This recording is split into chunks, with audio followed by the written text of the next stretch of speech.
very smoothly in time. Without any delay, I would like to invite the keynote speaker, Professor Dr. Sudarshan Raj Tiwari. He's also my teacher, and he's a renowned professor and also the planner. He's going to present, his topic is about the traditional technologies and the heritage conservations. I would like to invite the Professor Dr. Sudarshan Raj Tiwari for the presentation. You have 25 minutes for the presentation.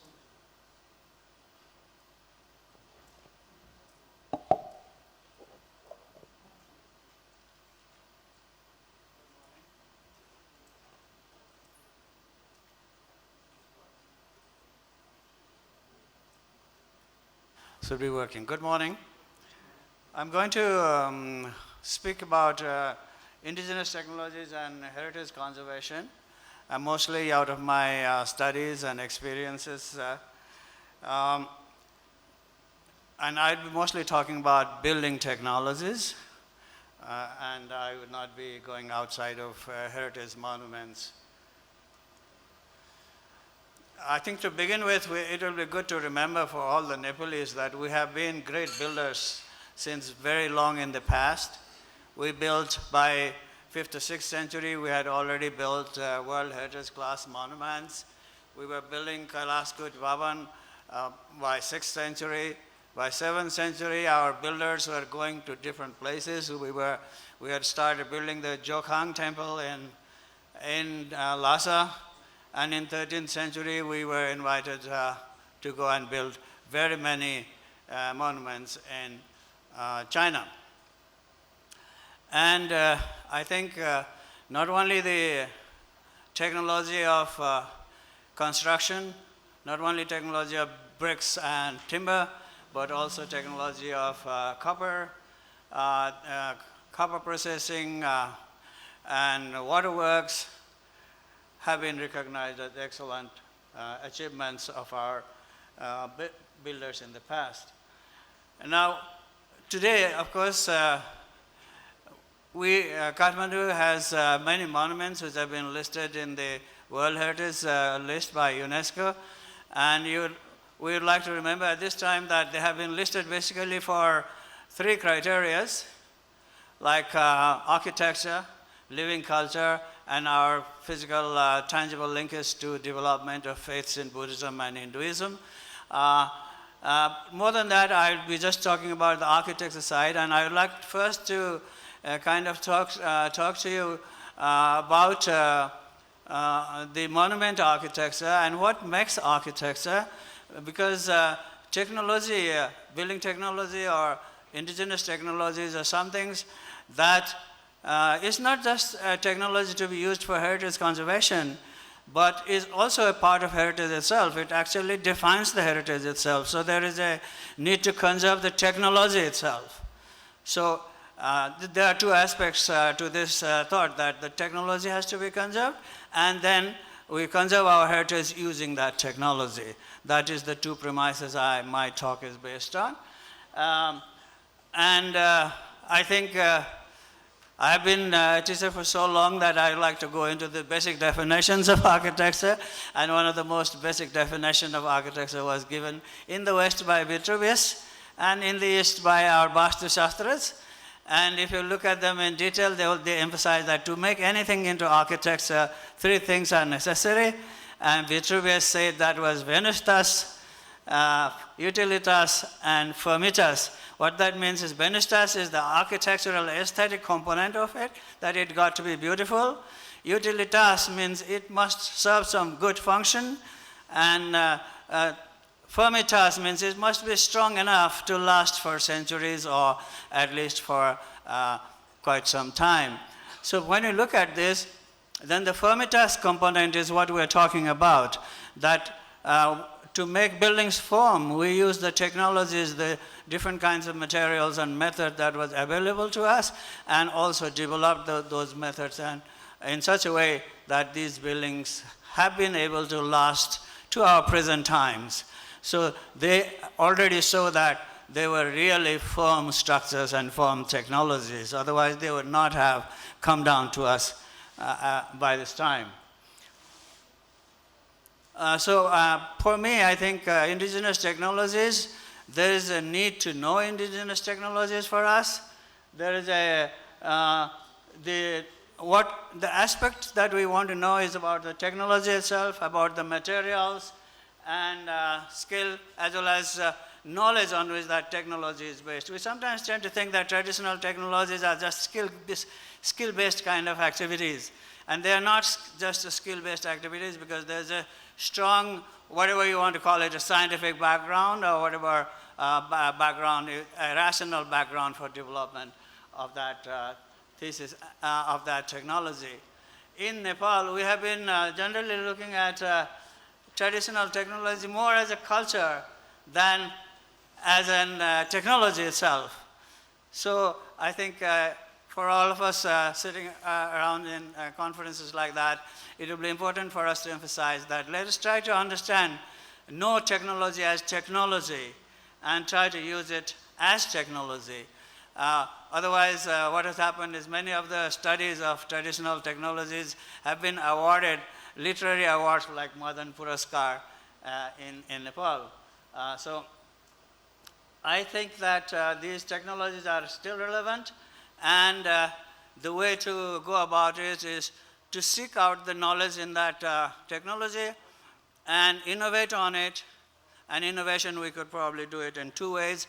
Either innovate using the traditional knowledge into the modern system, or using the modern system into the traditional knowledge system.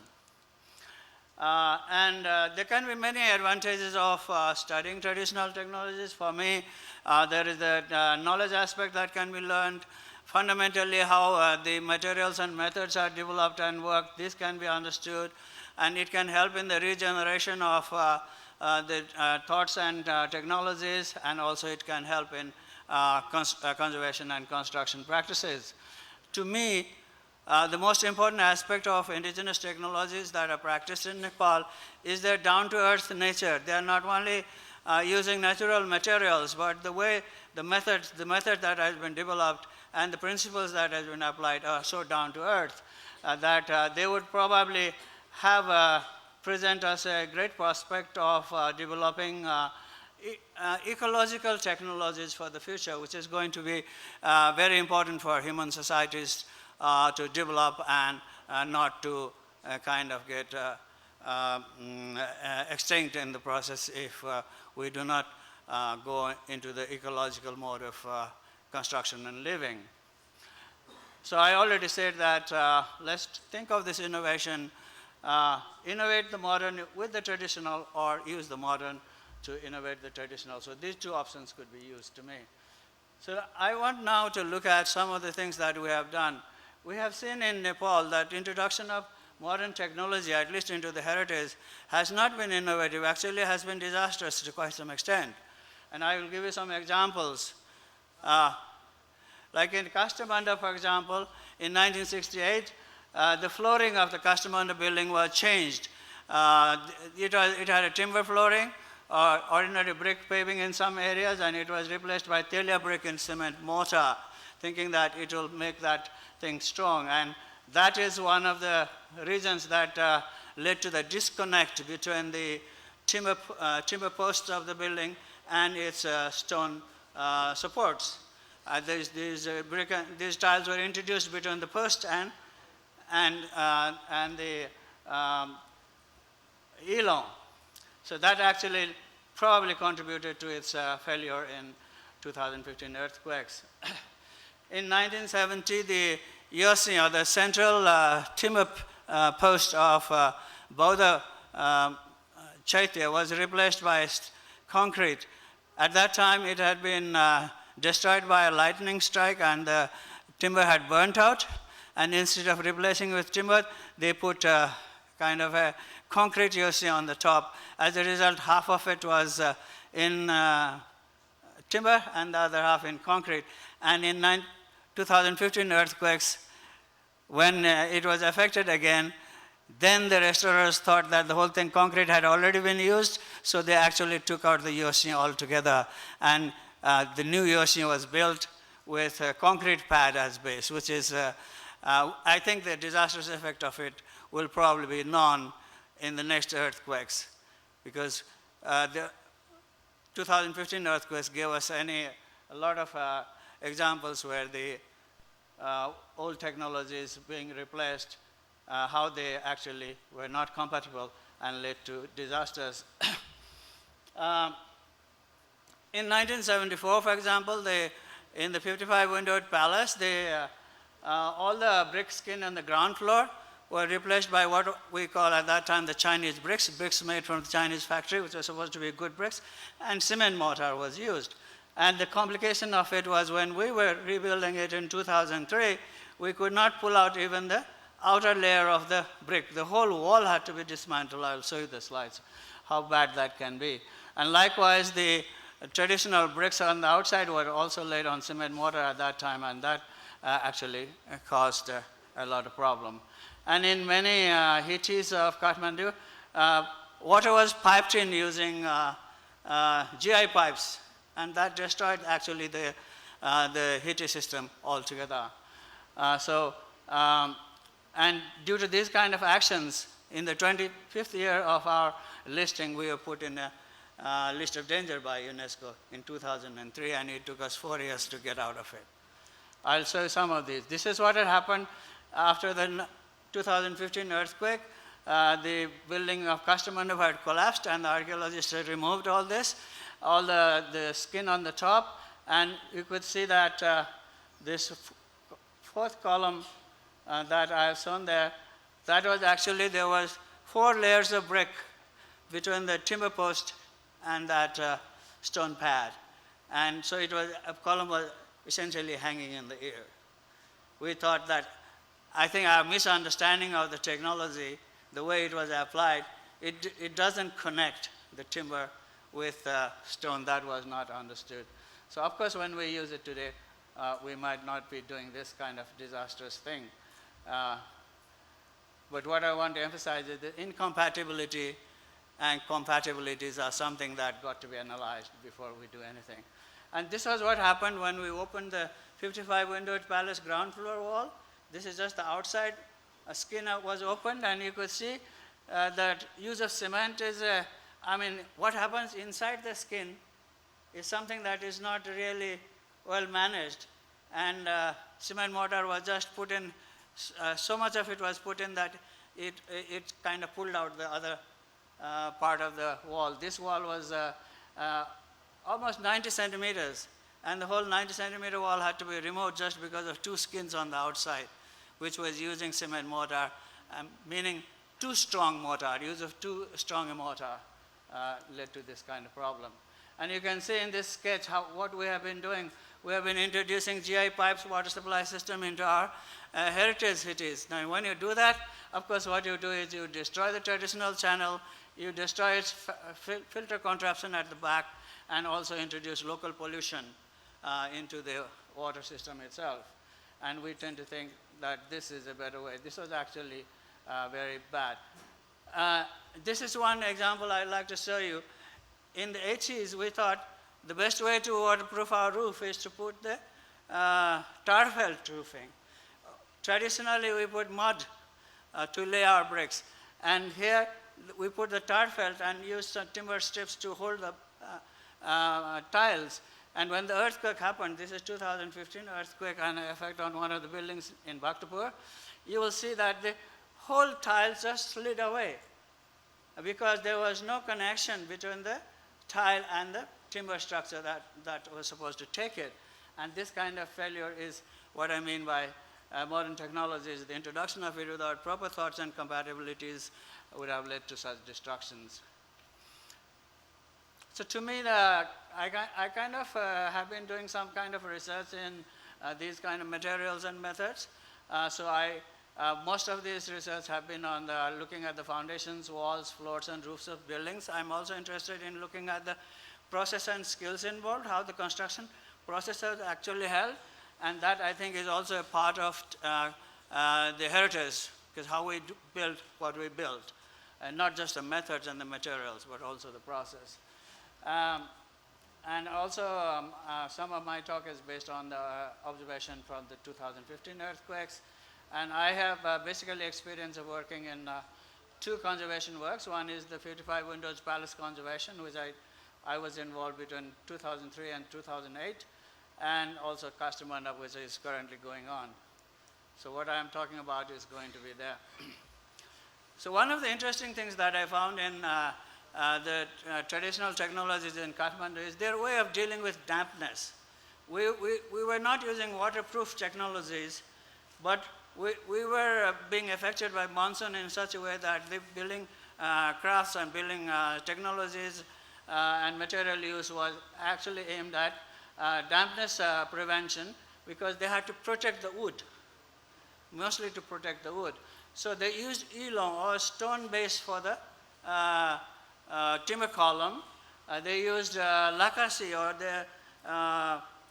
a timber tie beam on the ground floor, which would be supported on a stone base to carry or to distribute the column loads.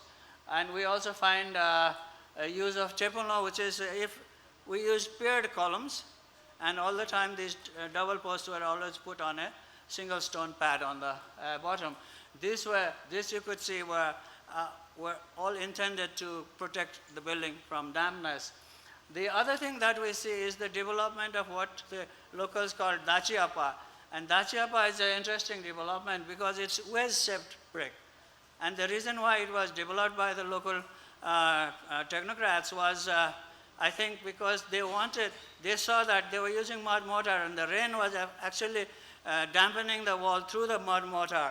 So they wanted to make wedged bricks so that the mud mortar would not be, the rain cannot touch that mud mortar. There is mortar inside.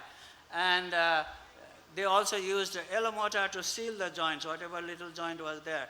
And that yellow mortar is also like black cotton soil. It has that property, so it expanded when water hit it. And as a result, stopped water going inside. And we also find that if you look at the design of the lintel of the windows and doors, there are special kind of drip kind of elements designed in those architectural detail. And we also find a special brick called Mikafusi brick, which is essentially means eyebrows. These kind of bricks are put over the windows and doors, and they also acted as drip of grazing rains. So likewise, when you look at traditional roof, I'm always amazed when you look at traditional roof in Kathmandu, that for a culture which knew about using copper roofs in the 7th century, why didn't they use it until the 18th century? They continued to use the tile roof and not copper, because I think the copper might have looked very good and long-lasting, but it was giving you a very poor thermal environment on the attic floor. So as a result, it was never accepted as a good, let's say, all-round construction material and technology.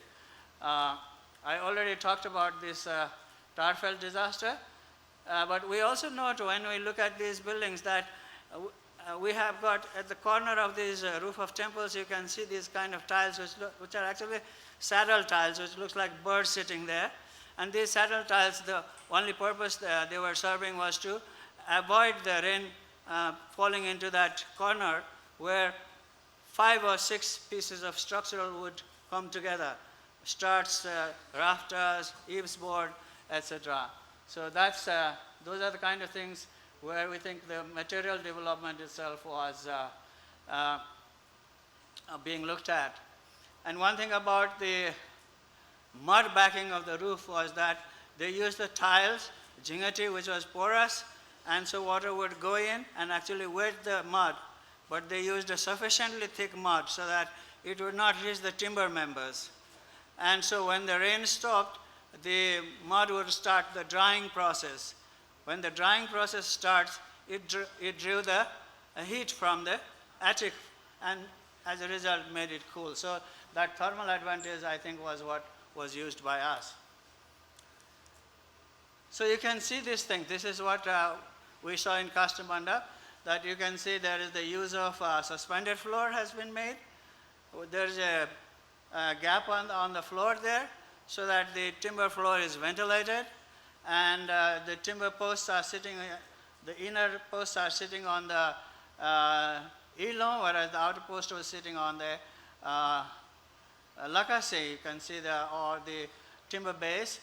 And if you look at the bottom slide, you can see that the paired columns, it was a traditional mode of construction in our case, always using 2 posts instead of 1, and that is because we were using very thick walls, and they were transferring the load through this elon. And this is one of the changes we have made in Kastamanda today, is increase the size of the elon, tepelon a little bit, because the structural analysis showed that that was stressing the foundation brickwork a little too much. So this was what the Dachiapa was like, the trapezoidal brick that was used, wedged brick, and you can see the joints have been sealed, so the inner mortars were actually, the inner of the wall was protected, and it was not, objective was not just to keep the wall dry, but to save the windows and the doors from rotting. So this is, if you look at these windows, this is from 55 Windows Palace. You can see on top of the windows, we use bricks like this, which are called 2 types of bricks. You can see one, the upper brick has upturned ends, and the lower brick has some kind of drip form there. So this actually leads to the any grazing rain that falls on the wall will be removed by this, and it will drop down as drips. That's a very effective development that we see. So when you look at this, don't think of the windows as just architectural elements. They were actually trying to deal with the climate and other aspects of that the building had to deal with. So originally, initially the roof was always made with brick with that mud line, which is thin at the bottom and thick on the top, because on thick there was on the top there was a greater chance of moisture penetrating and wetting the backing. So this is how we used our brick. The glazing of brick is an interesting technology. It's not a heat-based technology. Glazing in other parts of the world are done through fusion. Here it is just application of a glazing material which is actually developed by action of rain on straws. So it is a very good anti-moisture application. So we were looking at the conservation of 55 windows. These are traditional technology of upright strengthening by timber posts was used here. So I wanted to show that. And we used all the traditional methods were still available. And in this case, the major problem was the first floor could not be touched because there were murals inside, and we had to reconstruct the lower floor as well as the upper floor and make the wall straight. And I wanted to put this into so that we had the process in place also. So ultimately, we removed all the cement mortar things and the non-traditional bricks that were used, and the whole wall was constructed using the traditional methods and materials. So we used the diocha, we used the tham, we used dachiapa and mahapa to the best of our understanding and abilities. So reverse into traditional technologies. And this is what we have done. And the 2015 earthquake kind of showed that they still work. Nothing happened to this building. So when we look at the post 2015, I think I have, okay. I'm quickly going through it. I'm almost finished there. So one of the things that we learned after this 2015 earthquake was many of the foundations of these temples were opened, and we learned quite a bit about how the foundations were constructed. Initially, we were thinking these are just sitting on no foundations or just piles of bricks. We found out that actually in Licchavi period, we were not using stone padding on the at the bottom of these stepped footings, but we started putting that in the Mulla period. Some of us are still studying whether that is a technological innovation, that actually the foundations to the temple work. Do they work better with the round stones? They always use the river round pebbles down there. The other thing that we saw was the engineering backfill in Kastamandap and all other temples were not ordinary soil. They all had the same proportion and same mix. So we kind of saw that they were using engineered backfill, what we will call, and whether this backfill and the way the brick packing has been done between two walls, whether they contributed to the earthquake resilience of that temple or not. These are some of the points we are studying, and we have preliminary indicators that they might have helped. And lastly, in Kastamandap, we saw the clay mortar ratio. Mud mortar ratio was clay, silt, sand as 1, 2, 3, and which is pretty good from modern laboratory studies. Also, we have seen that this is what is the best thing to do. And we saw that this was already been done in 7th century. So you can see here in the Malla period, the stone, rubble stone from river boulders were used to make the base of the foundations. This was the foundation plan of Kastamandap, and they were very geometric foundation, and you can see the backfill was kind of made into 9 pockets, and then that might have contributed to make the whole foundation act like a mat. Other thing that we are learning today as we rebuild Kastamandap is the timber joinery system, because this is one thing we have not been able to model into our engineering studies, the timber joints, and so we are studying this as we build this, so that later engineers can model it into their overall analysis of the building. And here I show you one joint. This is the joinery of Nina, the beam over the columns. They are very huge, and you can see this is half-lock tenon joint. And this is an interesting joint. It doesn't allow for separation, and also it helps in deflection, resisting deflection to some extent. And this is kind of a corner joint of a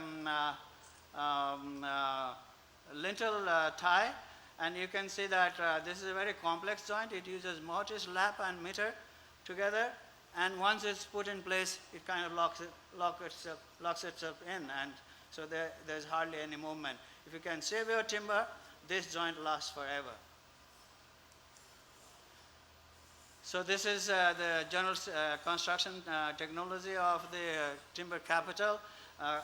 Capital for the column, you can see the dowel is a very long dowel is used, and that's a great waste of timber if you look at it, because but then we find that that's the one that was actually saving the system a lot, because in earthquakes it is very difficult to tear this 4 inches by 4 inch dowel that goes through the mate, through the capital system, and also through the beams. So that's how we did it. So we are redoing that, and I think that's a great learning experience. And other thing that we learned in Kastamandap, you can see this might look like a very primitive way of construction. The reason why it looks like this is we were trying to conserve the process our great-grandfathers used in construction. And whether that process can lead to that construction or not, we could also understand. We could see very simple, like lifting the column. You might have heard the local people always say, hoste, hoise, and you just pull it. There are a number of people sitting there. So we used 20 persons to pull this column up, and it worked well. But you might be surprised that if you use bamboo scaffoldings, you have to keep these spaces open for beams to be taken and for the columns to be straightened or kept made upright, and that's not an easy thing. So there's a lot of engineering involved, even in the designing of scaffold using bamboo. So don't get carried away into thinking that bamboo might look like a traditional primitive material, but to use it, you need almost all the same knowledges that you might need to make your steel scaffold. Thank you very much.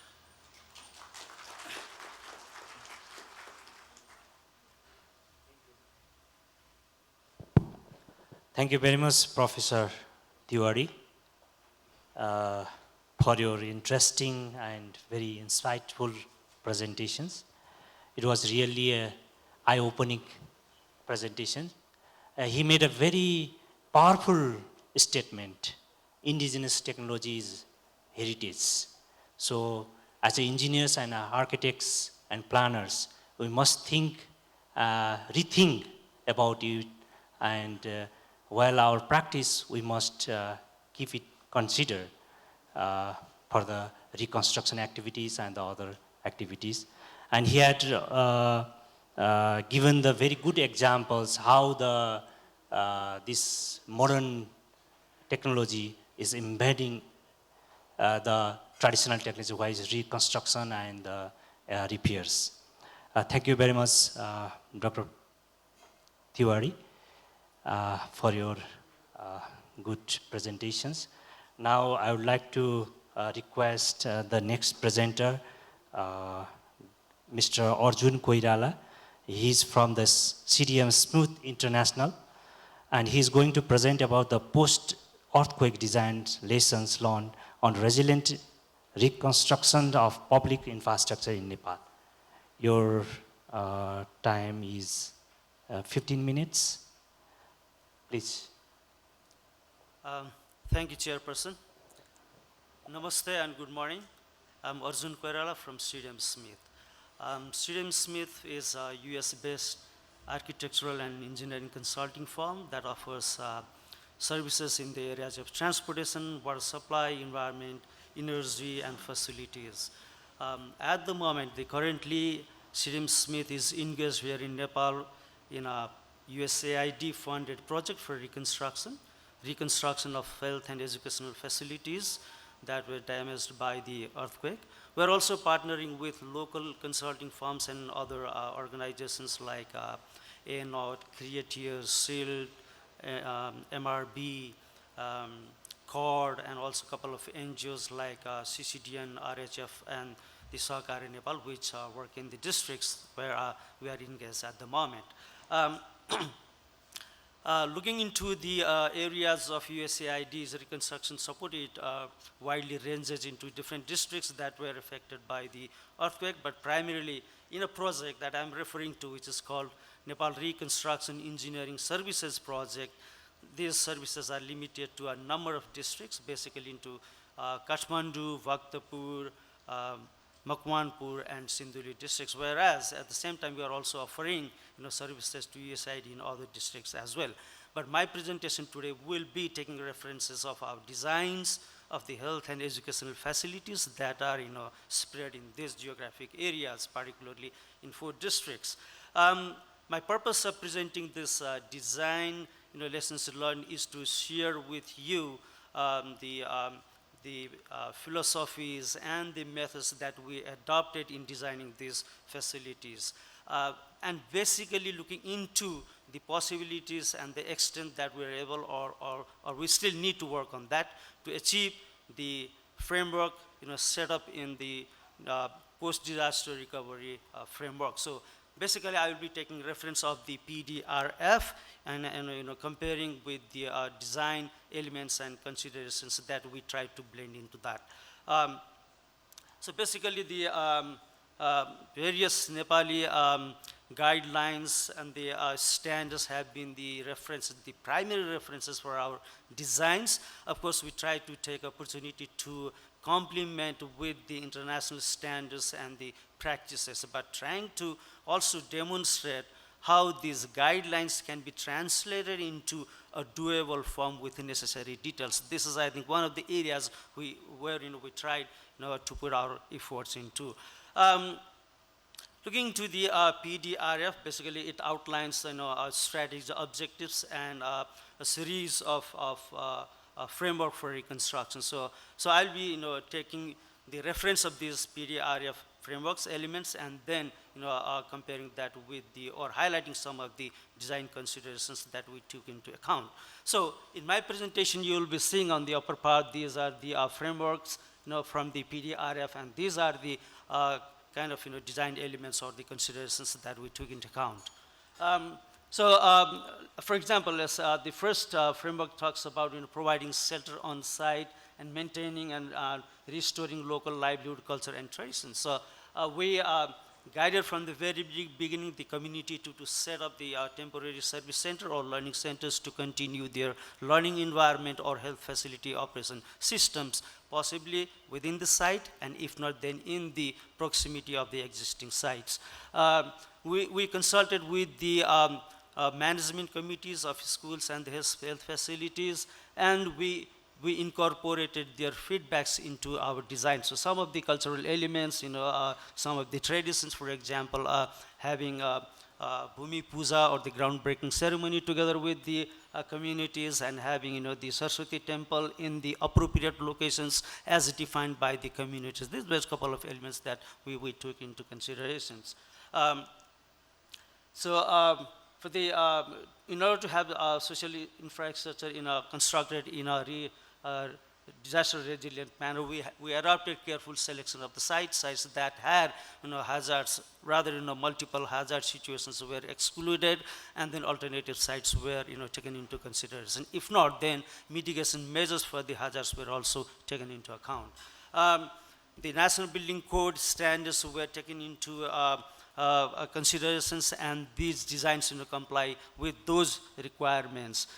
One of the elements of the resilience is the commitment of the community for its operation and maintenance. We looked into that, and we have received the commitment from the management committees of the respective facilities, and also from the local government for its operation and maintenance. So to ensure the quality during the construction, we started from the stage of design, the quality assurance part. We had quality management workshops together with the client, the consultant, and the construction companies.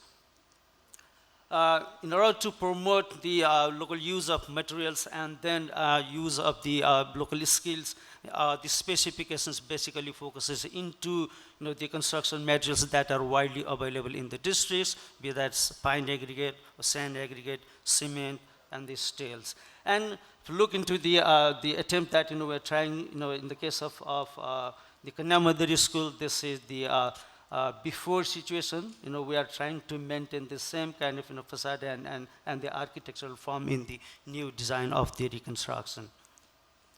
As part of Build Back Better, we have the design incorporates a fully operational facilities. All the furnitures and equipments have been the part of the design, and the communities will get a kind of facility from the first day it is operational. So they have the furnitures and science lab equipments, the libraries, all facilities included in that. And the communities, basically the school management committee and the health facility operation and management committees are engaged from the very beginning, either in the committee's form or their support to the construction in the form of school or the construction support committees. Our multidisciplinary team of architects, engineers, and social mobilizers, and the sociologists and the environmentalists, they consult with the community from the very beginning of collecting their requirements, including that in the design, having the conceptual design shared with them, getting their approvals, and finally coming into a final design, which also gets approved from the community. So we took advantage of getting engaging community in this kind of processes. So that was one of the tools to bring all these affected communities together for a common goal of achieving a reconstructed, resilient facility. This is one of the elements that apparently contributed in bringing in harmony in the local context and local community. Of course, there are people with special needs. The design also takes into account of this kind of considerations. For example, in the health facility, where we have tactiles, which comes from the American Disabilities Act considerations, and provides with the enough space for the radius of turning the wheelchair person. So these facilities are accessible to either visibly impaired people or physically disabled people. The unique facilities, for example, library, the labs, and the computer labs or the science lab, these are located on the ground floor, which are accessible through the ramp and all other stuff. So whether it be a student or the teacher be physically impaired, can access to these facilities. We have also tried to locate the reconstruction site to the possible extent in the same site, so that its connection and the connectivity with the existing settlement and the livelihood gets retained. So in a kind of situation where these were not possible, the sites were selected within the same neighborhood with the support of local communities. We do have, from the very beginning, we had, a series of workshops with the design, consultants, and also with the local communities and the contractors people, and, have a lot of interaction with the technical people from the central level project implementation unit to the DU, DBC, and also of the municipality. So we have series of exchanging, sharing of ideas, interactions on the designs, and making it more appropriate to the community's context. So these gave us a kind of working together and understanding and building the capacities in a technical sense. So we have health and safety plans, we have quality assurance plan, we have environmental mitigation and management plans. So we work together with the communities and the design subs as a part of the capacity building. Fortunately, we also did have a chance to look into, or rather review, the National Building Code from a US-based seismic consultant, and the findings, recommendations were forwarded or shared with the Department of Urban Development and Building Construction when the institution was in the process of reviewing National Building Code. Couple of health and safety measures, for example, the lightning arresters and the medical waste management units are kind of provision in this facility. So if you look into the health facility, this is a waste management, a separate waste management unit where we can segregate different type of waste and take care of the placenta as well. For the health of the building, we try to look into the appropriate provision of light and ventilations, and take advantage of the natural context and the environment. One of the sensitive aspects was, when we are dealing with the communities and students, I'm taking reference of one of the students from Kanya Mandiri school. She was saying that, she is a bit hesitant to get again into the school. When she enters, she's always covered with an envelope of fear. So our team, they had, the presentations on the structural elements and other elements of resilience, and had a series of interactions with the communities and the students that help us build their confidence in this kind of facilities. So these were kind of situations that our team took the opportunity to deal with, or rather address, the psychosociological mental health needs of the people. This is very, very sensitive. We also tried to look into the functionality of the existing the facilities. Taking case of health facilities, people needed to come to the health facilities, from a distance of 4 hours or 6 hours of walk.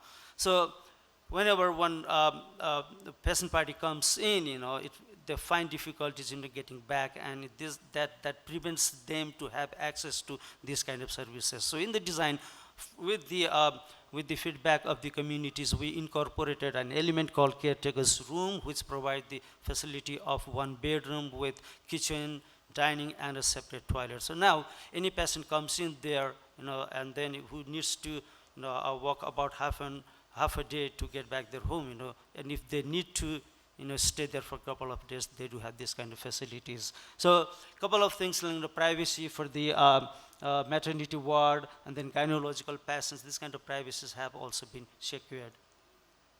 For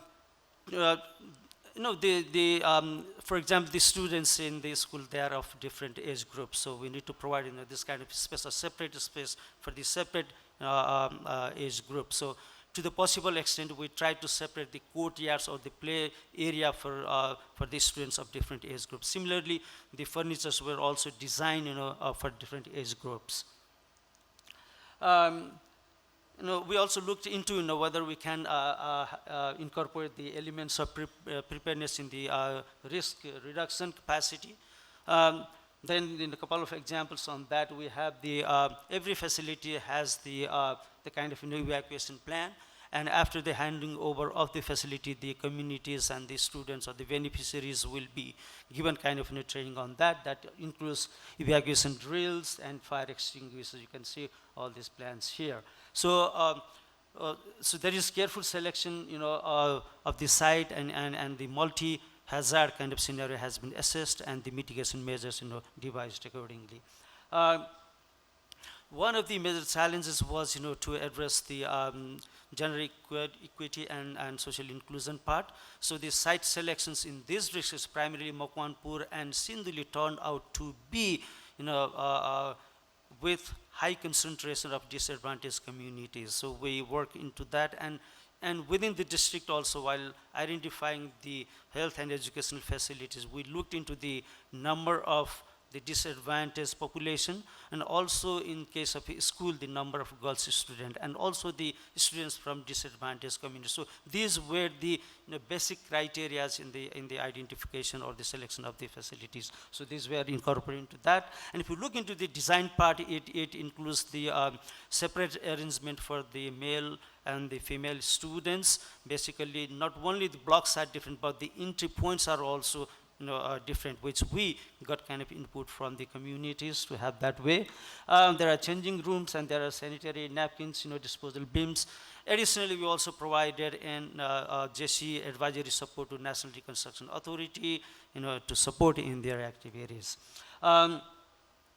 Taking into account of environment and the design takes into consideration of both the Nepal government's environmental requirements as well as that of the US government environmental requirements. There are separate bins for the collection of the medical waste. The position of windows and the projections are designed in such a way that you can have ample sunlight during winter and ample shade in summer season in the context of Sinduli and Makwanpur districts. Part of providing some technologies in securing safe drinking water and sanitary conditions, the design incorporates separate layout for the drinking water. The water is treated and then only supplied to the students or the patients or the service seekers in a different way. To the possible extent, as far as the site permits, the design takes into consideration of the opportunity for groundwater recharge. So these were a couple of post-disaster recovery framework and the highlights on the design elements. Obviously, in this period of time of 50 minutes, I was not able to put all these design considerations for each and individual facilities. But however, all these designs and drawings were presented to the Central Level Project Implementation Unit, to the Ministry of Health and Populations, also to DU-DVC, got approved, and then these approved designs and drawings were taken down to the local level, and the respective management committees were facilitated to have this approved from the local governments, rural and urban municipalities. So we get engaged, we facilitated in this process also. This is also one of the area where some improvements can be worked upon. I'm to my final slide. As part of key lessons learned and way forward, obviously we found that it's of utmost importance to engage local designers from the very beginning of design and the schedule and understanding the requirements. Of course, conducting desk study, the assessing all the design guidelines and the standards that we have on the table. One should not undermine that, and that needs to be taken down with the to the stakeholders, for whom we are designing, and we had a lot of feedback from that, and that helped us to sharpen our design. It's very essential to gain understanding of local permitting process, because it's very important for in a kind of scenario where we are working in a project scenario with tight time schedules and all that. effective communication among the multidisciplinary team and with the stakeholders ranging from community level to local level, provincial level, and the central government level. That's quite important.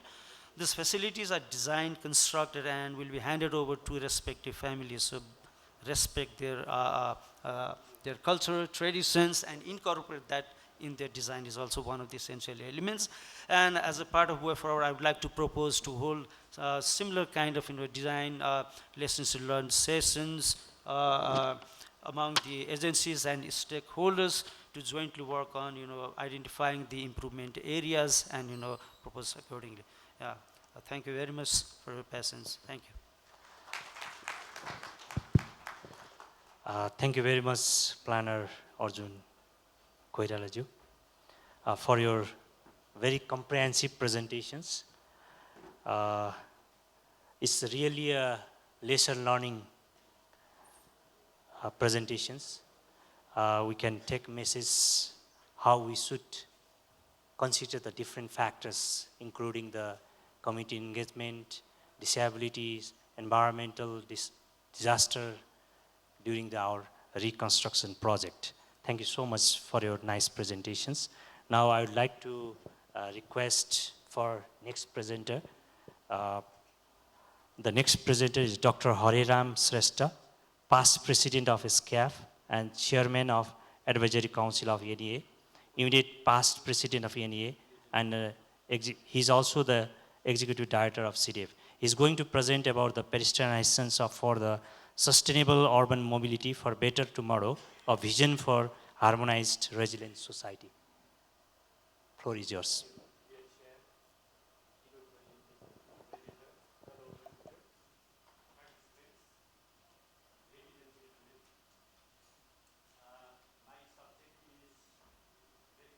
Oh, it's not. My subject is a bit specific one. Among the transportation means, we have a lot of transportation means: mass transport, long distance transport, air flight, ships, bus, metro for urban mobility, and there are many means of transportation. But within this urban mobility, neighborhood mobility, this pedestrianization is not so much focused area. But personally, I found this very important one. Therefore, I am now focusing in this pedestrianization for sustainable urban mobility for better tomorrow, a vision for a resilient society. Enrique Peñalosa, former mayor of Bogota, Colombia, said that God made us walking animals, pedestrians. As fish needs to swim, a bird to fly, a deer to run, we need to walk, not in order to survive, but to be happy.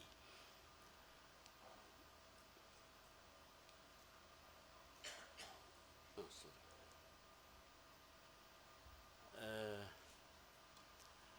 sorry. Now, the global trend of urbanization is increasing, especially in the developing countries.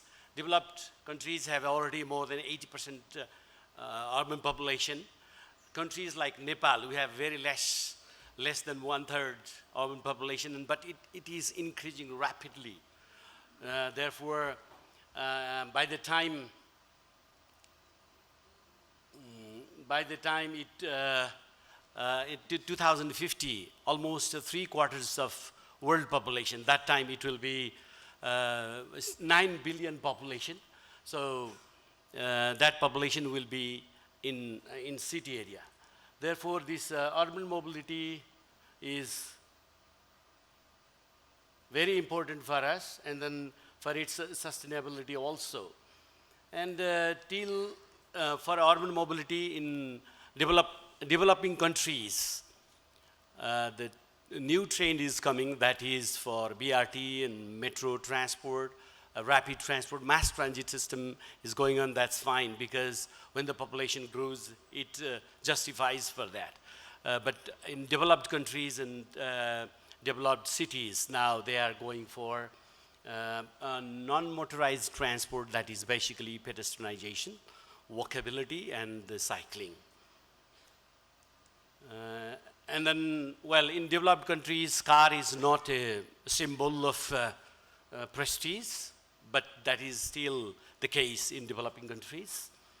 Well, walkability is a measure of how friendly an area is to walking.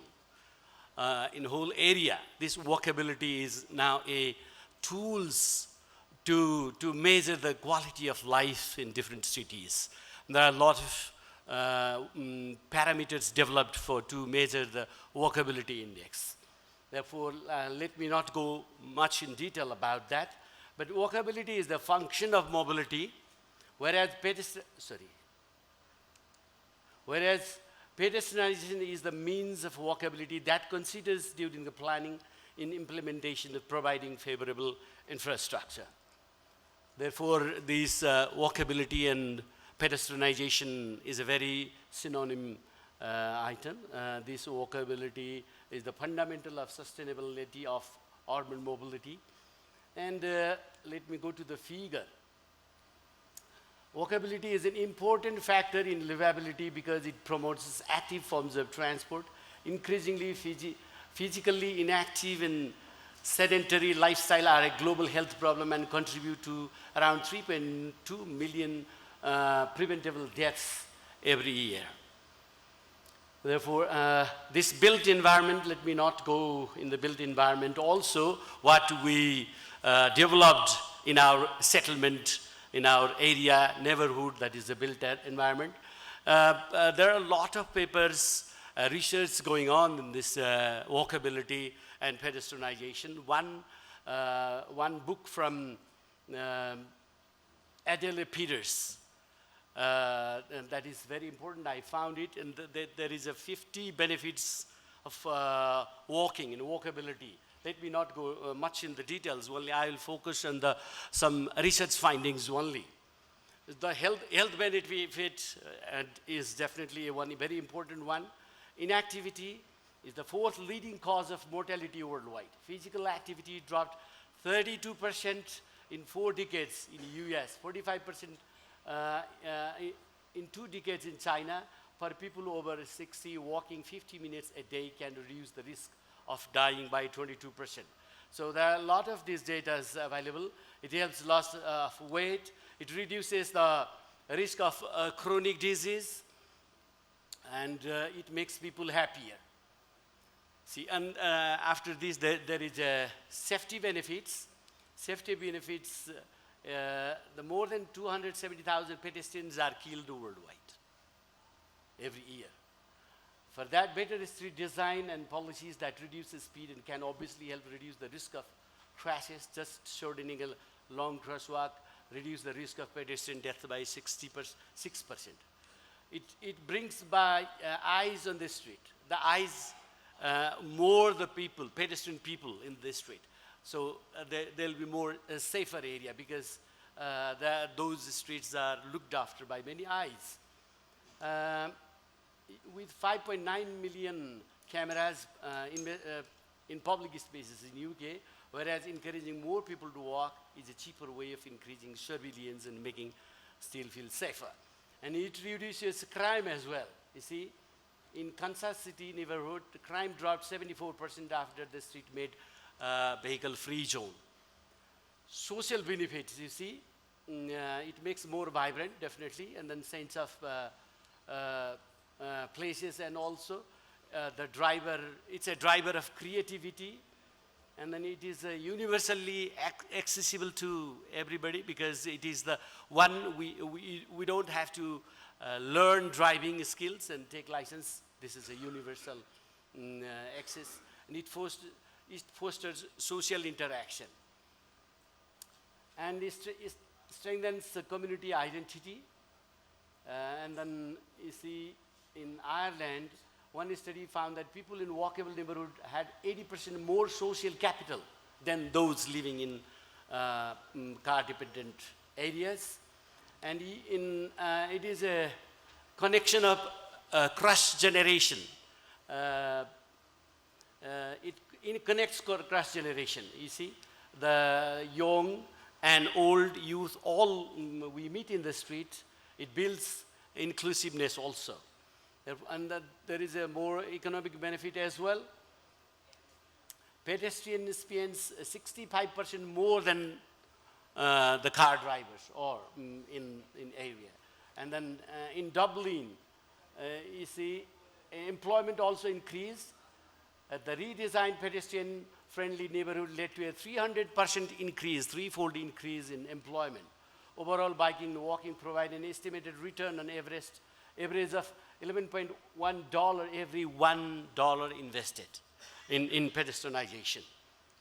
So this economic benefit is also very important. It helps local business also. There are a lot of data for this, research data. And then it helps make people more creative and productive. And then it improves the city as a brand identity. You see, in Barcelona, when they improved the spaces for walkability since the 80s, it has the number of annual visitors grew 335%, more than threefold increment. It increases tourism, definitely. All heritage places in tourism, that has to be a walking-friendly environment. Otherwise, tourists will not like that. And then definitely tourists will be irritated with these honks, the cars and the noise of the vehicles. It encourages more investment. That is also the result of this research, more investment for the economic activity. It attracts the creative classes.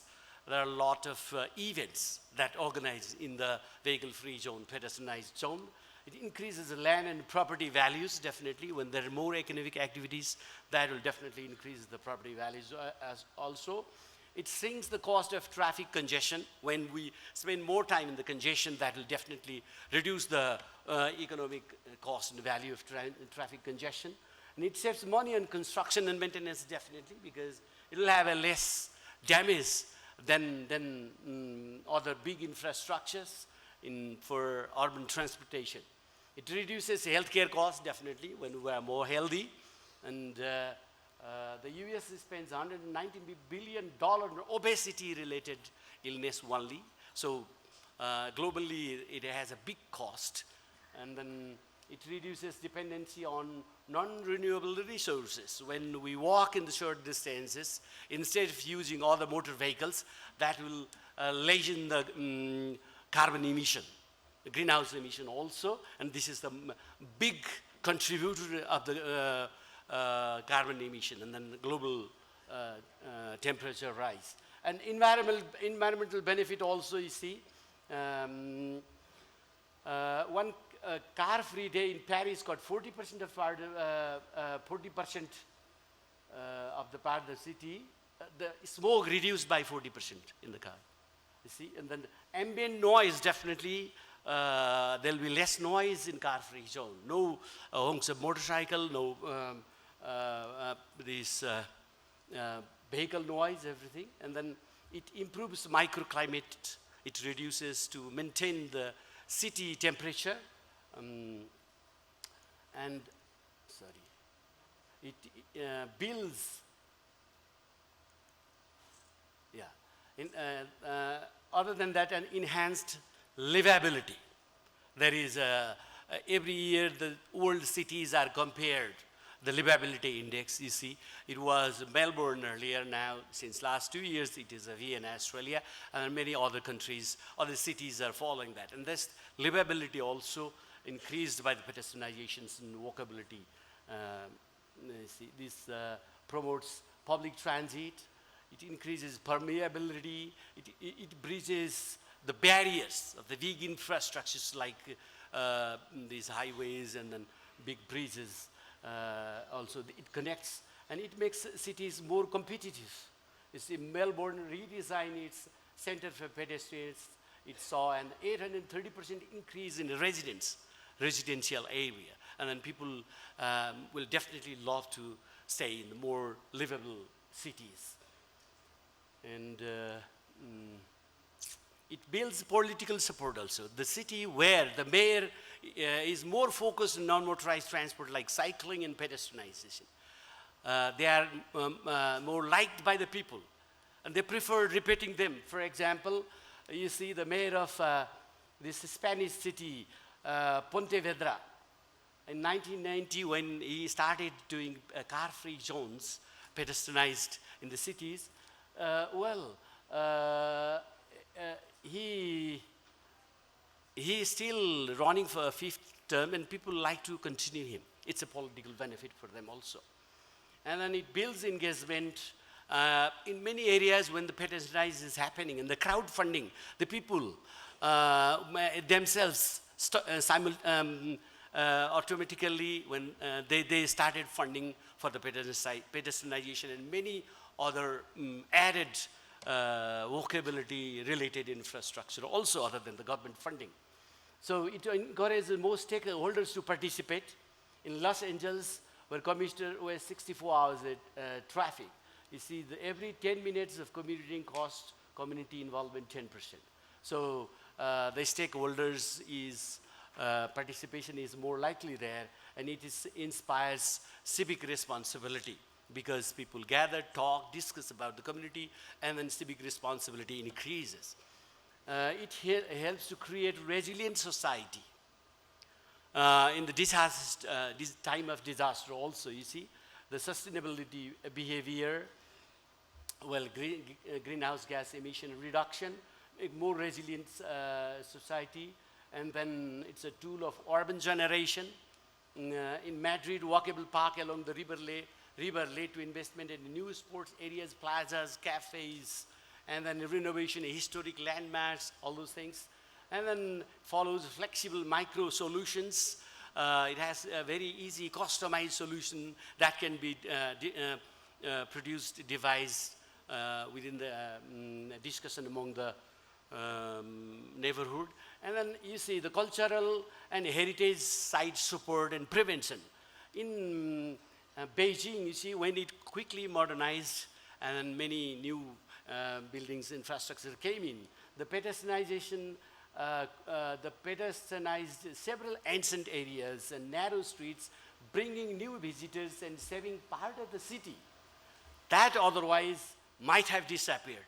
So it has a lot of benefits. Let me show you quick visible things of pedestrianized streets in the world.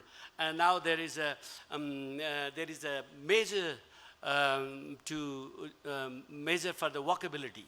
And then every year, like Livability City, the Walkability Index also identify the 10 most walkable cities. And then it changes everywhere, every year. And then you see the recent one, this Florence, Italy. You see, this is very vibrant for walkers. And New York, Marrakesh, Morocco, they also have some streets, fully pedestrianization, no room, no vehicle. And then Paris also, and they have a lot of these. And then Vancouver, Canada, this Buenos Aires, Argentina, the Florida street. And then this Dubrovnik, Croatia, Melbourne, Australia, Boston, USA, Vientiane, Laos, also in Asian countries, you see. There are some. And then even in Nepal, our ancestors designed for this, you know. We have a lot, 3 major cities and other towns in the ancient since last thousands of years. When that time when people had to travel to Kathmandu, to Bhaktapur, to Patan or Sakhu, they had a very systematic pedestrianized things. They had a walking rest place, drinking for water, and then this is called party, and then those are still there, but many of them are vanished now. So in Kathmandu also our ancestors had very good design for this. But it's now, new one is not good, you see. This Bhaktapur, Kathmandu, they also have. And many countries. And there are some, coming to here in Nepal, and especially the Kathmandu Valley, there are some studies done in this area. Our study shows that now, the Kathmandu is not a good place for walkability. You see, the people, our width of footpath is very less, only 38%, 2 to 4 feet, and then less than 2 feet and 2 to 4 feet is about 50%, and then 24% only 6 feet, and then more than 6 feet is less than 1%. So it, in a nutshell, let me conclude this. Main conclusion is this is the basis of sustainability, sustainable mobility, and then this is walkability is the important indicator for the quality, to measure the quality of urban life, and it is a tool to improve walkability in the cities. This helps in enhancing the harmony in the communities. It helps neighborhood in the society, to improve social capital, and it helps to minimize the isolation of senior citizens, old citizens. It is a very big problem nowadays in Kathmandu. Many researchers show that it improves economic activities, it improves the healthy environment, and it makes environment-friendly surrounding due to absence of motorized vehicles. And a recommendation, let me recommend, in the nutshell, in Nepal, with the new federal system, there are more than 700 local bodies and 293 municipalities. And then among these municipalities, all of them are preparing this municipal transport master plan. But that grossly ignores this non-motorized transport, which is very, very vital and important. That has to be integrated there. Otherwise, again, the city, we build with a lot of concrete, the narrow roads, and then it will not be livable, it will not be walkable, it will not be socially good. And this is a recommendation in nutshell. And then, therefore, a strong institutional setup supported, backed up by the human resources is required, both technical and social field and other managerial field in all palikas, all municipalities. So these are the literatures. Therefore, let us enhance walkability for sustainable mobility to create a resilient society. Let our future generation live in harmonized society. Let's go for it. Thank you. Thank you very much, Dr. Shrestha, for your very illustrating presentations. And you have highlighted the benefits of the pedestrianizations for creating this resilient society. And this is very important thing to be considered during the planning and the different reconstructing project as well, because the transportation sector is a very important sector which consumes more energy. Yeah, so it's a very important to be considered how to make the community or the society more sustainable by cutting the greenhouse gases to create the sustainable society. Thank you very much, Dr. Shrestha, for your good presentations. Now it's a time for the tea break. It's already behind. We are already behind the schedule, but let's come back in the same venue by 11:05. So we'll begin the second part of the presentation. Thank you. Ladies and gentlemen, tea is served in the waterfall garden on the back of this hall, and the session will resume after 15 minutes tea break. Thank you.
to resume our session.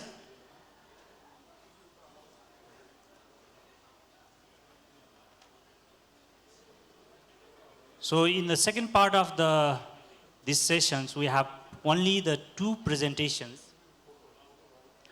We don't have the presentations for an innovative approach for hospital retrofitting in Nepal because the presenters are not available here.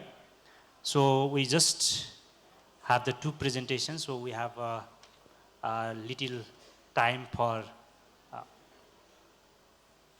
little more time for these sessions. So I would like to now invite Mr. Gilan Jaya Thilak. He is from Sri Lanka. He is associated with QSORF Private Limited, and he is a commander of Navy. I would like to give the floor for Mr. Gihan Jaya Thilak. He is going to present about the 3D panel technologies for resilient infrastructure and sustainable development. Your time is also 15 minutes.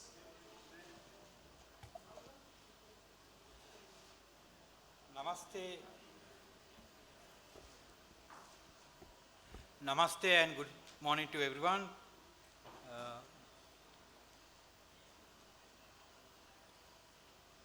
I sincerely thank the SCAF for inviting me to extend this presentation here today. The technical chair,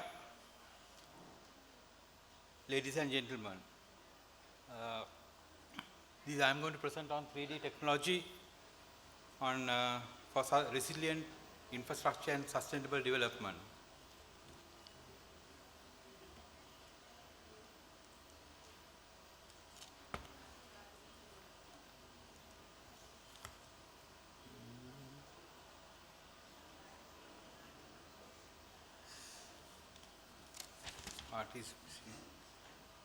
So we have many challenges facing humankind, such as climate change, water scarcity, inequality, hunger caused due to impact on the environment and global warming can only be resolved at a global level by promoting sustainable development.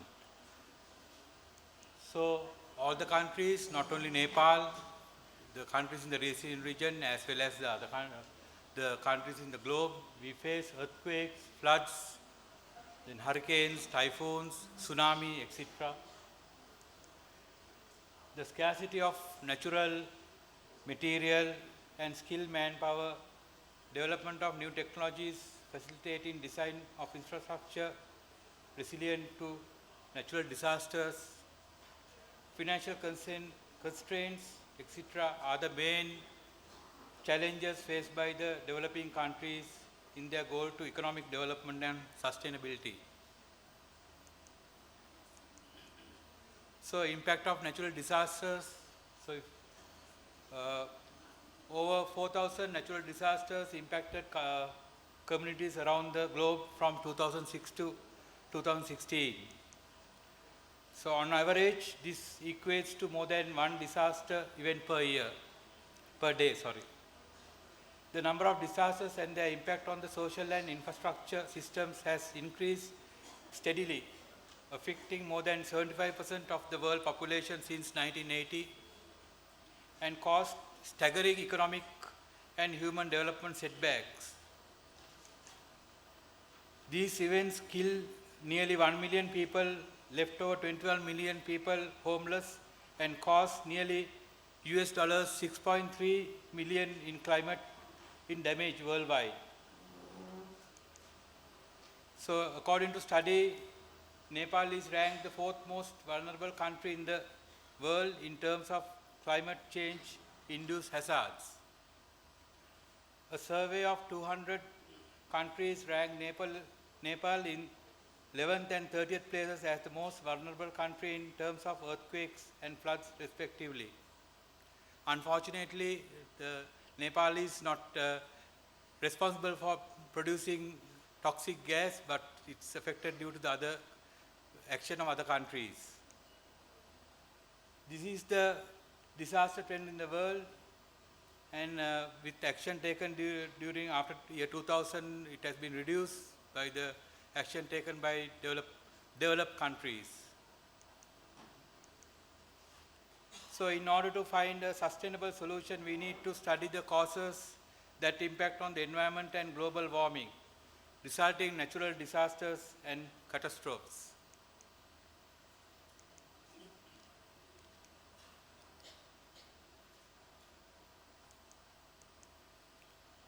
So this is one of the reasons for impact on environment, the production of building materials and usage. So it has been estimated that 3 billion metric tons of raw material are consumed to manufacture building materials and products.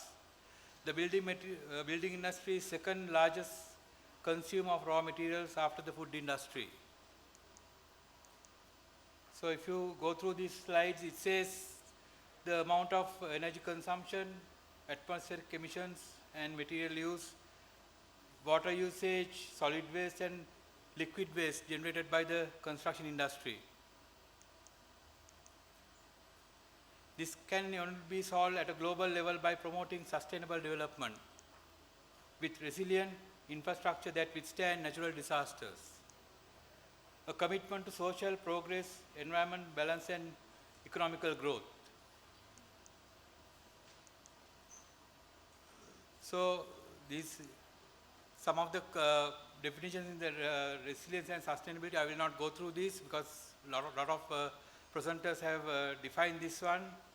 The most important part of this is that sustainability, we need to consider economical, environmental and social aspects. The social sustainability is most important, and we need to consider conceptualization of resilient and sustainability together.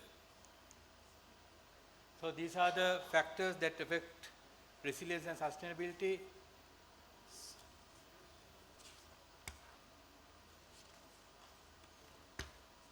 So as per the USAID industries assessment, so it says that we need to pay attention on institutional arrangements and train staff and financial resources in having this sustainable development.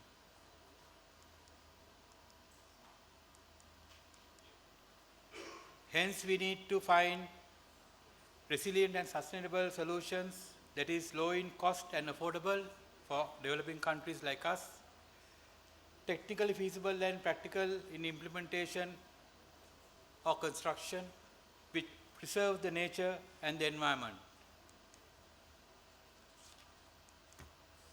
So these are the key features of innovative sustainable building technology. We need to consider three factors: the economic factor, environmental factor and the social benefits. So there are new technologies developed by various countries to address this. So these are some of the technology developed by various countries. The structural insulated sandwich panel, then steel frame structures, then we have insulated concrete forms, eco blocks, precast element construction, slip form wall system, and 3D insulated panel technology, which I am going to discuss today. These are some of the pictures. So this product has been developed in 1950s in Sweden, and after research done by various countries, these are some of the research done by various countries, including India and Sri Lanka in the region. And this panel has been now developed to a versatile product. So this is the insulated panel, which has a welded wire fabric on both sides, connected together with diagonal truss wires and insulation in between. And once the framework is fixed, we will have shotcrete on both sides to have the finish. that we will have the same finish as masonry or blockwork wall. So those are the properties of the panel. The insulation is polystyrene form.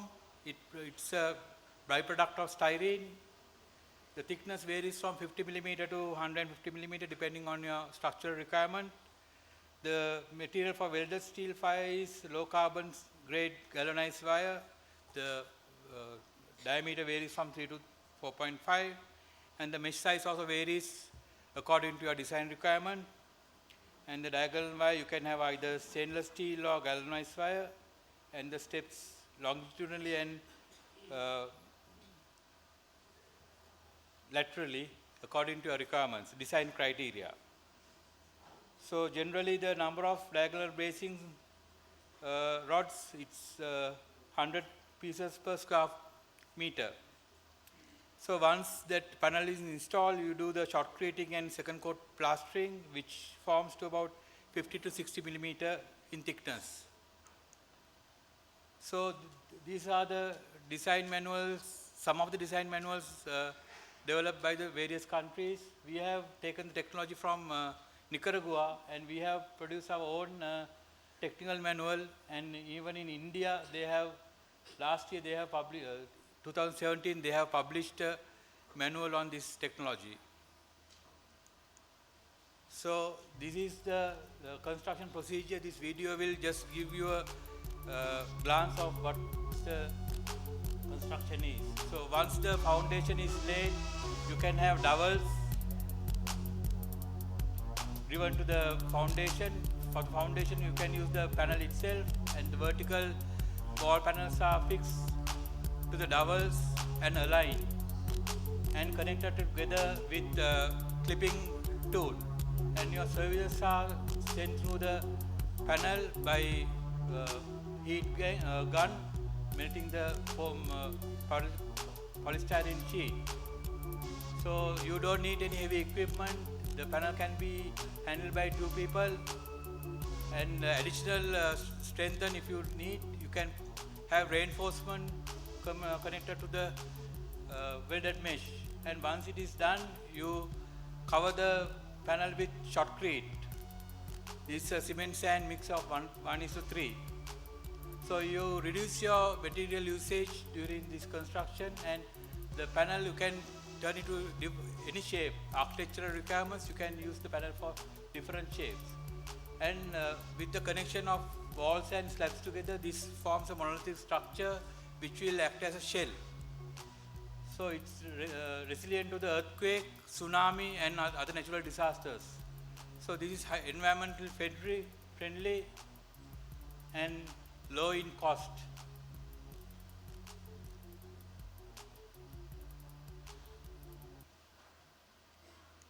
So we will go through this video. This is the panel manufacturing machine which operates on electrically. Anywhere, anybody can use this machine. This is just a glimpse of how fast the construction is using this technology.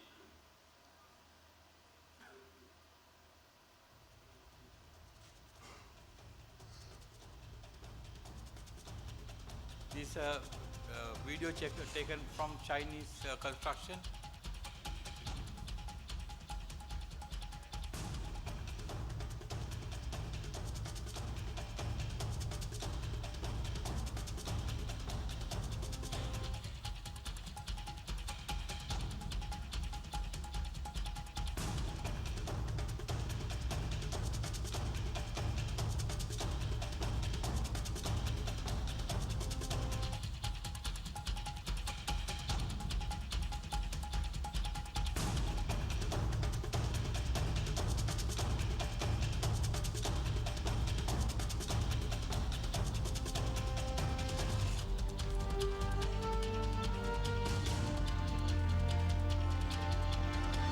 So within 20 days, you can complete a ground plus 3-story structure with this technology.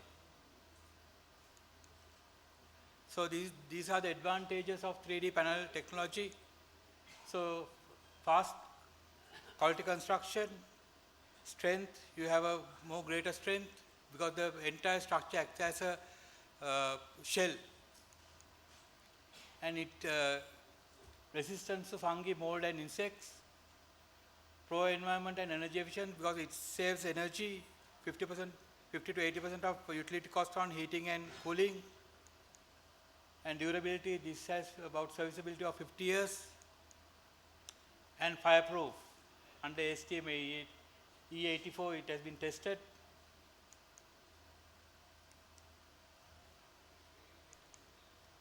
The earthquake resistance, it withstands 7 to 8 on Richter scale. Compressive strength, it's about 100 kilonewton and 8.2 Newton on bearing capacity. You can increase this one with introducing of reinforcement if you are required, according to design. Water resistance, soundproof, it has about 42 dB, and heat preservation, the value is R9. So we have constructed a module house in Urban Development Authority in Sri Lanka to introduce the technology to the construction industry. So this module house was demolished, and you can see with this video how strong the house construction is.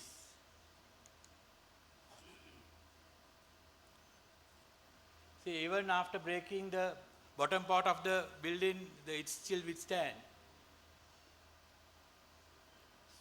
So you have to cut from a cutting grinders the wire mesh to remove the panel. So it's so hard. So even if you break the bottom part, then no structural cracks has been developed in the top part, even in the slab.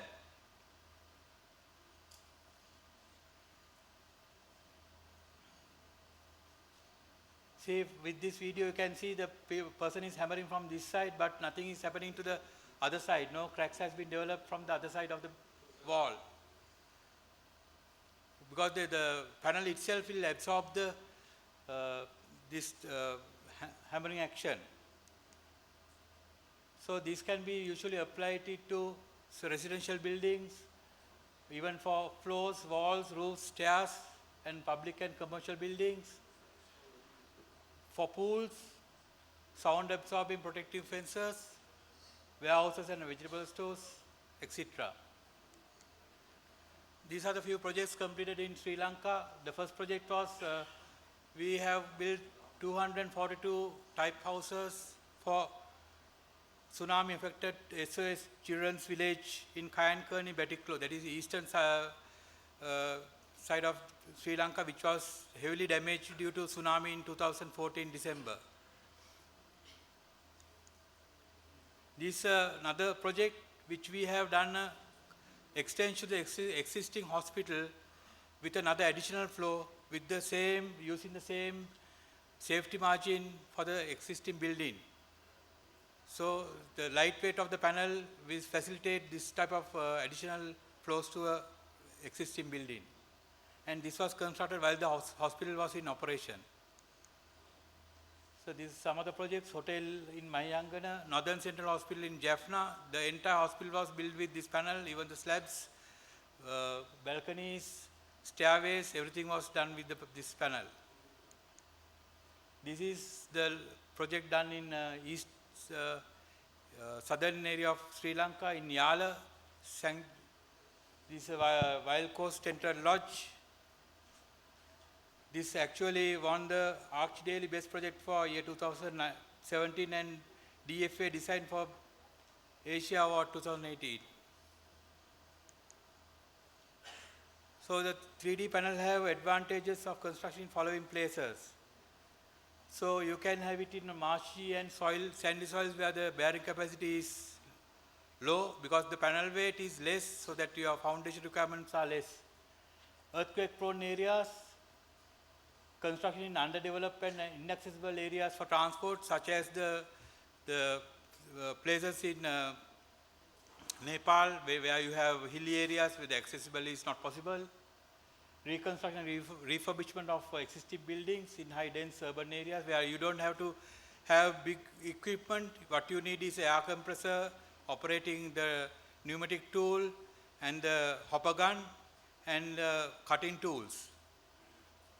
And additional superstructure floors for existing building without increasing the foundation and wall requirements.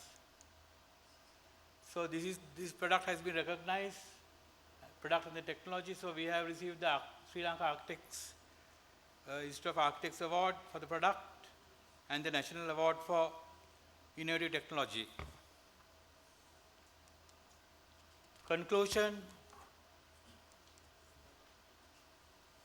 So this is 3 times faster than the conventional RCC construction, can be used as both load bearing wall as well as for normal load bearing.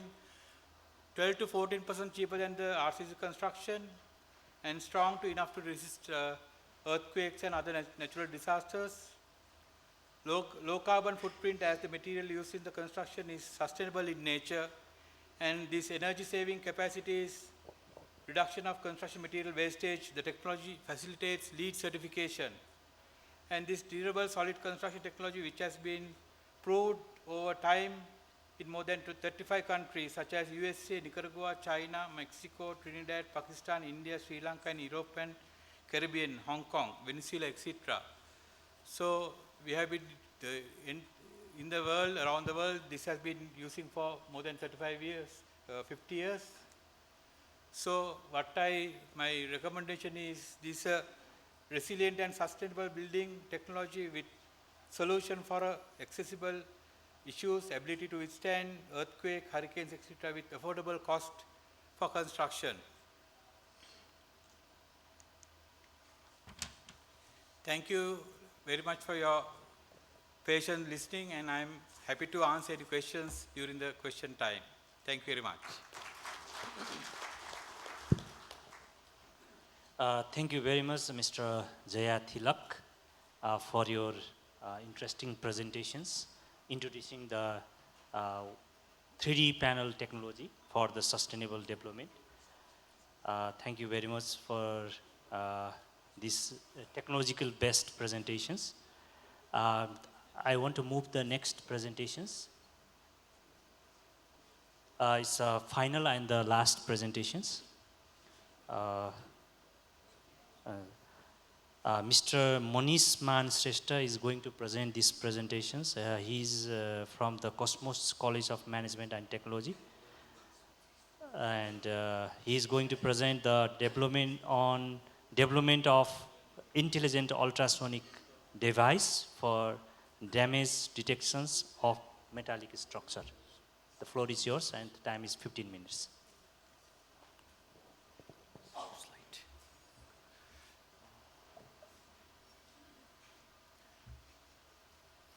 Okay, good morning. My name is Manish Man Shrestha, and currently I'm working on the Cosmos College as a professor and somewhat in engineering as a CTO in electronics department. So today I'm going to present on development of intelligent ultrasonic device for damage detection of metallic structure.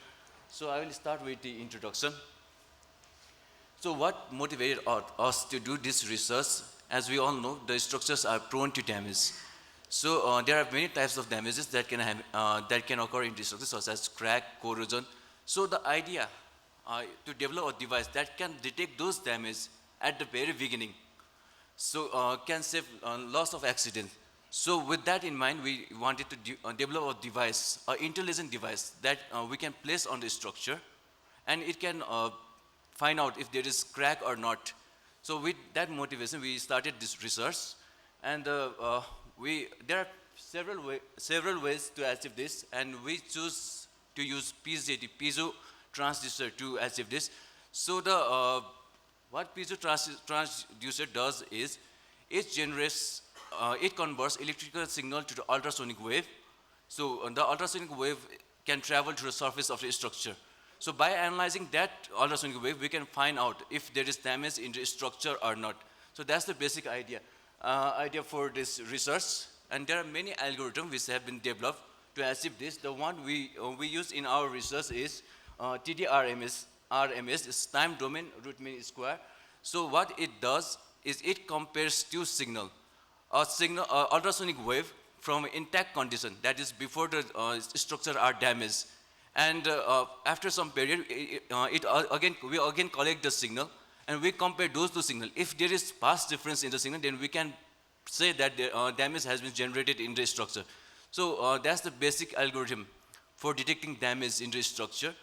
So this is the overview of the system that we develop in our lab. So we plan to make a device that we can place on the structure. So the device can actuate the Pvt actuator, so which will generate an ultrasonic wave which travel to the surface of the structure. And we place the sensor at the end. And from the sensor, it converts the ultrasonic wave back to the electric signal and send it back to the device. The device decides if there is damage or not. If there is damage, then it can send the signal to the remote lab through wireless communication. So this is the overview of the system. And this is more detail of the device that we develop in our lab. So for developing a device, we started working on the circuit. So for that, we needed a microcontroller. We choose a microcontroller with inbuilt DAC, digital to analog converter, ADC, analog to digital converter, and DSP engine, so that we can calculate damage in the structure itself without any human intervention. And we also needed an actuator circuit to actuate the Pvt, and a sensor circuit to interface with the Pvt sensor. So with that wireless links, we research on the device. The specification of the device that we develop is we need a 12-volt power supply for that, a microcontroller, a very high-speed one, and we were able to generate an actuation signal with 138 kilohertz of frequency, and the communication mode were wireless. So with this idea, we started developing ultrasonic device. So first, we test the wireless communication. For wireless communication, there are many means. For this particular research, we choose XB modem. So we develop a device. We connected with the XP modem, and first we did by transmitting data wirelessly.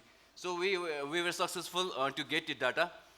So we conclude that wireless communication was successful. Then after that, we work on the actuator circuit. So actuation circuit, we need that to drive the Pvt actuator in order to generate ultrasonic wave through the structure. So we did that as we can see here in the oscilloscope diagram, we need actuation signal with the varying amplitude of sinusoidal wave. So we want to generate ultrasonic wave with this signal. So the reason for this kind of signal is to avoid the noises in the structure. We came up with the idea to merge two wave, exponential wave and sinusoidal wave, to get this kind of signal. And we came up with that formula, and we programmed the controller. After programming the controller, the signal was really low amplitude and could not drive the Pvt actuator. So we have to develop the circuit as well. The circuit consists of amplifying circuit and a compensation circuit, so that it can drive Pvt successfully. So we were able to create the signal, and we were able to drive the Pvt actuator as well. So after that, we worked on the sensor circuit. The sensor circuit is responsible to gather the ultrasonic wave from the structure, the wave which we will eventually use to find out if there is damage or not. So it must be digitized. For that, we need a sensor interface circuit, and the interface circuit, the signal from the sensor were very low, so it needed to be amplified. So we made the amplifier circuit first. But amplifying circuit, the result was not consistent, so we need to add some compensation circuit as well. And after that, the ADC, that is analog to digital converter, the signal is analog, so we needed the signal in digitized form. So but the ADC only recognizes the signal above 0 voltage, so we needed voltage level shifter as well. So we prepared that circuit. We gathered ultrasonic wave, and we proceed on to develop a program for that, to actually find out if there is damage in the structure or not. So firmware, we just created a firmware, a program that will actuate a Pvt actuator, get the signal from the sensor, and calculate, compute if there is damage or not in the structure. If there is damage, then send that damage index to the remote location through wireless communication. We wrote a small program, and then we started proceed with testing the circuit. So this is our test setup. The right figure shows the block diagram, and left one is the circuit in our lab. So for testing the device, what we did was we prepare a steel structure. Steel structure, and we mounted the actuator, PGT actuator, and PGT sensor in it. And then we collect an ultrasonic wave. Then we artificially, manually induce a damage in it. And then again we collect the ultrasonic wave. And this is the result we got. So in the intact condition and in damaged condition, the ultrasonic wave amplitudes were reduced. So this implies that damage has been induced. So with that, I would like to conclude. So we find out during our this research that it is possible for us to make a device that can be placed in the structure, and the device can automatically or smartly find out if the device is intact or not, if device is damaged or not. The device is really low cost, and but still there is some main things need to be done. Right now only the device can find out if there is damage or not, and our future purpose is to localize the damage, to find out where exactly is damage has been occurred. So that's our future research. And also we want to implement it on internet. Right now we are using wireless communication only for local areas. So we want to research on the device from where we can collect data through the internet. So we are working on that right now. And finally, I would like to acknowledge that this research was funded by the Pokhara University Research Management Cell and Cosmos Research Management Cell. And with that, I would like to finish my presentation. And if you have any question, I will be happy to take during Q&A. Thank you. Thank you, Mr. Shrestha, for your nice presentations, introducing your new product. And I would like to congratulate for the development of such an intelligent ultrasonic device for damage detections in the structure. Now it's a time for the Q&A, question and answers. Actually, I have to hand over this session to the organizer by 12:20. So we have about 25 minutes for the Q&A. So I have to open the floor for the question and answers. First of all, we have already the list of questions. I think only the written questions has been accepted here. If we have more time, I will open the floor, and if you want to put the questions directly, I will be happy. So, I would like to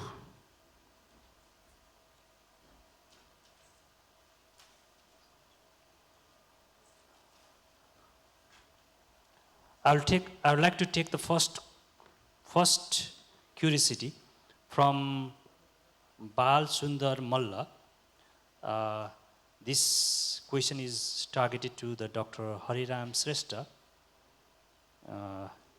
What is your paper is important for the urban center like Kathmandu. The benefits are, letters are very small. And the question is about the open space requirement for the mobility, how to create. Do you have any idea or proposals? So I'll first take the 3 questions, and then I request the presenters to answer. And the second one is to Mr. Jaya Thilak. The question again from the Bal Sundar Malla, and what he has written is, your presentation is very good and applicability in Nepal with local material in rural area. and the recommendation is to open the showroom in Nepal. And the third one is also from the Mr. Bal Sundar Malla. And the question is targeted to the Manish Mansreshta. And he is asking about the cost involved in each test. And the second one is is it possible to use this method for structure not accessible from both the side, like the foundation structure? Thank you. Let's take first three questions and then we'll take more later. I would like to request Mr. Hariram, Dr. Hariram Srestha to answer the first questions.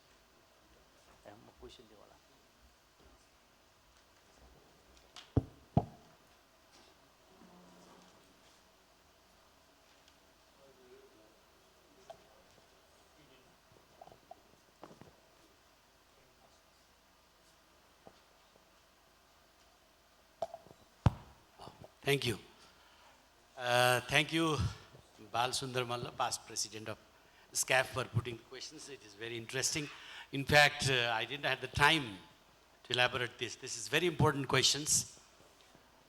Since we need a spacious sidewalk, a pedestrian for walkability, the open space required, how to accommodate the open space required for the city, congested city, already very crowded one. We had already designed in 2012 about this. It is not accommodating additional footpath wider in the narrow street. Rather, it is restricting the vehicle according to the customized street requirement for the weekend or weekdays, all throughout the days slowly. Many countries, many cities have adopted that. It pilots in the first, second, a few days in the weeks, and then slowly it increases. In Kathmandu also, we had designed for pedestrianization of Thomel, Osan, and Darbar Square, Basantapur Darbar Square area. And the idea was to completely stop the vehicle there inside and put the parking area in the periphery of these inner central ring road of Kathmandu for an old city, to protect old city, to preserve old city from the vehicle. And that was the idea. And then from that parking, people go inside. It is not demolishing the house again. It is customizing the design according to the street. If the street is very wide, and then a vehicle can be accommodated in the road. For example, in Orchard Road in Singapore, the vehicle also runs, and then both sides have a wider parks and then walking free area. But the places like Kathmandu, which is already crowded, we have to completely stop the vehicles. And then there are a lot of management items for that. It is a detail of works, and that there is a regulatory framework required, vehicle regulatory timings, and all those things. And then many cities, old cities, have adopted that. Therefore, there is the idea, and then space is no problem. So I don't know whether it satisfied you. Well, this is the answer. It can be done everywhere, in all old cities, new cities.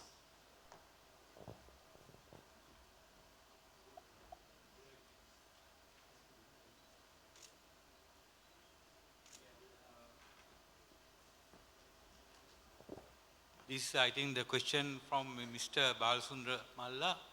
Yeah, thank you for your comment on recognizing this technology as a feasible solution for construction industry in Nepal.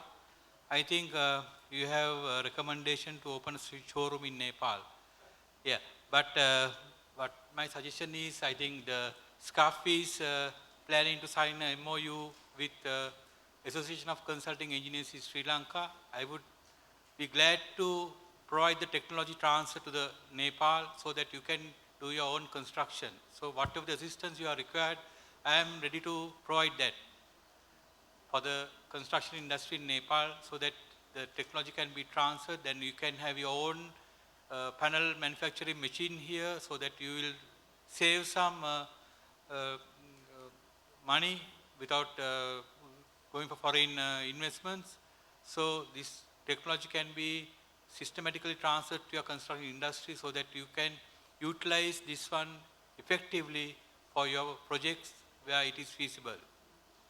I hope this question answer is satisfying your question. Beg your pardon? Yeah, rural areas, yes. This panel can be taken, carry by 2 people. It's a lightweight panel. It's 1.2 meter by 0.6 meter. Yeah.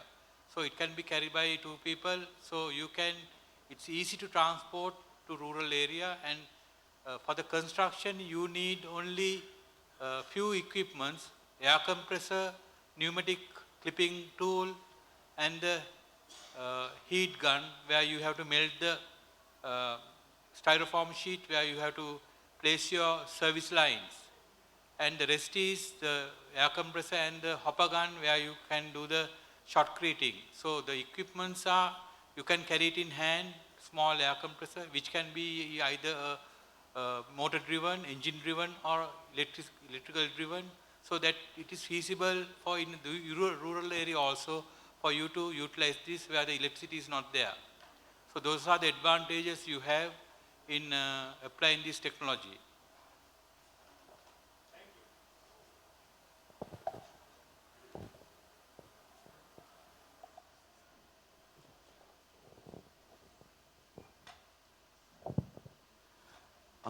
Hello, I would like to answer Mr. Achyut Koirala question first. He asks that penetration depth. So in the lab, we have tested up to depth of 1 millimeter crack, and with length 50 millimeter, and height also, with length 50 millimeter, depth 1 millimeter, and width 1 millimeter. So we have tested up to that depth. So it can find out damage even more than 1 millimeter, let's say for now. And we have yet to test for little damage. I mean, less than 1 millimeter damage. We haven't tested that yet. So we'll be doing that in the future. But right now, the damage we induced was of the size 50 millimeter by 1 millimeter by 1 millimeter. And also, like we have tested this this device in the structure, metallic structures mainly, like steel structure, and we tested in the aluminum structure where it also detected damage, and in the composite structure. So it can detect damage in these three structures, but we have not tested in rock and solid yet. That also will be working on the future. And there is another question from Mr. Balsundar Malla. So cost involved. So while doing research, it cost me more than $1,000. But in product, the research product is the device where we use the amplifier. It will cost it costs around the ICs and device specific manufacturing all cost around $500. So it's really cost efficient. And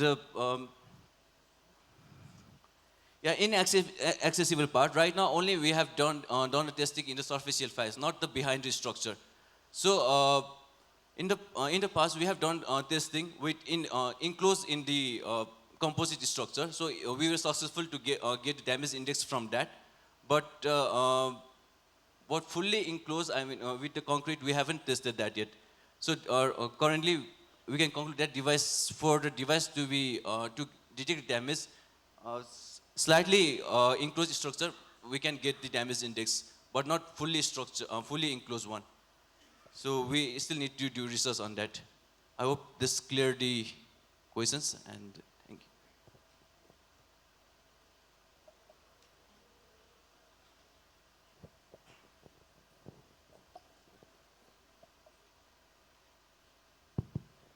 I have second round of questions. The question is for Mr. Arjun Koirala, and from the Sarat Raj Shrestha from CIMAT. Could you please share your experience regarding the involvement of the local government and the local community during the prioritizations in selection of the project or site? Next one is to Mr. Jaya Thilak.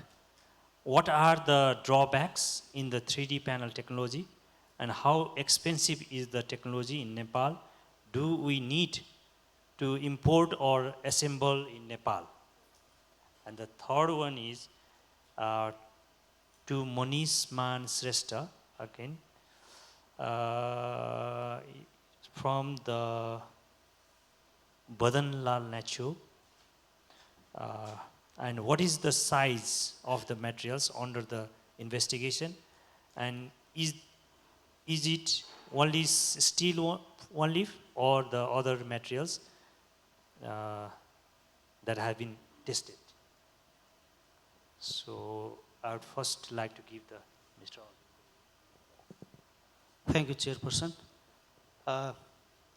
Thank you, Saradharaj Shresthaji, for your, I would say, a very practical question. When we went down into the sites, particularly for the selection of the sites for reconstruction, we witnessed both the situation that local bodies were without elected representatives, and later on, they were there. But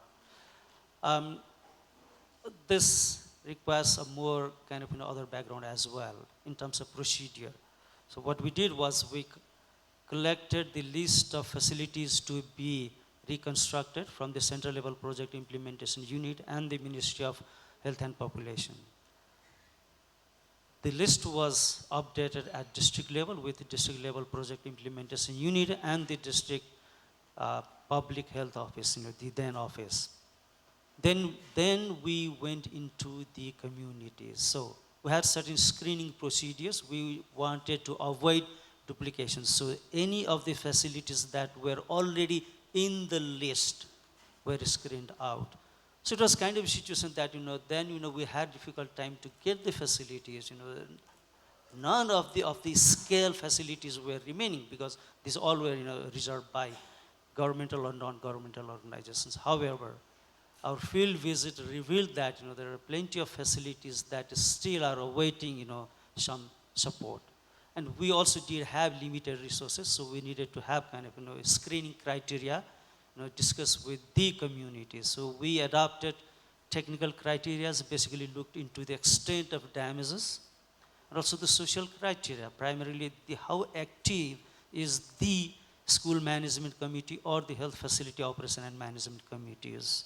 We also looked into the environmental situation, looked into the kind of situation whether the cost of retaining wall is going to be more than 50% than the construction of the building itself. So there was several technical, social, environmental criteria that we presented to the communities and the local government. Now if you look into the local government, then the combination of school management committee and the health facility operation and management committee, they do have representatives from the local government as well. So there were this kind of connections, but we were communicating with both the local governments and the management committees. So based on this criteria, the sites were screened and prioritized. So in the case of prioritized, as I explained in my presentation, we also had socioeconomic parameters, the number of girls students in a school, the number of disadvantaged communities being benefited by the health facility in that neighborhood. So a couple of criteria that screened out or that is in the screening processes. So obviously, we did receive several telephonic calls from the respective communities or from the stakeholders, but as we were very transparent from the very beginning of the consultations, that was quite helpful to screen out that. One of the difficult situations was like in the districts, as the schools were now in operation, but they were witnessing decreasing enrollment in their schools. So they made utilization of the government budget to repair and maintain. So when we were visiting these schools, it was difficult to get the impression of an extent of damage. So I was talking about the psychosociological kind of stress that the community had, And every school was trying to give an impression that, hey, now it is not damaged to that extent, and they can have more confidence of students and the parents. So it was one of the challenging areas where we had to work on our technical aspect, did some non-destructive assessment and all that. So, but primarily, yes, we had a series of consultations with the local communities, with the local people and the local government in their in a formal presence or in their informal presence also. But because we were pretty clear and transparent on the selection criteria, we were in a kind of position to have these sites selected without the influence of the stakeholders that one can imagine of. Thank you very much.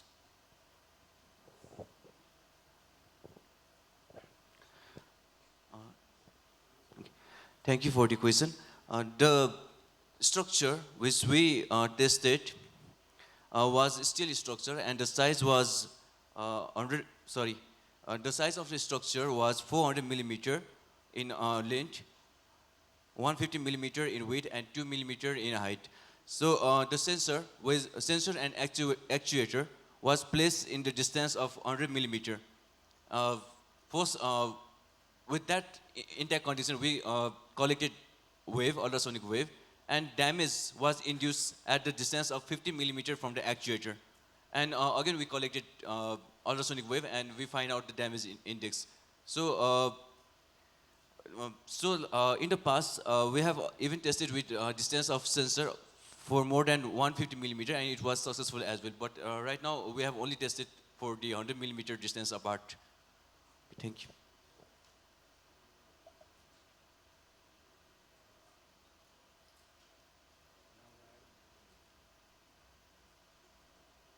Now I'd like to take one question for keynote speaker, Dr. Sudarshan Raj Tiwari. And the question is from the Aditya Paudel. How costly is the construction process by traditional method? Is it possible to build a residential area with a traditional approach in our modern context, considering the foundation required of the building? I would like to give the. Can I say that? Foundation required or?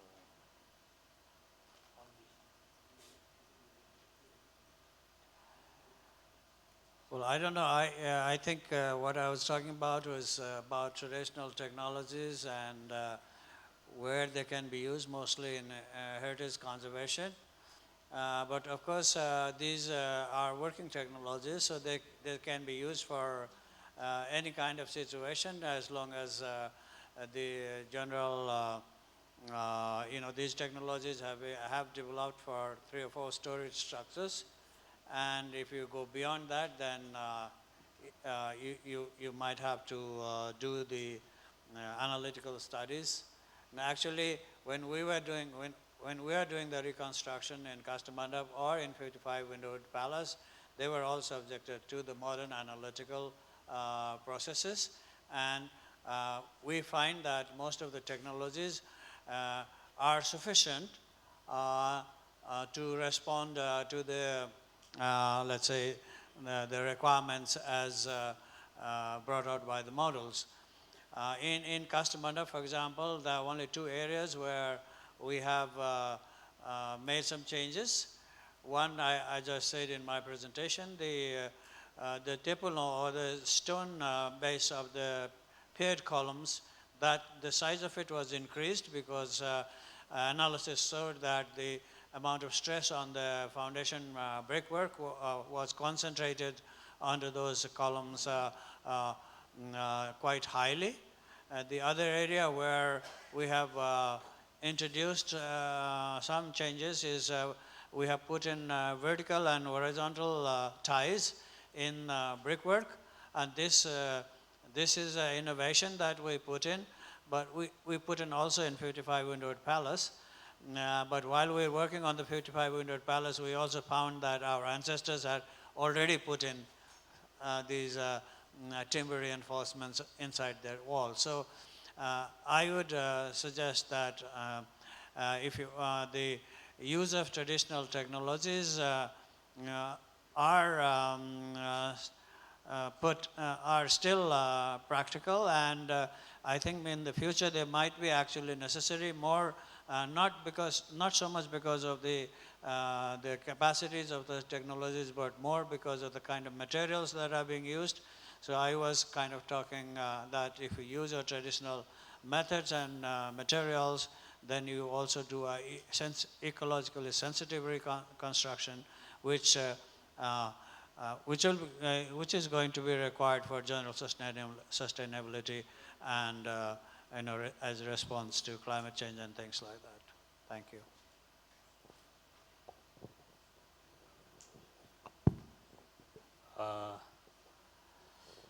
Now still we have 7 more questions. I have separated into 2 parts. The 4 questions are for Manish Mansresta. So I'm just read out all the 4 and giving the time for you. The first one is from Mr. Vijay Sakhi. There are the 3 questions. Any detections on the ultrasonic waves depending upon the materials. And the second one is how large area of materials can be covered. And the cost effectiveness. Have you done the economic analysis?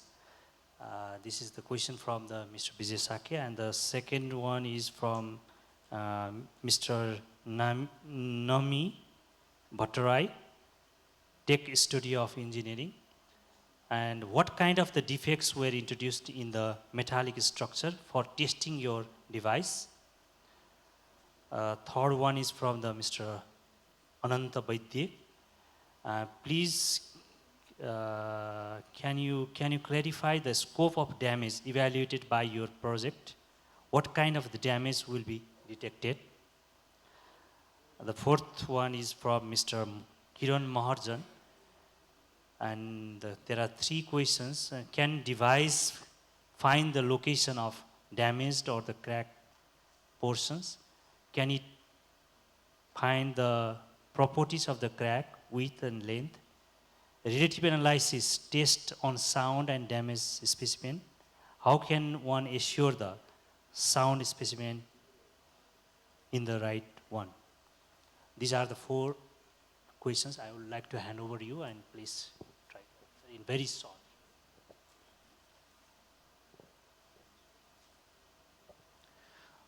Thank you for the question. So first, I would like to answer about direction. So defects on the ultrasonic wave depending upon material. So we tested in aluminum and steel structure. So the ultrasonic wave it deviates in every direction. So we can place sensor in any direction. And if the damage is produced in between the sensor and the actuator, it can detect it. So like if we have sensor and actuator placed in one direction, in one place, and damage is induced in other direction, then it cannot detect that. So and in material, in all two material where we tested, the deviation direction was the same. The properties was similar, so it didn't matter much. So area of material can be covered. So in our test, we only placed sensors 100 millimeter apart. The area we need to do further analysis on that. So we'll be doing that in the next research. Is our second phase of the research. We haven't done that. So currently we have only placed sensors with the 100 millimeter apart, and any damage between these two PZDs, we were able to detect it. And cost effective, I haven't gone to total economic analysis, but the overall cost to build a device will cost us around, will only cost us around $400 to $500, not more than that. So this is from Mr. Bizesaki, and thank you for the question. And then, okay, there is a scope of from Ananta Bardia. Scope of damage evaluation. So the damage, scope is it can detect corrosions and crack in the metallic structure. So in the lab we have induced a crack. We caught the steel plate with the razor of depth 1 millimeter. So we successfully detected a crack, but in the past while I was abroad, I have even detected the corrosion with the similar device. But with this device we have to yet to do that. Uh, so scope, so it should be able to detect crack, corrosion as well, and also bonding and bonding, debonding, and also the knot bolt, loosening of knot bolt, that one as well. So, and from Kiran Marjan, a question. So, location of damage. So right now, the exact location is not possible. We can somewhat estimate that damage is between sensor and actuator, not in other place of the structure. But we have started working on multiple sensors. With that, we can exactly localize the device. But the algorithm is still in the progress for that. Properties of cap. With this project, we cannot find the width and length, but we can only know there is a crack. So we have already found crack as low as 1 millimeter, but so that's the I think current limitation. So we'll be working on to improve that as well. Can you assume this sound specimen in the right one? Sound. So this final question, relative analysis. How can one assume the sound specimen is the right one?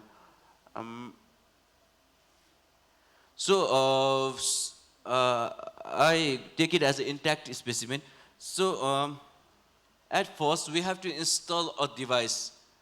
Uh, first, first process is to install an actuator and sensor in the structure itself. So whatever the condition of the structure, at the first instance, we should assume that it's an intact one. There is no other way around. So with the current algorithm, the first, when we install the devices, we should assume that it's the intact one. Then further damages will create a different kind of ultrasonic wave. So with that basis of the first ultrasonic wave, we will evaluate further damage in the structure. Okay. Okay. Thank you for the question, and if you have any.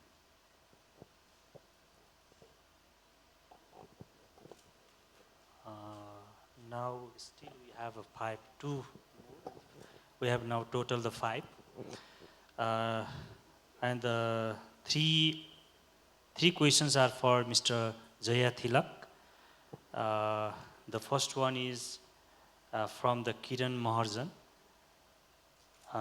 What he has asked is, are connection whole structure classified as the flexible or the rigid? And if the rigid, which component is the responsible to observe earthquake shear? And another from the Pratibha Bhandari, in a country like Nepal, where the transportation's infrastructure haven't reached most of the places with the difficult terrain, is 3D panel technology really the way forward? How can the stone masonry, which are locally available, be incorporated into the 3D panel technology? The technology introduced yesterday by Mr. Jitendra Pothara. Okay. And the third one is from the Mr. Rajesh. What he has asked is there any development of the design code and the design manual for the 3D panel building and the infrastructure, and how many stress how many stories of the buildings could be possible from the 3D panel. So I would like to hand over to Mr. Jay Thilak, and please brief.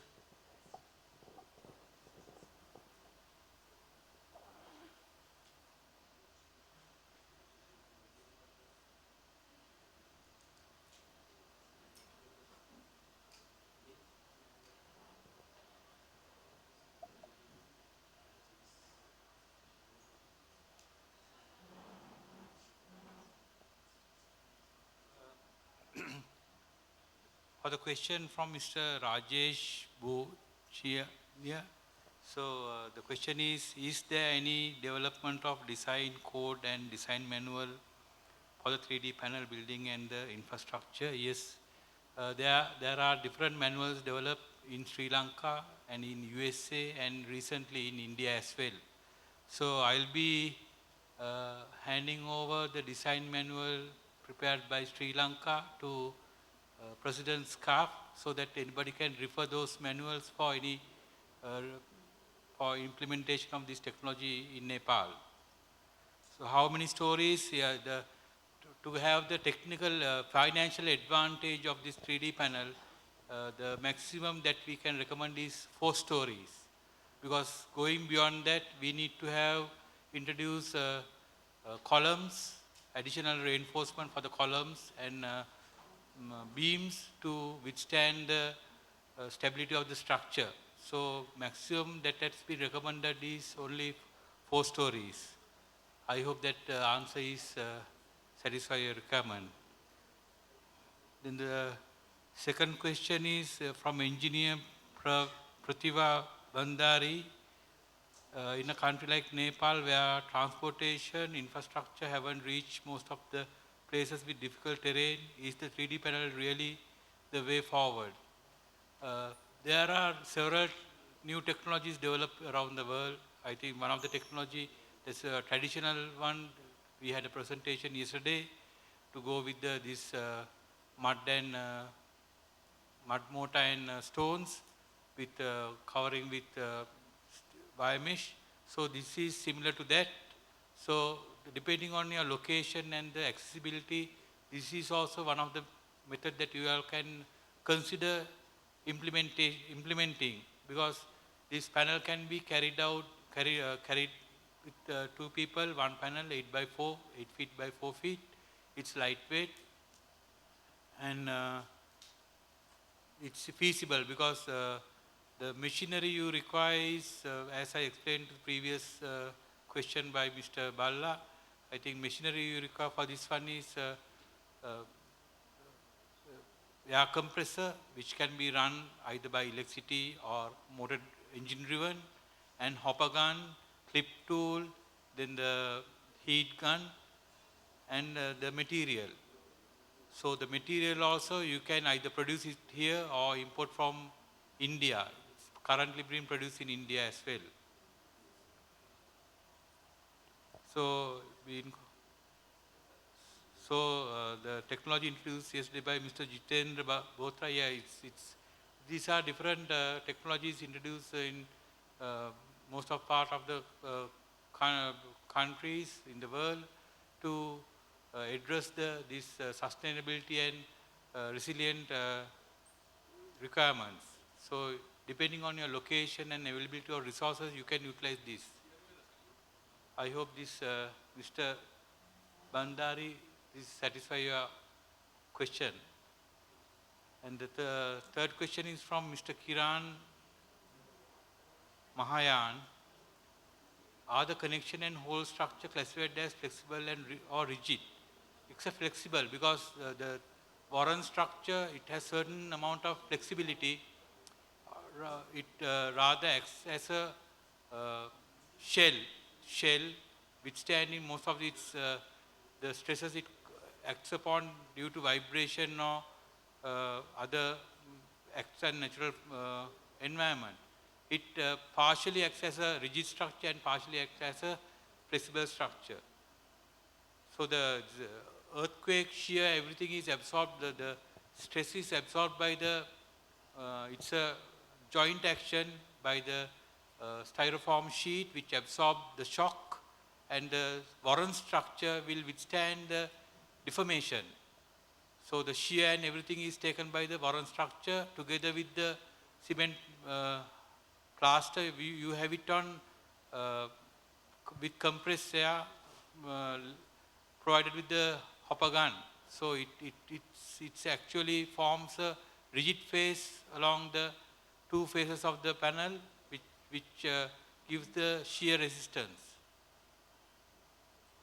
Okay, thank you. Last question is,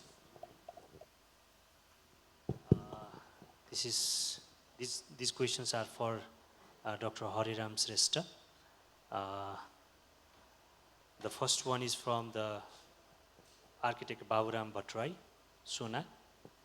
Is there any standard for the pedestrianized area for any settlement, urban settlement or urban areas?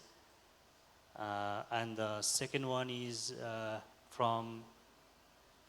again from the architect Baburam Bhattrai.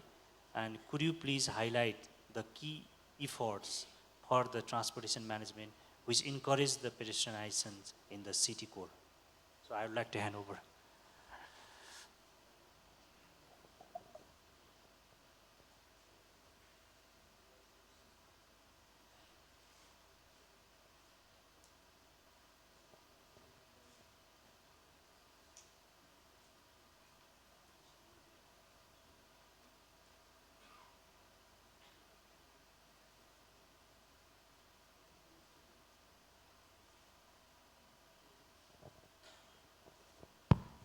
Thank you, Architect Baburam Bhattrai.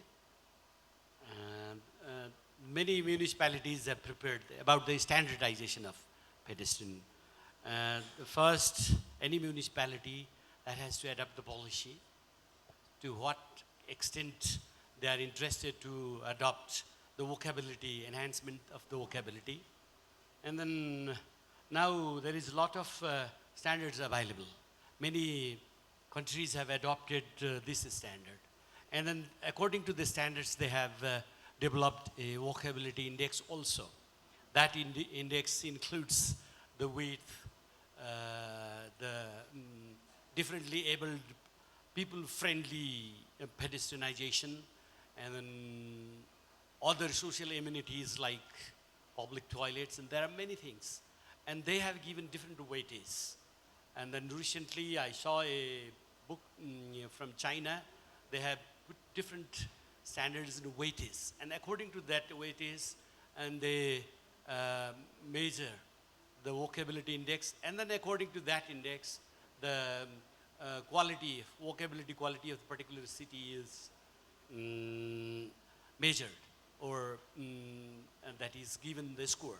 So there are a lot of this standard now is coming in, and many new cities are also adopting these standards. But unfortunately, Nepal, I think especially this pedestrianization standard is not developed.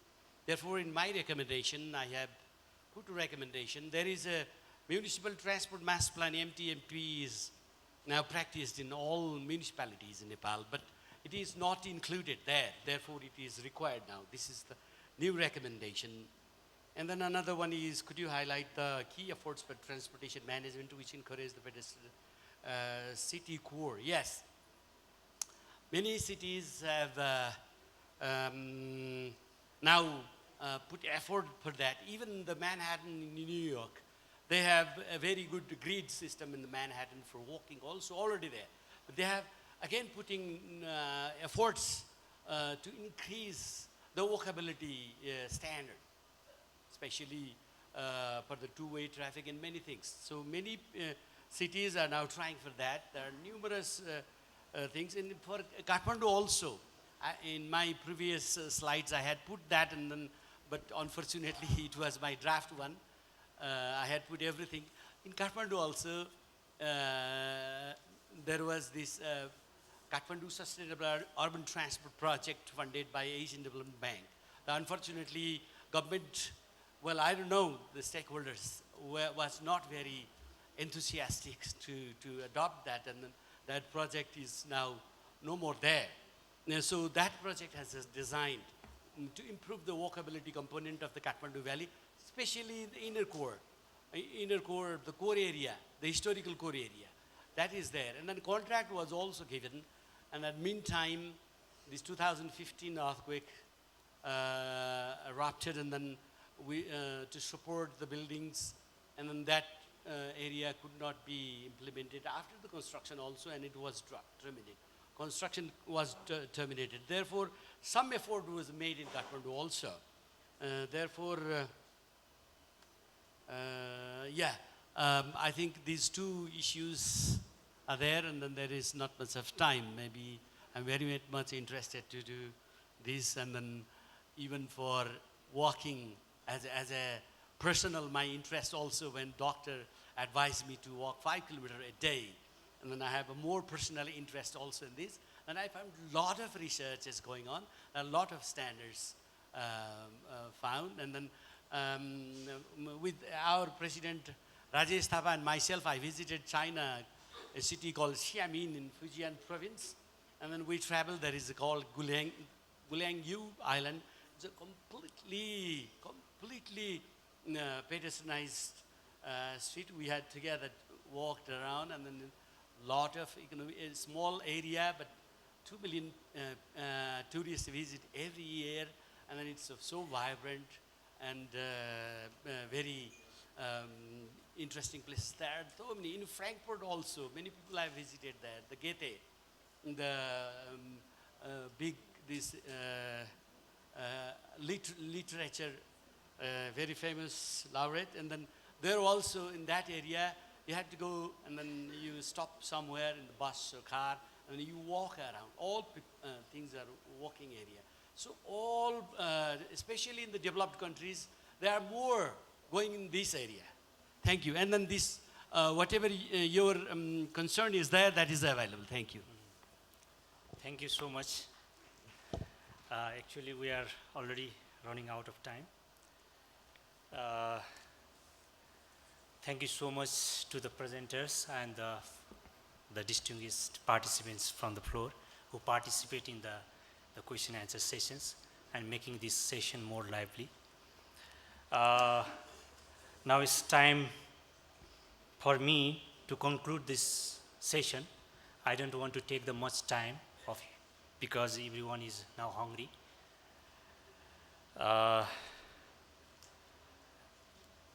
I would like to just give a small concluding remarks.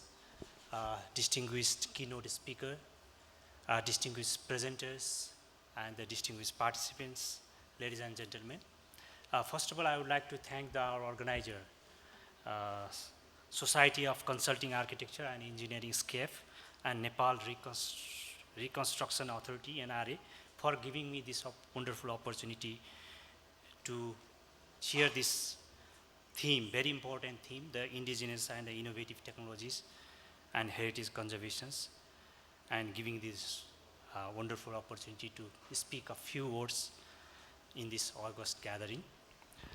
In this session, we have 5 presentations, one keynote presentation from the Professor Sudarshan Raj Tiwari, and the 2 other presentations, more or less related with the planning, as very important for the reconstructions.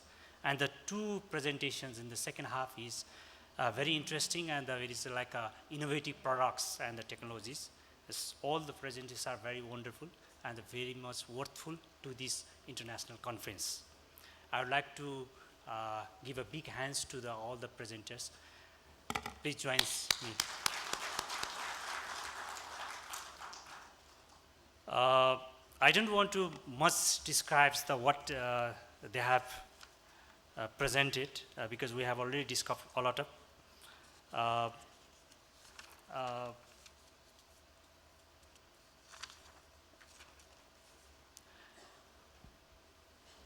I just want to make a few points in the light of this international conference with the theme of resilient infrastructures for the better tomorrow. It has a very much importance because we are we are heading towards the big and rapid development after the establishment of this stable government after long political transitions. The government has a mission with the prosperous Nepal and the happy Nepali. So in this context, this theme, the resilient infrastructures and for the better tomorrow is very much important. I personally believe that the desired economic growth of any country cannot be achieved without the emphasizing this resilient infrastructures and innovation. In the context of the Nepal's ranks the 4th in terms of the climate risks according to the Global Climate Risk Index, and the ranks 11th in terms of the global rank for the earthquake occurrence and the impacts. After the devastating Gorkha earthquake 2015, we have learned more about the importance not only for the resilient infrastructure, we are also much aware of the resilient community and the settlements and working in a collaborative approach. Ever since I have joined the NAST as a Vice Chancellor, I have been emphasizing the partnership between the professional societies and the different, the similar goal-oriented the agencies. And in this context, I see there is also the great scope of collaborations in the field of the resilient infrastructure. It is my pleasure to inform you that the NAST is leading to establish the National Building Research Centers in collaboration with all relevant professional societies and concerning agencies. I hope this center will be useful for building the resilient infrastructure in near future. Once again, I thank the organizers and the rest of you who participated in these sessions and listened to us and making this session lively. Finally, I would like to conclude the saying that the infrastructures are the basis for the development of any nations, but our focus should be towards the resilient infrastructures for the sustainable development. If we can realize it, I think this will justice to the theme of the 3rd International Conference, Resilient Infrastructure for Better Tomorrow. With this, I conclude these sessions. Thank you very much.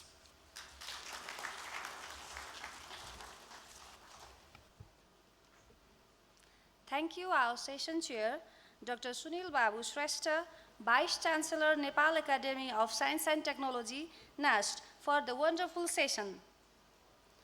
I would like to inform you all that the presentation materials will be provided in soft copy. And now we are at the end of this session, and I request the President of SCAP, Architect Rajesh Thapa, to present the token of appreciation to Chairman, keynote presenter, and paper presenters.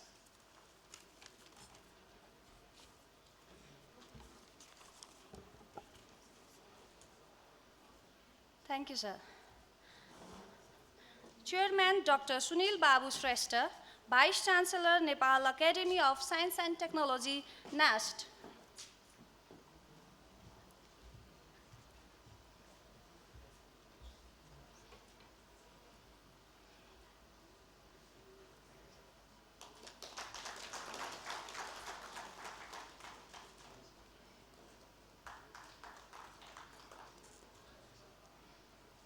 Professor Dr. Sudarshan Raj Tiwari, Institute of Engineering, Pulchok.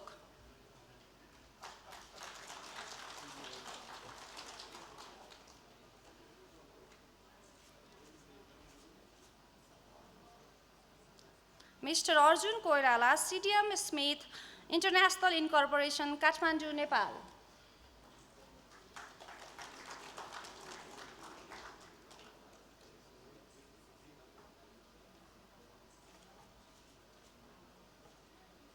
Dr. Engineer Hariram Shrestha, past President of SCAF, Chairman of Advisory Council of NEA, immediate past President of NEA and Executive Director of CDF.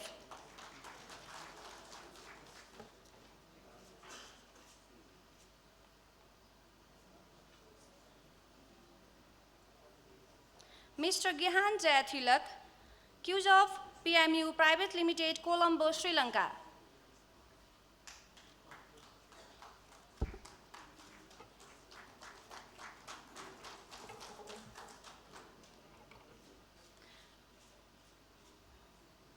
Mr. Manish Mansreshta, Cosmos College of Management and Technology.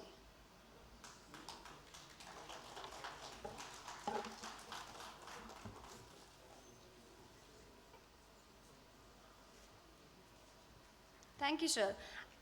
I request all the dignitaries of the session for the photo session.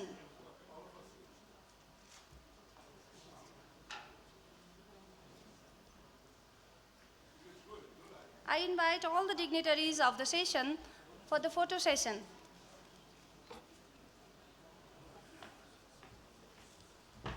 Ladies and gentlemen, lunch is served in Waterfall Garden on the back of this hall. Enjoy your lunch and the lunch coupon are all available on the registration desks outside. And next technical session 5, Investment and Implementation of Resilient Initiatives, will start sharp after 1 hour.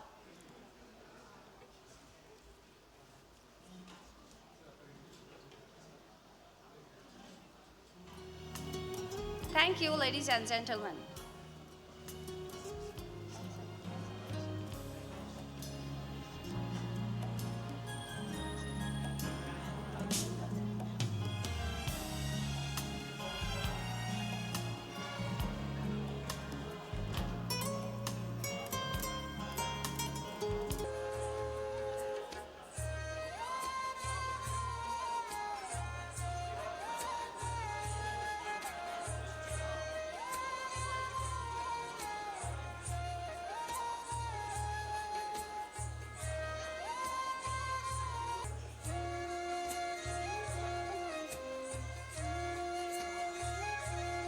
Vice Chairman, Urban Planner, City Planning Commission, Kathmandu Metropolitan City. Ms. Yumika Yasakuma, Chief Representative, JICA, Nepal Office, Nepal.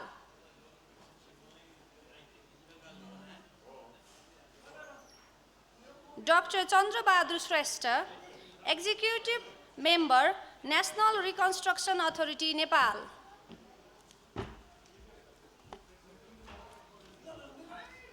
My warm welcome to our rapporteurs, Mr. Bhupendra Man Sakya and Mr. Hari Krishna Dawadi.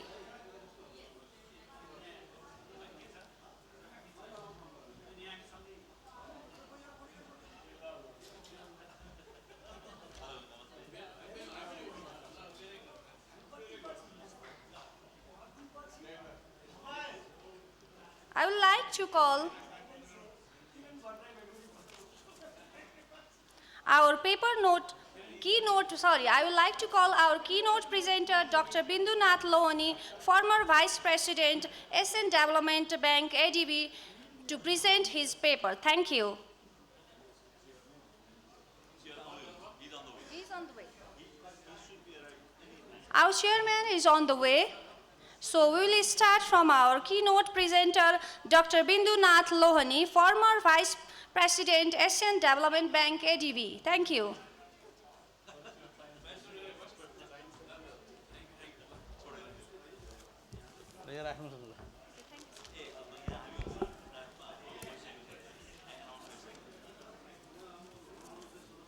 Thank you. Good afternoon, ladies and gentlemen. Thank you for inviting me to say a few words in this gathering. My presentation today will be on 3 topics. 3. The first, I'm going to talk about investment in infrastructure development. What are some of the key economic and investment indicators? How does the infrastructure in Nepal looks like compared to the infrastructure in the region? I think you're still eating. A second point will be thinking building infrastructure differently. We have been building. How do we need to build these in future? The third, what are the financing investment needs in future? all in 25 minutes, which I've been allotted to. Now first, I want to start with a very motherhood statement, which everybody knows infrastructure plays a critical role in economic development. I don't think anybody disputes with that. But what is interesting and what it gets deeper is infrastructure, the GDP per capita is closely associated with the level of infrastructure development. When you look at the data from several countries in the region, you plot a graph, we all are technical people, it'll show that the GDP per capita has a very strong correlation. That's also very easy to understand, most people know it. We also know the infrastructure reduces poverty, provided if we locate the area properly, provided if you make infrastructure inclusively, etc. Not always. And that is also well established. But a key determinant of infrastructure quantity and quality is its investment. We know that. But how do you see this investment? Investment in percentage of GDP, as I told you, is a good indicator. The question is, we know all of these concepts, we know is how much, what percentage of the GDP should we invest? Now that needs research, that needs analysis, that needs thinking. And we don't know that immediately. And this is what I'm going to talk as one of my first points. When I was at the Asian Development Bank, where I spent about 30 years, there was a study looking at about 20 countries from 2011 to 2014. And we found that the infrastructure investment in Asia-Pacific region ranges from 2% of the GDP in some country and up to 7% of the GDP in countries like China. 2 to 7. That's about 20 countries, almost 10 years of data. We also know that infrastructure stock is a very important information. How much infrastructure stock do you have? How do you measure that?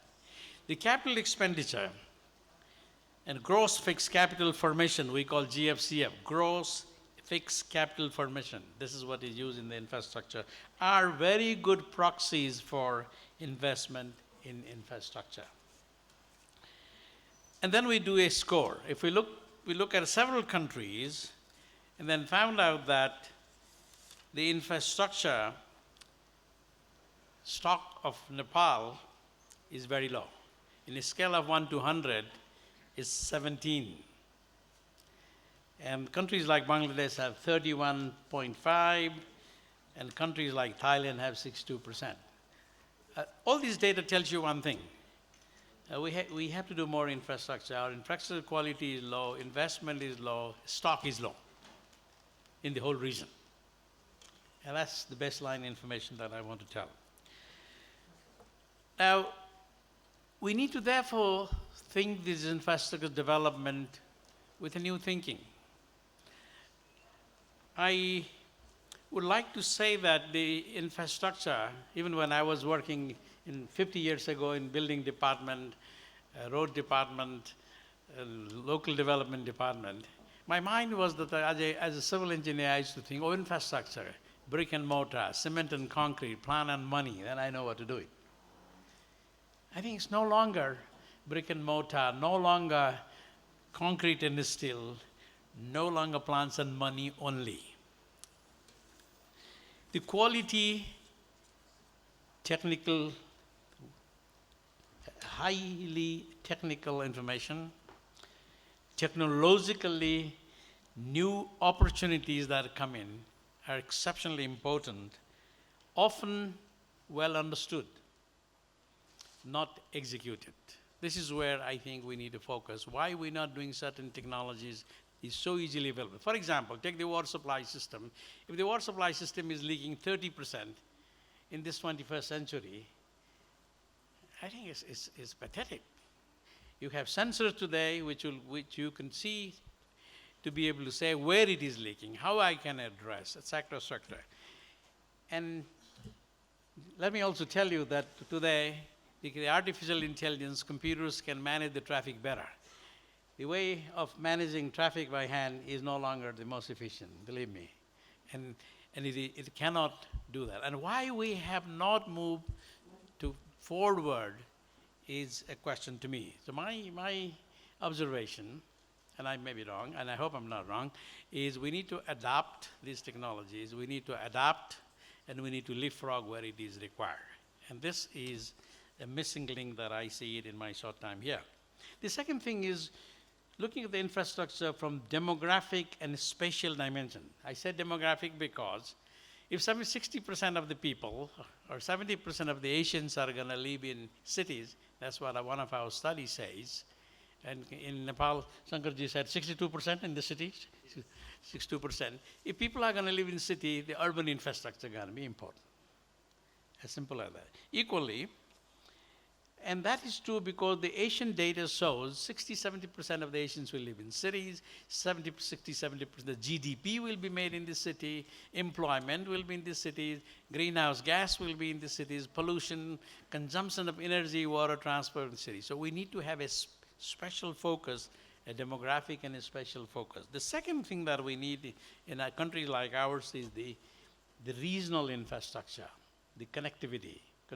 Across the border, we're already talking about cross-border roads, cross-border energy, you know it, but it's very, very important to be able to develop that from the perspective of national development. The third dimension, the environment. It's not only doing the environmental impact assessment, we need to do more than that. We need to have the climate, the natural disaster, all those included in our infrastructure design, something I didn't do that 50 years ago. Ridhiji probably did it in Singapore, we probably do it as regularly, but we need to do this. Climate screening should be a mandatory requirement of every infrastructure project. How can you build hydro in Nepal without looking at what will be the impact of climate change on the hydro? I don't see some of those things really done. Same thing would be for natural disaster. The reason I say is there are economic arguments. One report I've seen here says 1 to 3%, 1 to 2% of the GDP will be lost because of the climate change. Just taking three sectors like agriculture, hydropower, water, and induced disaster. Our own study, our meaning when I was there, we did the 2001 scenario. Nepal could lose about 9 to 10% of the GDP. That's a lot. We don't grow that much. And the same situation is in Bangladesh, about 9%, Southeast Asia, about 6.3%. It is a very strong economic argument to include climate into and natural disaster in our infrastructure design. In the natural disaster, I think a lot of people are very familiar here. I don't need to say much. I only see, we did one analysis to see the prevention. Everybody says prevention is the best solution you have, and it is true. We did the cost-benefit analysis of several of our prevention activities, and you can have at least 1 to 2 return, or sometimes up to 20 times return. I mean, prevention is justifiable on very, very economic ground, not only that it is an important way to think. The fourth, to me, is the governance issue. Every time you build infrastructure, don't think about connecting the 2 points of the bridge or the road from A to B. You need to think about the governance structure. Who are the beneficiaries? Who are the beneficiaries? Are they the right beneficiaries? Who, at what price? At what cost? Is there anything that's been compromised? The quality, the integrity, the cost? I think these are governance issues. We need to look at it. Can the private sector do it better than us? If yes, give it to them. If the private sector needs to hold hand with the public sector, do it together. I think all these governance questions need to be handled not as a part of the infrastructure development. And the final thing in the next 10, 15 minutes I have is the financing and the investment side, to which I've been asked to concentrate a little bit more. First, I want to give you a regional picture, and I'll give you the Nepal picture to the extent I know. I don't know as much as Shankarji, but I'll leave all the questions to him later because I have to go to airport after this. First, Asian region, the region as a whole, not only Nepal, has invested in infrastructure significantly in recent years and will invest quite a bit, but still not enough, both in terms of quantity and quality. This is very, very clear. If we look at our Asia-wise data, which we did back in 2015, I think, 17, Asia will spend about $26 trillion in infrastructure.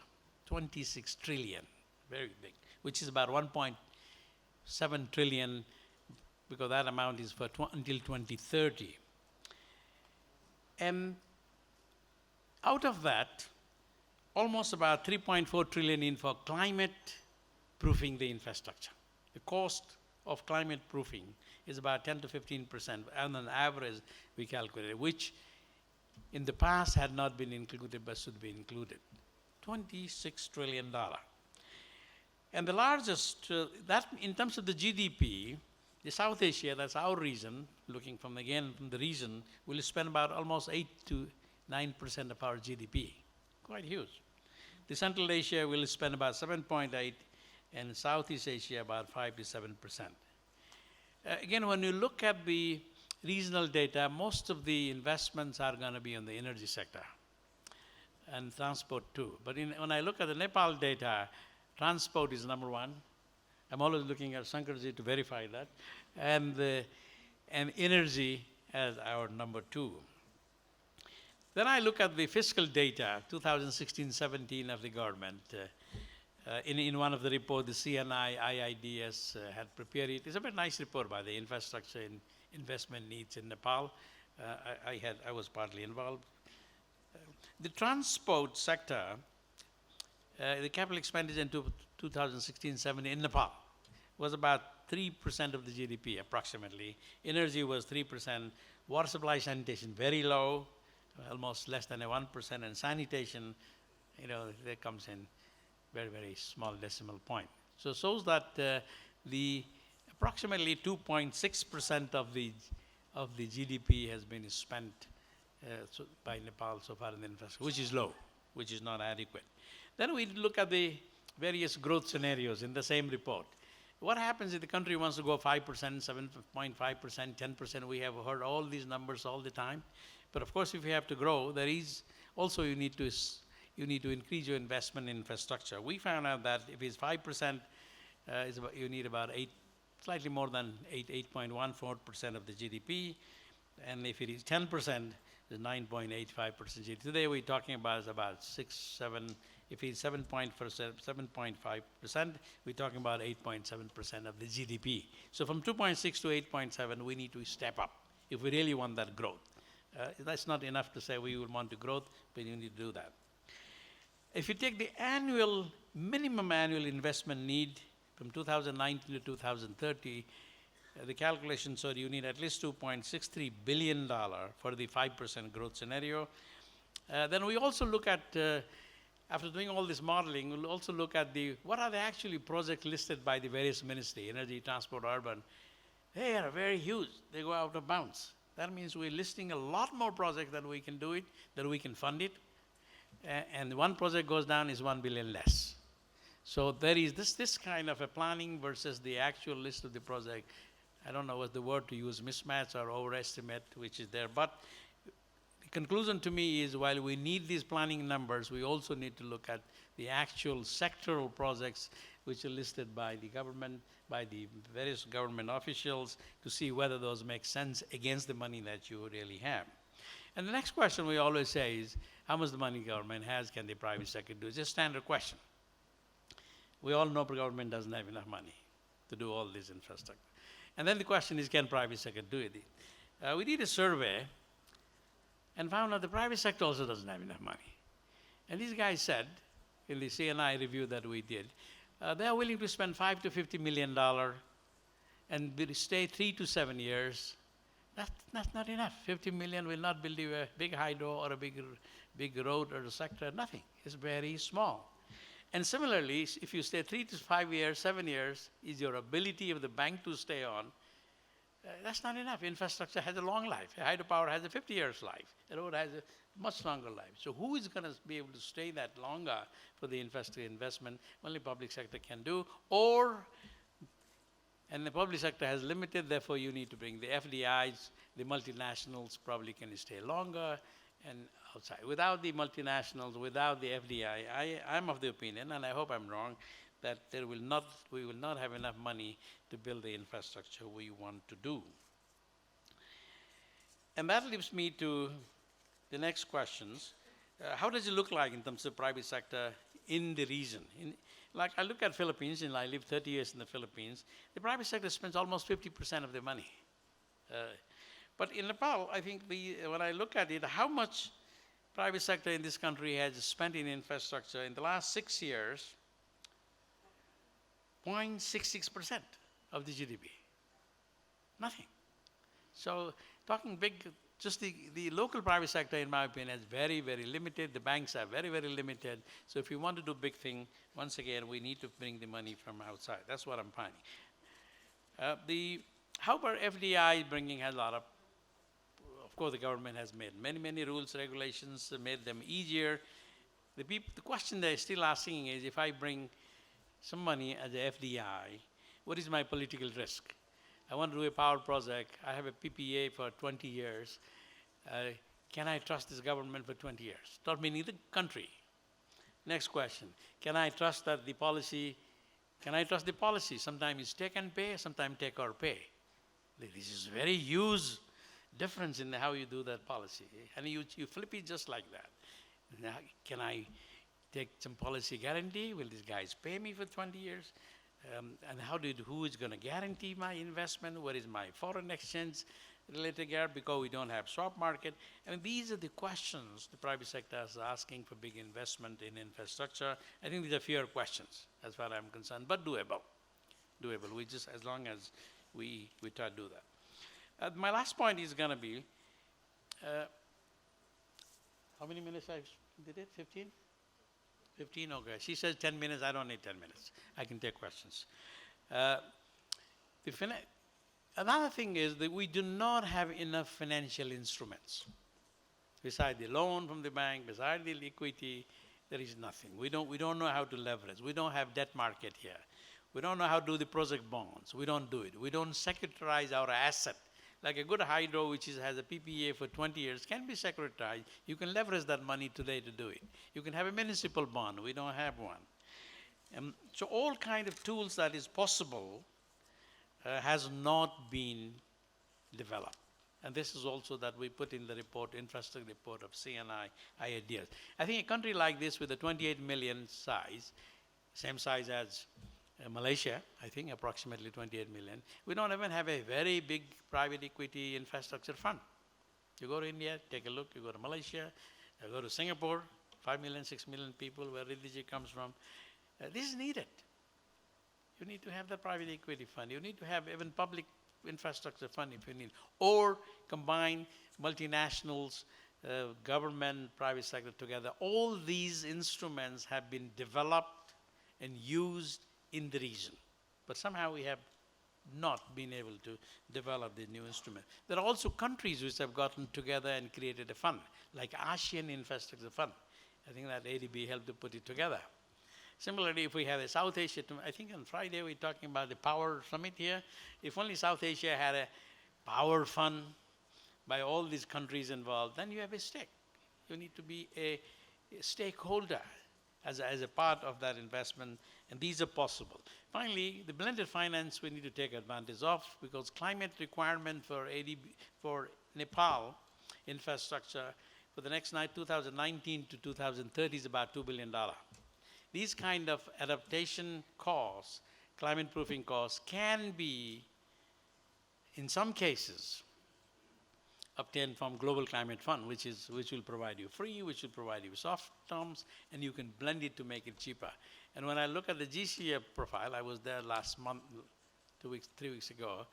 When I look at the GCF, the Nepalese project, there's hardly any. That means we haven't proposed any projects. Maybe we don't know how to develop, but we've not taken the advantage of bringing those money, blending with the climate proof in our various infrastructure projects. So having said that, I'm an engineer. As I said, 50 years ago, I used to work in this country. I can't claim. I still have some license here, license in the U.S., but I can tell you that looking in the last 5, 6 years, going around my own city, just outside my house, I don't think our infrastructure needs to be this low. People are telling me, no, you are an engineer, you should improve it. We all should improve it. And somehow I think it'll be nice with a conference like this if we can uplift our image as good quality engineers, good professional engineers, professional with integrity. Without that, I think our profession doesn't seem to be getting the kind of respect which we really deserve, in my opinion. With that, I'd like to finish in 17 minutes. Thank you very much. If there is a question, I can take it. Otherwise, I'll leave it to Shankarji and I'll go to the airport. Thank you very much. Thank you, sir. Any questions for Dr. Lohani? Please. There's a question? Oh, okay. Okay, I'm going to question. Okay.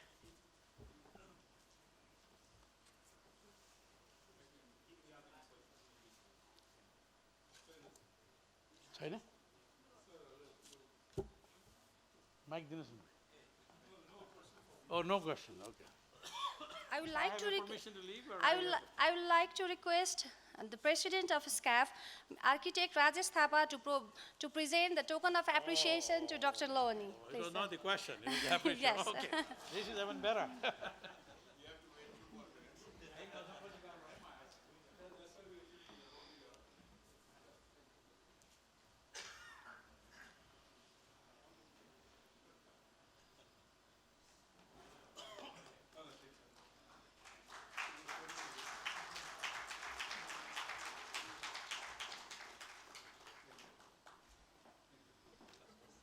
Thank you, sir. My warm welcome to Mr. Sushil Gewali, Chief Executive Officer, National Reconstruction Authority, Nepal, the chairman of this session. Mr. Gewali is a civil engineer with over 20 years of experience at local level from Butol Municipality to Lumbini Development Trust. Prior to becoming the CEO of the National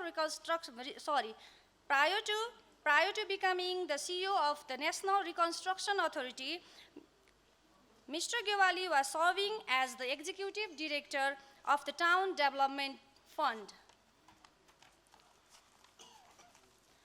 It is my pleasure to pass the mic to the session chair. The session is yours, Chairman. Thank you. Thank you. Thank you very much.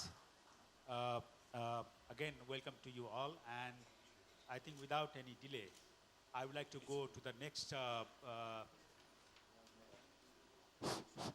Sunneko cha? Okay. I would like to go to the next the speaker. Presentation will be by Dr. Shankar Prasad Sharma, former Vice Chairman of National Planning Commission and former Nepalese Ambassador to USA. He will be talking about on the financing in resilient infrastructures. Remote चलाउने पनि चाहियो.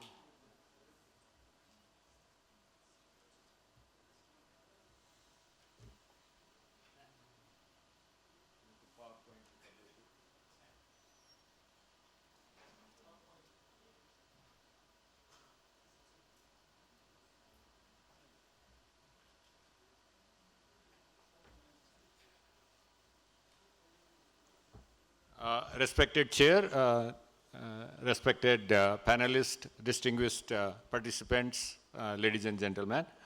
My topic today is basically on financing for sustainable infrastructure development. Some of the basic data has been already presented by Dr. Bindu Lohani. So I would like to go a bit quickly and then focus more on financing part and especially financing the development of resilient infrastructure. It's applicable in Nepal, but also to most of the regions and developing countries as well. So this is the presentation I would like to make. Importance of infrastructure development, infrastructure gap and financing requirements, regional connectivity for higher benefits, because if we only focus on national issues and strategy, that may not be enough, because now everybody is talking about regional integration, global integration and globalization, and also financing options and financing for resilient infrastructure development. Now if we see some of the benefits, because we also, these days, we also have to talk about sustainable development goals, and then how this financing is linked in achieving some of the sustainable development goals of specific countries.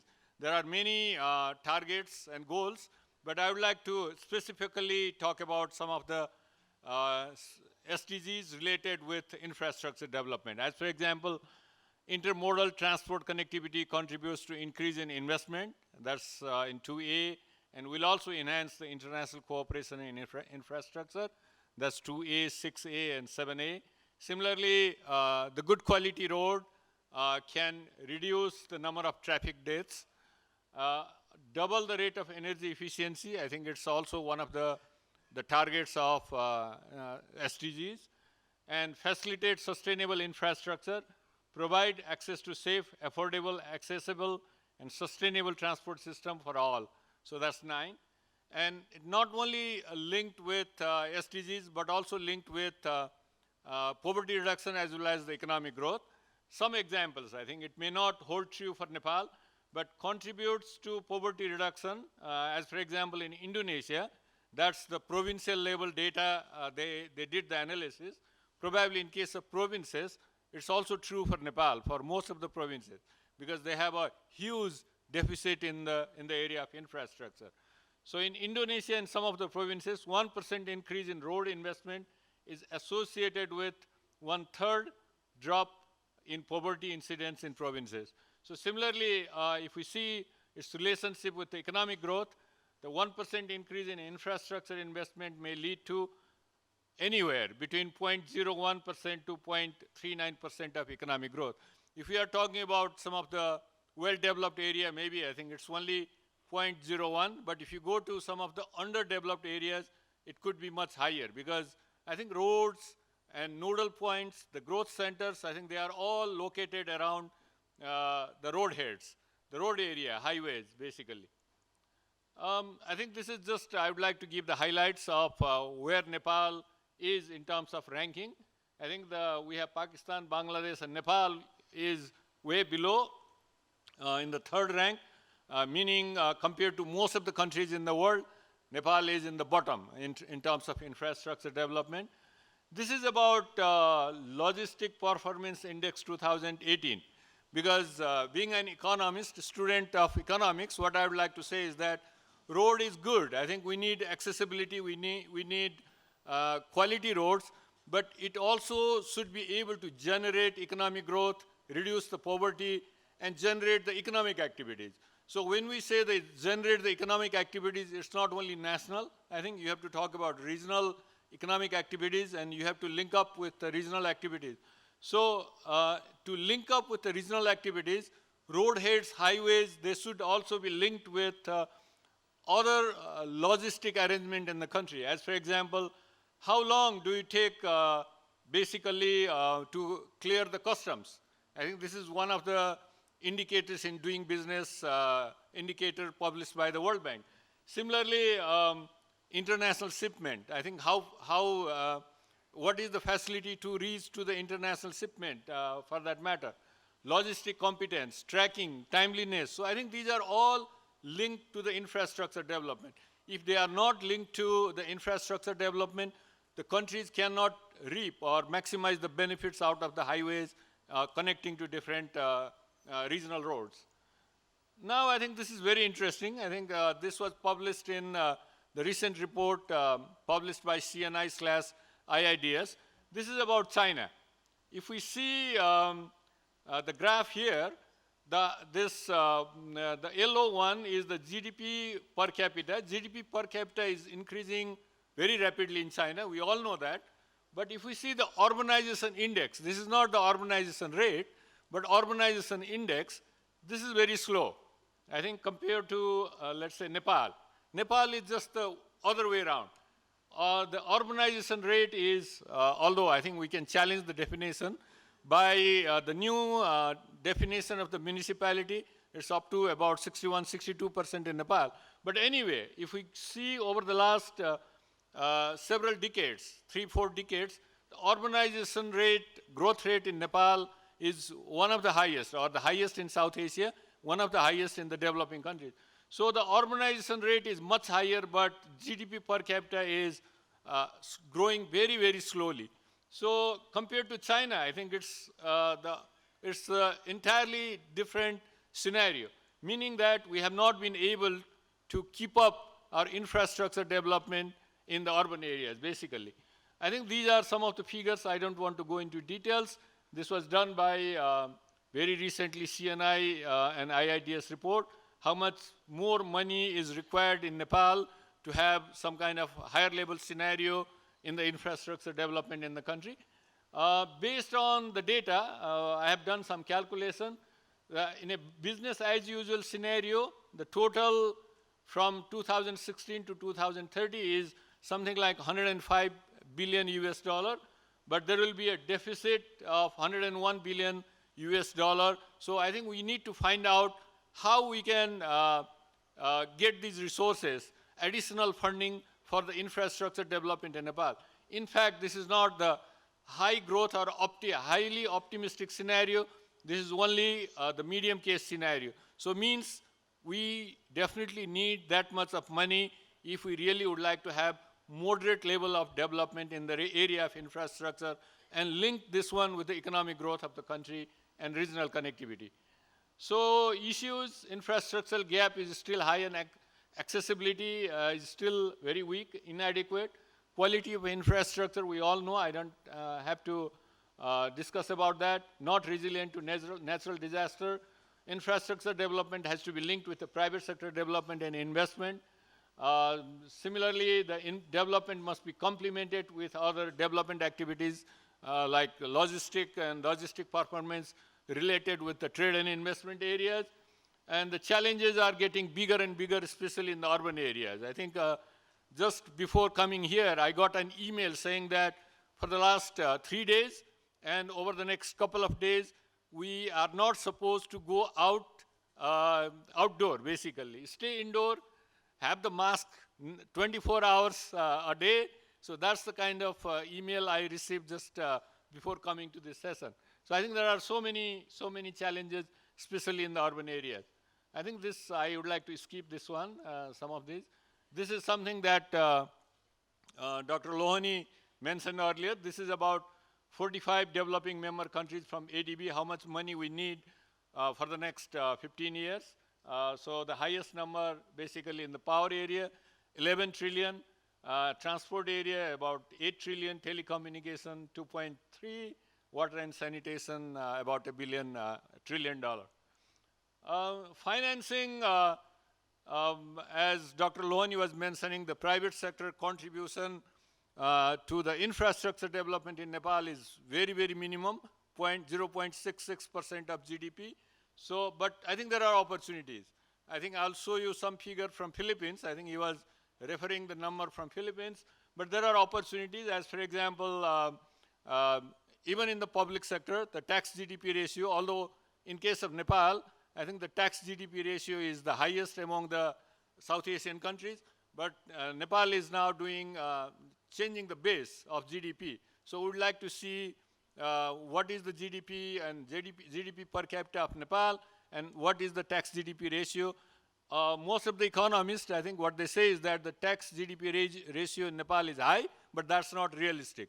We have not been able to capture so many economic activities in GDP. That's the only reason why it's so high.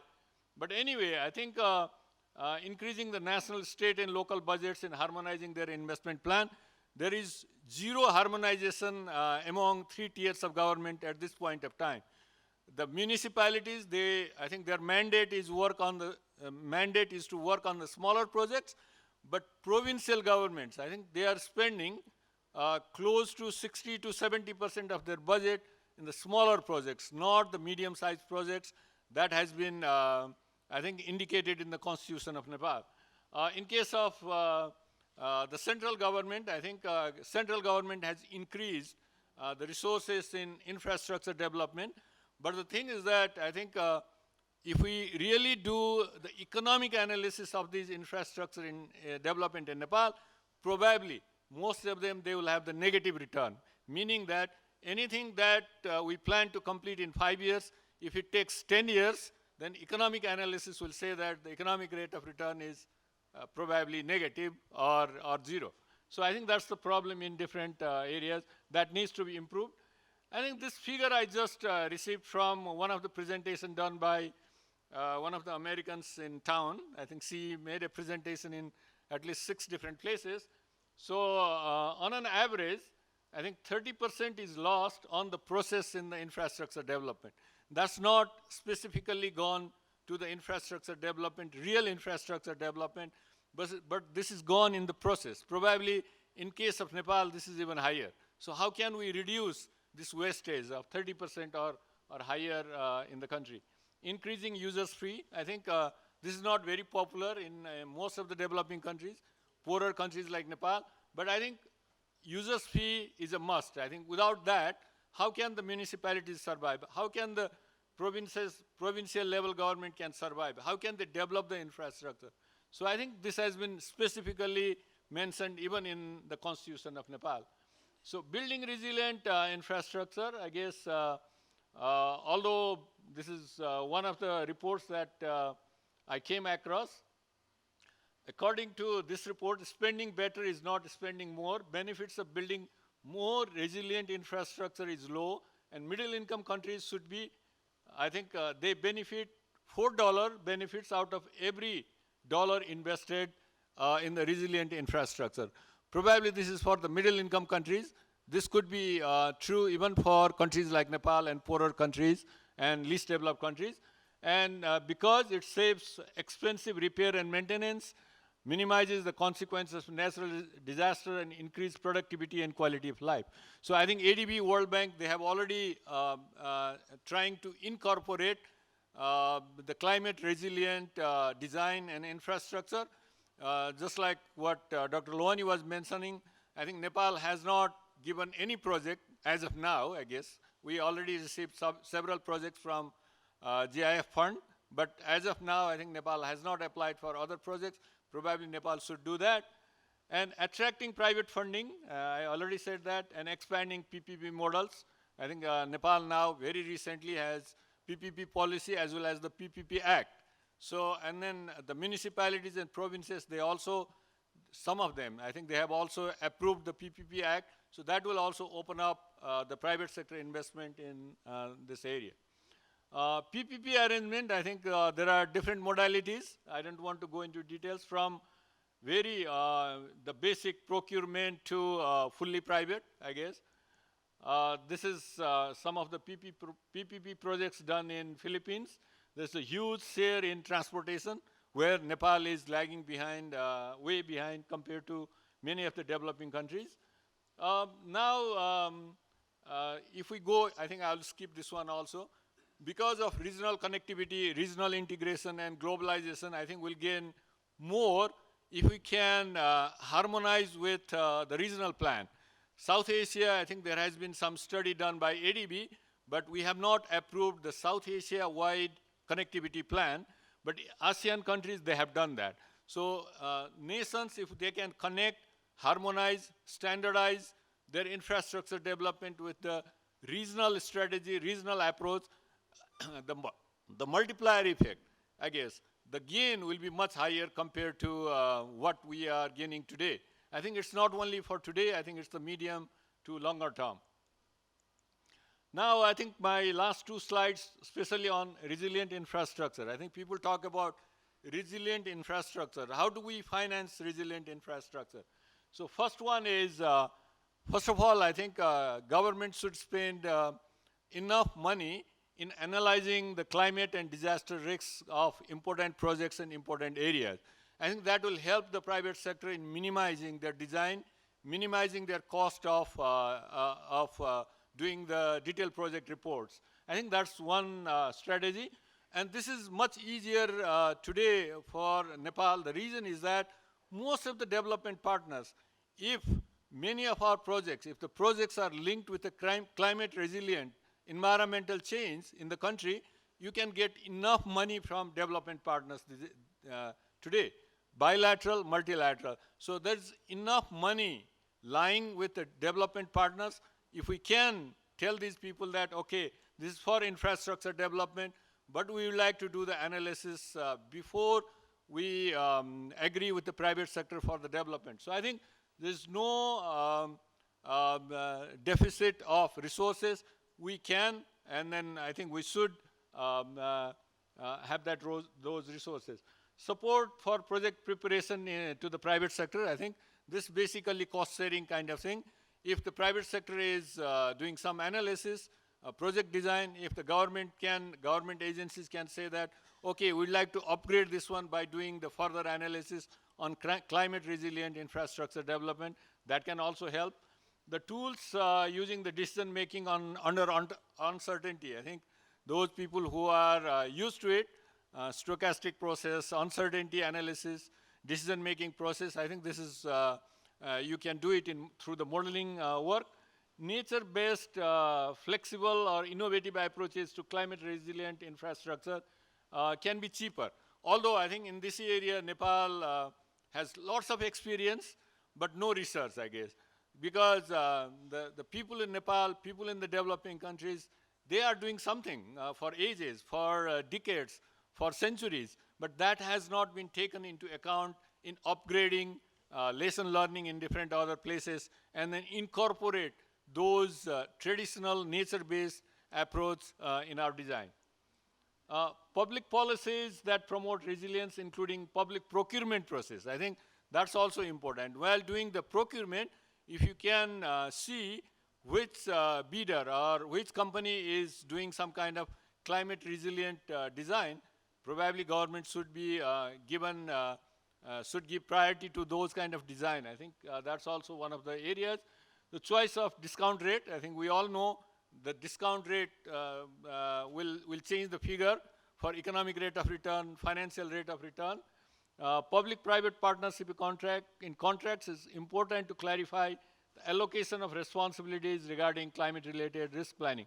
The whole idea of PPP is risk sharing and profit sharing. So, but Nepal, I think it's a long way to go in that perfect kind of PPP modeling.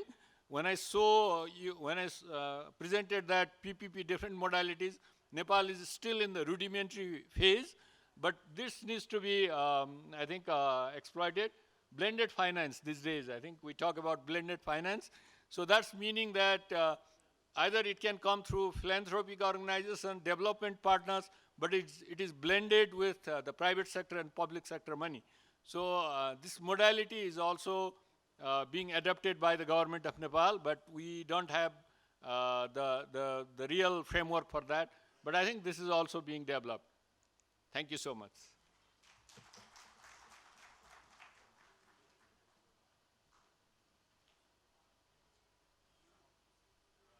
Thank you very much, Shankar sir. Very excellent presentations and also very much comprehensive. Now I would like to go to the next presenter. Today we are not here, the Mahaprasad Adhikari, but we have Mr. Sunil Paudel. He will be making a presentation on the investment opportunities in Nepal. So now, Sunil ji, yeah, floor is yours.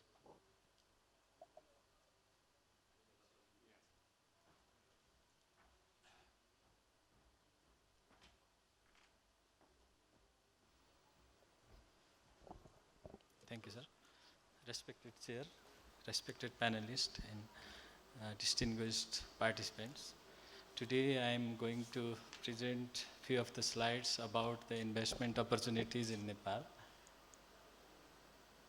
Yeah, this is the brief profile of Nepal. I think all of us know about this.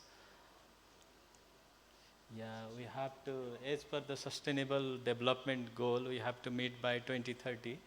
Yeah, we have to become middle income country.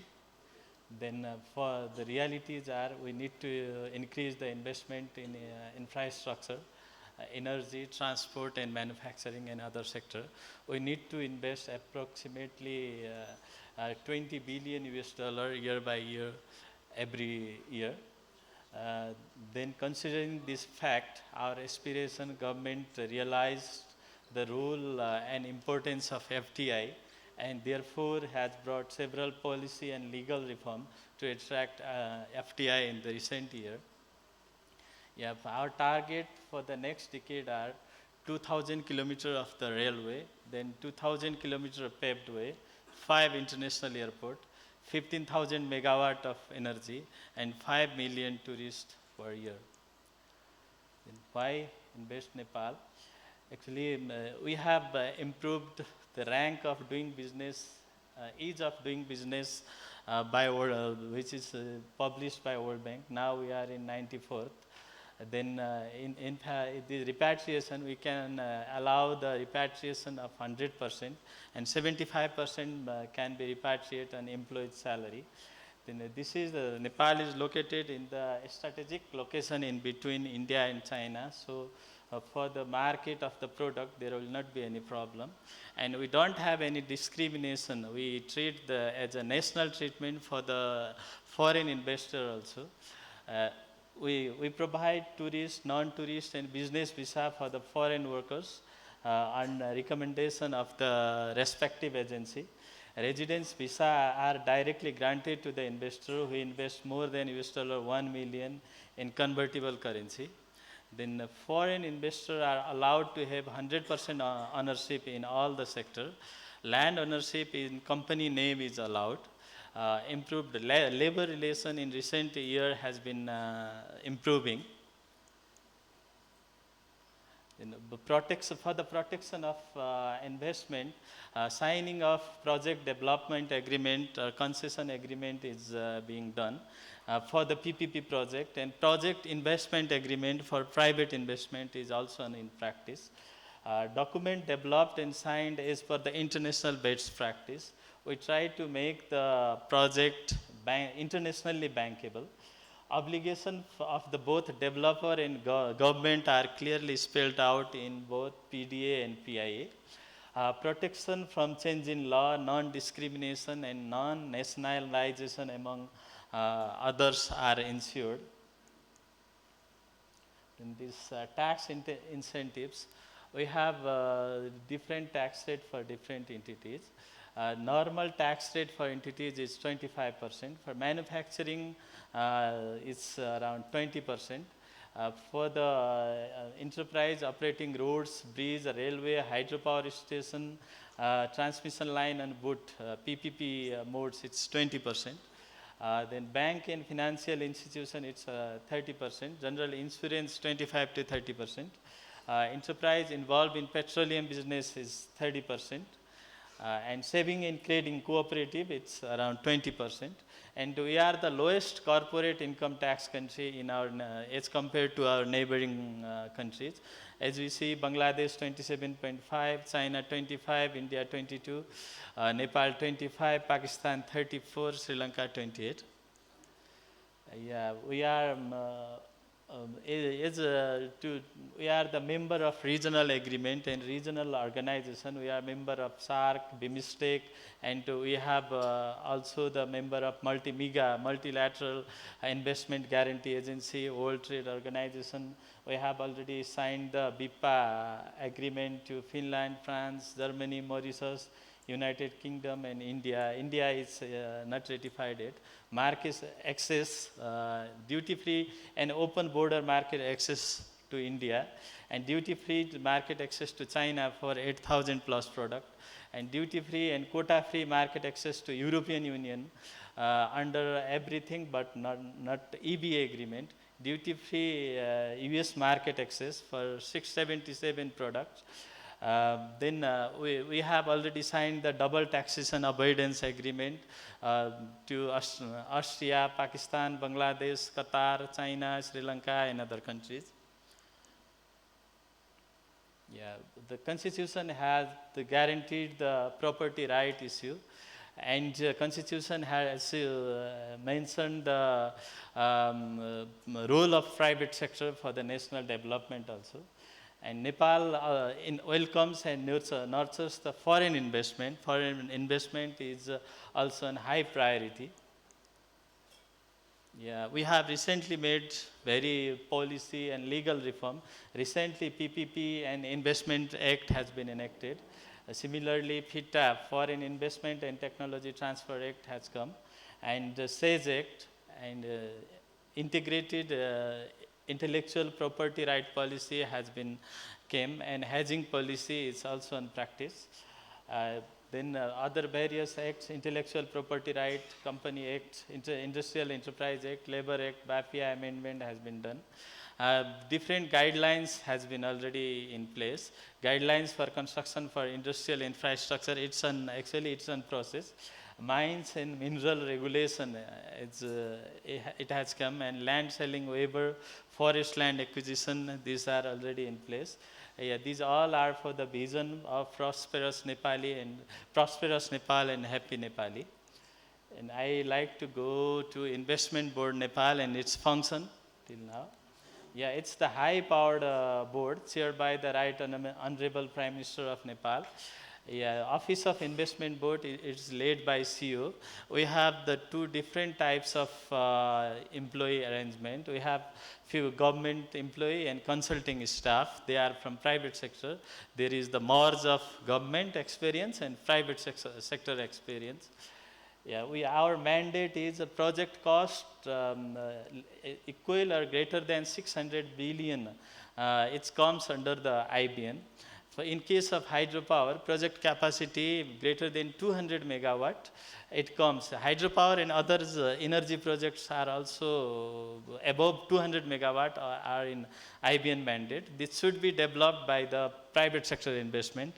We didn't involve in the government budget. Then as per we have mandate on investment promotion, project development, investment approval, one-stop service, stakeholder coordination, and we also do the policy advocacy. We have the provision of one-stop service. We provide the investor one-stop service for the registration, company registration, PAN registration, industry registration, central bank, and foreign currency record and repatriation. We provide the facilitation for the work permit, tourist, non-tourist, business visa, EIA, land selling waiver, access road, bridge, transmission line, project implementation, forest land clearance, custom clearance, project security, and other issues, explosive, fiscal incentive, and other sectoral license. I like to show a few project detail of Nepal. We have lots of opportunity in Nepal. Energy, transport, tourism, agriculture, manufacturing, ICT, health, mines and mineral, education, banking and finance. Every sector are open for the investor.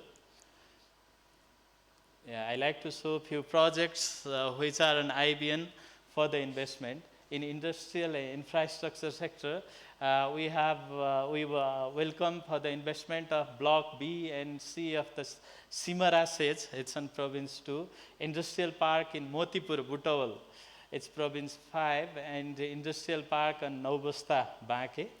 Other in a tourism sector, Dreamland Dhulikal Project, Film City in Dolakha, Damoli Multipurpose Tourism Project, Dolakha Mountain Academy, Se Foksundo Luxury Resort, Sky Resort in Manai, Gautam Buddha International Maternity Hospital in project, it's nearby Lumbini, Khaptad Integrated Tourism Project. For educational and health infrastructure, Dhulikhel Medicity Project, Gandaki Technical University Project, Education, Health and Sports City Project. These all projects have some pre-feasibility study we have already prepared, and these projects are prepared after thorough consultation with provincial government and local authority also. If the details are needed, we can provide through the Office of Investment Board, which is a New Baneswar. These other infrastructure are transport infrastructure, Kathmandu Valley Metro Rail Project, Dhangadi Regional Airport Project, Viratnagar International Airport, BRT in Ramgram Tilaura Court, and urban infrastructure, integrated solid waste management in Ratnanagar, integrated solid waste management in Jitpur, Simara, smart city project in Hetauda. This project, details of these projects are in our Office of Investment Board. We do the execution of agreement and implementation of project. For that, the process is, after application, we do the MOU with the developer. We provide the investment approval. Our range is, our mandate is above 6 billion Nepalese rupees. Incorporation of company, we facilitate the developer, or we have the one-stop service also. Performance security, we provide, developer has to pay before providing the license. Environmental study, EIA, we facilitate for that. Formation of PMU for the implementation project, Government of Nepal, in IBN, we provide project monitoring unit, we establish and we monitor the progress of project, we facilitate for the different types of service required for the developer. There is also provision of termination in case of non-achievement of the milestone. It's clearly mentioned in the PPP Act. Then we also handover of the project. Thank you.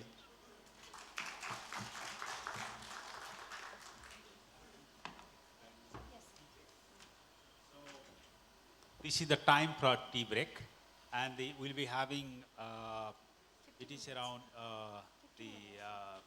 around 2:45, yeah, we'll be here. So up to 2:45, around 15 minutes, we'll be having the tea break. So, yes, okay, thank you. Ladies and gentlemen, tea is served in the waterfall garden back to this hall, and the session will resume after 15 minutes. Thank you, sir. Chairman, Mr. Sushil Gewali, Chief Executive Officer, National Reconstruction Authority, Nepal.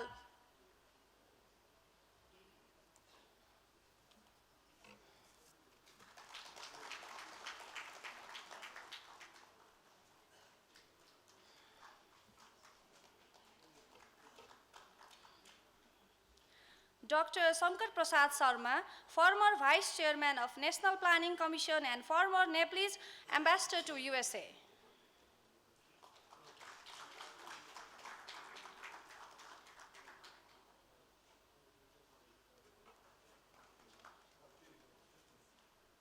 Mr. Sunil Paudel, Senior Divisional Engineer, Investment Board of Nepal.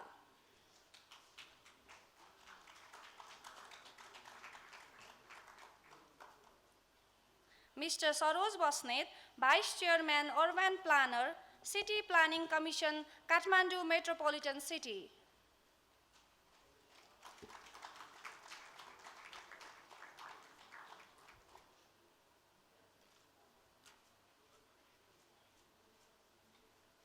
Ms. Yumiko Yashakuma, Chief Representative, JICA Nepal Office, Nepal.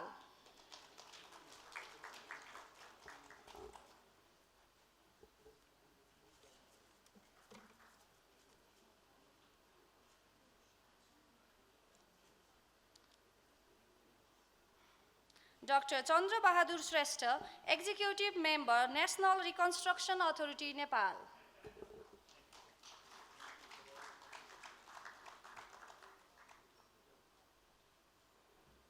Thank you, sir. I invite dignitaries of this session for the photo session. I invite all the dignitaries of this session for the photo session.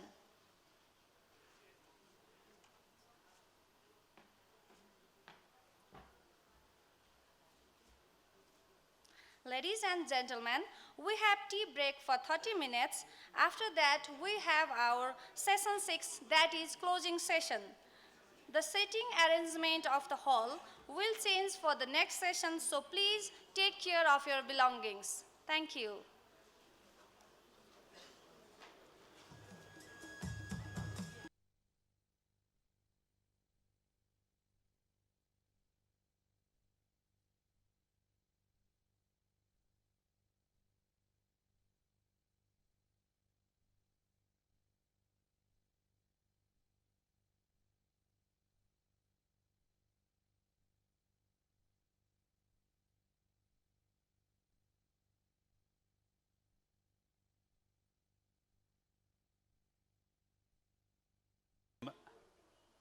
For a business presentation, we have been little bit late, around 5 minutes. So I think without any delay, we need to proceed. And I would like to request for, I think, Shivam Cement, yeah, for their business presentation. Representatives from Shivam Cement for their business presentation. Request all the participants in the outside, please enter into the room. We have already starting the business presentation. Thank you, sir. Good evening, everyone. This is Nikhil Agrawal from Shivam Cements.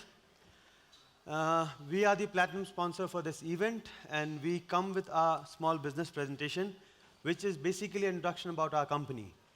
Since many of us are architects and engineers from Nepal, so I'm sure Shivam is quite a famous name. To start with, Shivam Cement was established in the year 2006, and its manufacturing plant was started in the year 2011, where we came with our commercial production.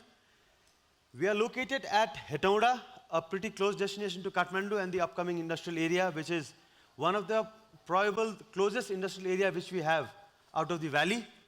And we are one of the largest cement manufacturing project in Nepal with a grinding capacity of 3,500 metric tons of cement per day. Next. Sorry.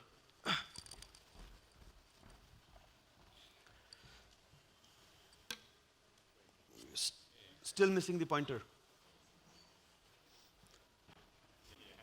Thank you. Talking about the visions and mission of the company, Shivam look forwards to become the largest and the most respected cement company in Nepal that partners in nation building.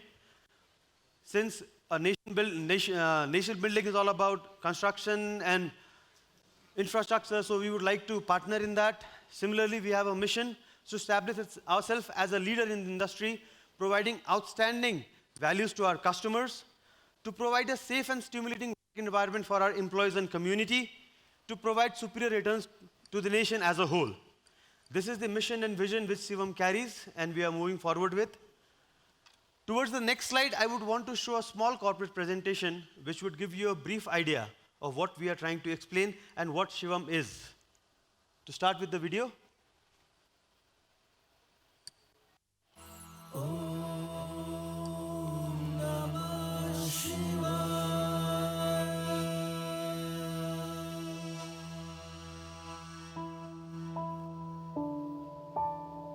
सन् 2006 उसको जन्म भयो। सन् 2011 मा प्रारम्भ भयो उसको यात्रा।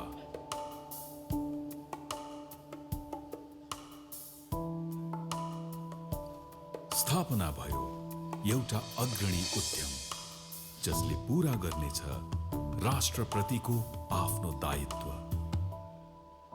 शिवम अब भयो नम्बर 1 नेपालको विशालतम निर्माण योजनाका साथ, जसको उत्पादन क्षमता दैनिक 3000 टन। यो विशाल परिमाणले 2000 करोड बराबरको आयात प्रतिस्थापन गरेको छ। शिवमले अपनाएको छ वातावरण मैत्री अत्याधुनिक तथा विश्वस्तरीय जर्मन प्रविधि। चुनढुङ्गा सिमेन्टको प्रमुख कच्चा पदार्थ। कारखानाबाट 25 किलोमिटरको दूरीमा आफ्नै चुनढुङ्गा खानीबाट यो चुनढुङ्गा यहाँ ल्याइ पुर्याइन्छ। यो चुनढुङ्गालाई 25 मिलिमिटरको आकारमा ल्याएपछि होमोजेनाइजिङको प्रविधिद्वारा स्ट्याकर र रिक्लेमर प्रयोग गरी विभिन्न ग्रेडको चुनढुङ्गालाई समानता दिइन्छ। वे फिडरद्वारा सही तौलमा र मिलमा गएपछि र मिलले यो मिश्रणलाई 90 माइक्रोनको मिहिन धुलो बनाउँछ। यो धुलो 6000 टनको क्षमता भएको साइलोमा जम्मा हुन्छ। अब यो साइलोबाट प्रिहिटरमा जान्छ र यहाँ 900 डिग्री सेल्सियसमा प्राथमिक हिटिङ भएपछि रोटरी किल्नमा जान्छ। यो रोटरी किल्नले क्लिङ्कर उत्पादनको मुख्य भूमिका निर्वाह गर्छ। यहाँ 1400 डिग्री सेल्सियसमा तताएपछि बन्छ उच्च कोटिको क्लिङ्कर। यो रोटरी किल्न भित्रको गतिविधि लगायत सम्पूर्ण उत्पादन प्रक्रियाको निगरानी हुन्छ सेन्ट्रल कन्ट्रोल रुममा। यहाँबाट उत्पादन भएको उच्च कोटिको क्लिङ्कर स्टक पाइलमा जम्मा हुन्छ। यहाँबाट क्लिङ्कर जान्छ ग्राइन्डिङ युनिटमा, जहाँ क्लिङ्करसँग उचित मात्रामा जिप्सम मिश्रण गरिन्छ। यो मिश्रण सिमेन्ट मिलमा गएर ग्राइन्डिङ भएपछि बन्छ अन्तर्राष्ट्रिय स्तरको शिवम ओपिसी सिमेन्ट। शिवम अस्तिको शिवम अहिले धेरै ठूलो भएको छ। अहिले शिवमसँग छ 350 जनाको परिवार। एक यस्तो परिवार जसमा रहेको छ विविध राष्ट्रियता र सिमेन्ट उद्योगमा अग्रणी व्यक्तित्वहरूको उपस्थिति। श्री सुरेन्द्र गोयल शिवम सिमेन्टका अध्यक्ष, अध्ययनले मेकानिकल इन्जिनियर। उहाँसँग सिमेन्ट उद्योग सम्बन्धी 16 वर्षको लामो अनुभव छ। देशको बृहत विकास निर्माणमा सशक्त योगदान पुर्याउने लक्ष्यका साथ स्थापना भएको यस उद्योगले आफ्नो चुन्डुङ्गा खानीबाट उत्पादित चुन्डुङ्गालाई जर्मन प्रविधिको प्रयोग गरी उच्च गुणस्तरयुक्त ओपिसी सिमेन्ट बनाउँदै आएको छ। हामी गुणस्तरमा विश्वास गर्छौँ। गुणस्तरयुक्त सिमेन्टबाट नै मजबुत विकास निर्माणका संरचना तयार हुन्छ भन्ने कुरामा कुनै दुईमत छैन। उच्च गुणस्तर संस्थागत तथा सामाजिक विकास र साथसाथै राष्ट्रको विकासलाई मूल मन्त्र बनाएर हामी अगाडि बढेका छौँ। हाम्रो सफलतामा हाम्रा विक्रेता, सहकर्मी, ग्राहकवर्ग तथा हामीसँगै विकासको बाटोमा अगाडि बढिरहनुभएका सम्पूर्ण गुणस्तर प्रेमी महानुभावहरूको निकै महत्त्वपूर्ण भूमिका रहेको छ। समाजप्रतिको उत्तरदायित्वको भावनालाई शिवमले अहम महत्त्व दिएको छ र सदैव दिनेछ। विशाल उत्पादन क्षमताका अतिरिक्त शिवमसँग देशभर फैलिएको सुदृढ वितरण संयन्त्र पनि छ। सबै क्षेत्रको सिमेन्टको आवश्यकता समयमै पूरा गर्न शिवम सक्षम छ। शिवम प्रयत्नशील छ एउटा यस्तो इतिहास रच्न जो भविष्यमा स्मरण योग्य होस् र यस्तो इतिहास निर्माणको काम प्रारम्भ भइसकेको छ। शिवम सिमेन्ट, शुभारम्भ शिवमसँग। Thank you everyone for watching the video. This is what our plant looks like, and this is how we manufacture Shivam OPC cement. Moving to the next slide.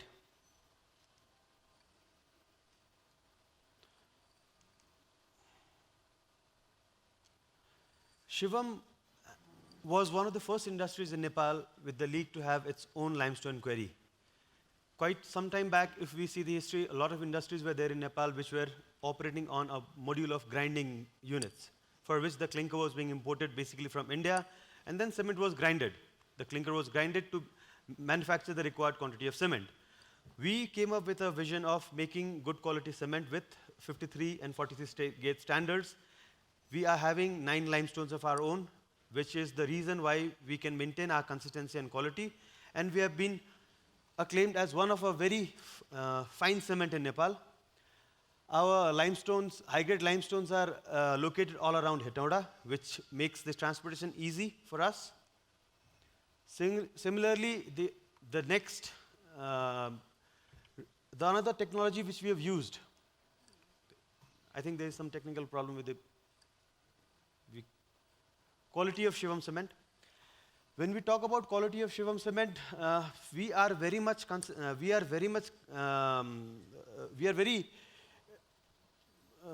I am not getting that word which was taught to me, and we are very much peculiar about our quality, where we are not only looking forward to the manufacturing of good quality of cement, but we are also conscious about ensuring if we have made good quality of cement. That's why we are the first industries in Nepal which is using XRF machine and CBA machines, which ensures every stone of limestone which we are making, what is the quality of it, the reports are generated, and by the help of X-ray machines which are installed in our plant, we are able to test our cement every 15 minutes. We can check the quality of cement in terms of chemical properties every 15 minutes so that there is a corrective action which can be taken, and we can correct the quality of cement which is going to the market. Moving forward to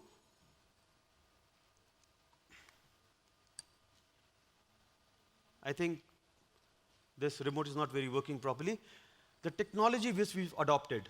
We started as a German technology plant. We were fully equipped with a brand called ThyssenKrupp, which you can see at the topmost. And then we came up with the modern technology, which was very much popular of KSD Humboldt, then FL Smith. And our entire plant is a robotic plant which has been controlled by a central control unit, DCS. In our plant, we do not see a lot of people running with hammers and equipments to repair some stuffs. Entire plant is controlled by the computers which you see in the screen. People are there, and every segment, right from discharge of raw material to packing to the flow of cement to the mixtures, what are supposed to be done, is been controlled by these computers. So the lesser the human error, the better is the chances of having a good quality of cement when machines are being operated. Moving forward to the process, how we make cement. Siliceous material along with calcareous and agaricous material are added and burned at a degree of 1400 degrees centigrade. And then a crystal is being formed which is cooled, and then we obtain clinker, which looks something like this. All the process before this is for the clinkerization unit. And then the clinker is mixed with the required amount of gypsum which we are importing from Bhutan. And we find that powder to the required quality of cement which we make. We are basically manufacturing OPC 43 grade and OPC 53 grade cement.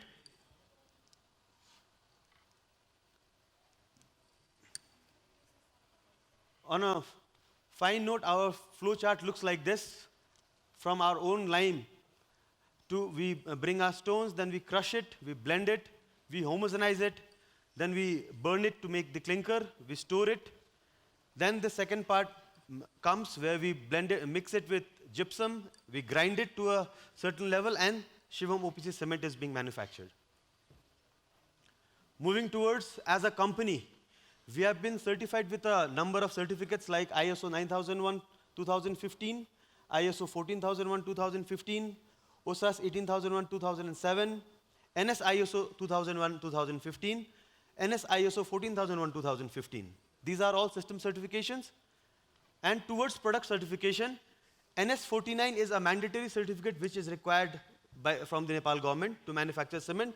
Besides that, we are the only cement manufacturing plant in Nepal which has obtained an IS 269 2015, which means we can manufacture OPC 43 grade cement and 53 grade cement in Nepal. This is the distribution network in Nepal. We are covered half of the Nepal, and we are trying to make our presence in the western area. If we talk about the feeding, we are the first industry in Nepal to have bulk feeding. We have options of providing you cement either in bags or in bulk. We have 3 of these units which we started with Shanghai Construction Group project 7 years down the line. Since then we started the concept of bulk feeding or loose cement feeding. And we have 7 bulkers of this, which makes our strength of 10 bulkers, and we are supplying bulk cement or loose cement to a lot of projects, which is very, very efficient. Like when we talk about the cost parameters, there is a difference of almost 45 rupees direct or indirect saving in direct or indirect saving between bag cement and bulk cement, so which makes a very good amount of money when you talk about big volume projects. Moving forward to, I would like to just take a minute to show Shivam in glance.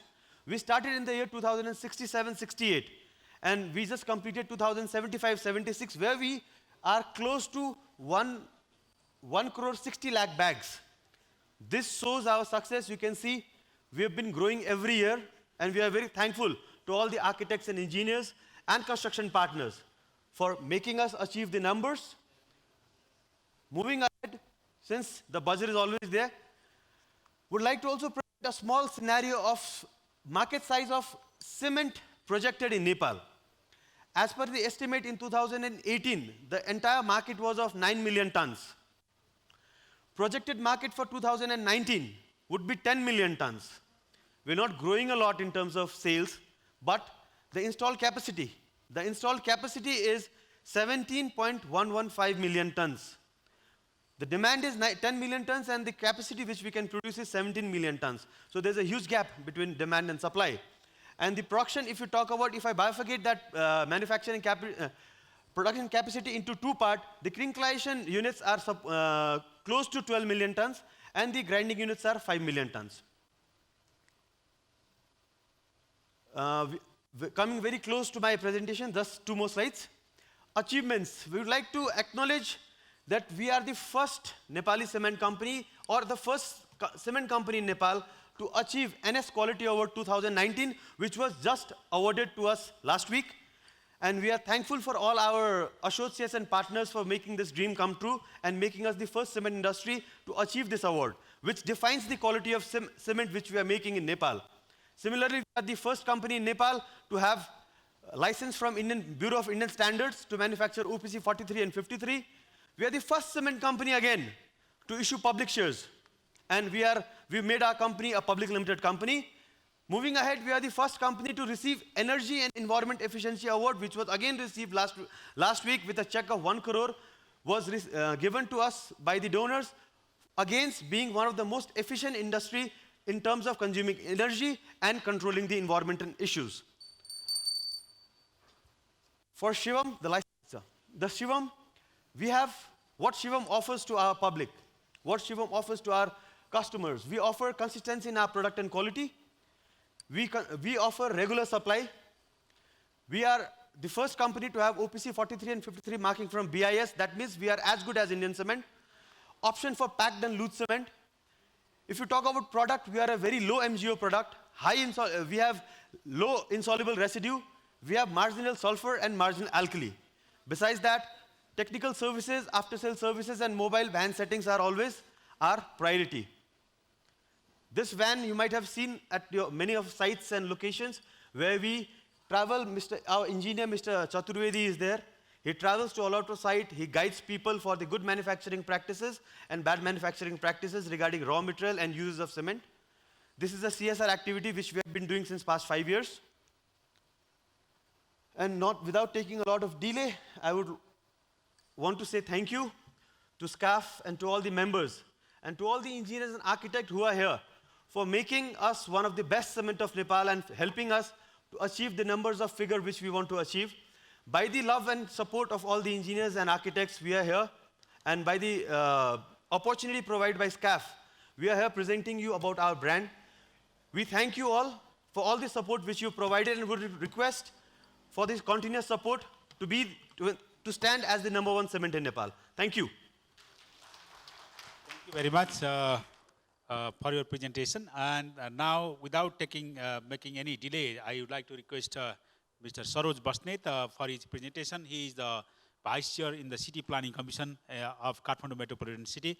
He will be making presentation on recharging groundwater through rainwater harvesting in Kathmandu Metropolitan City. You have only 10 minutes, Sarojji, just within 10 minutes, yeah. Only 10 minutes? Yes, yes. Okay. I have been mentioned that by the organizer. So, respected chair of the session, panelists, distinguished guests, ladies and gentlemen.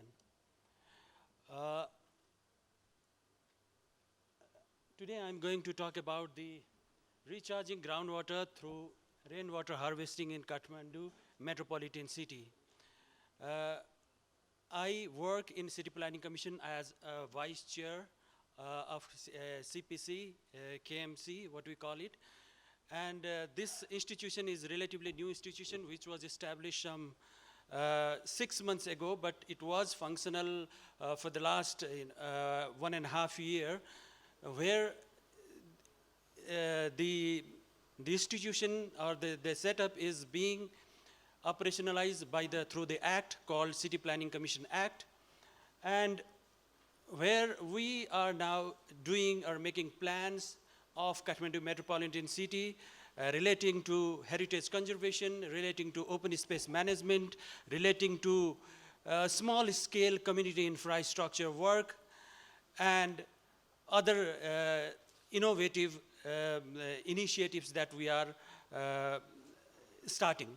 So, and this recharging groundwater is one of the initiatives which we are planning to do. Groundwater recharge, it is actually a natural process that moves water downward from surface to the ground.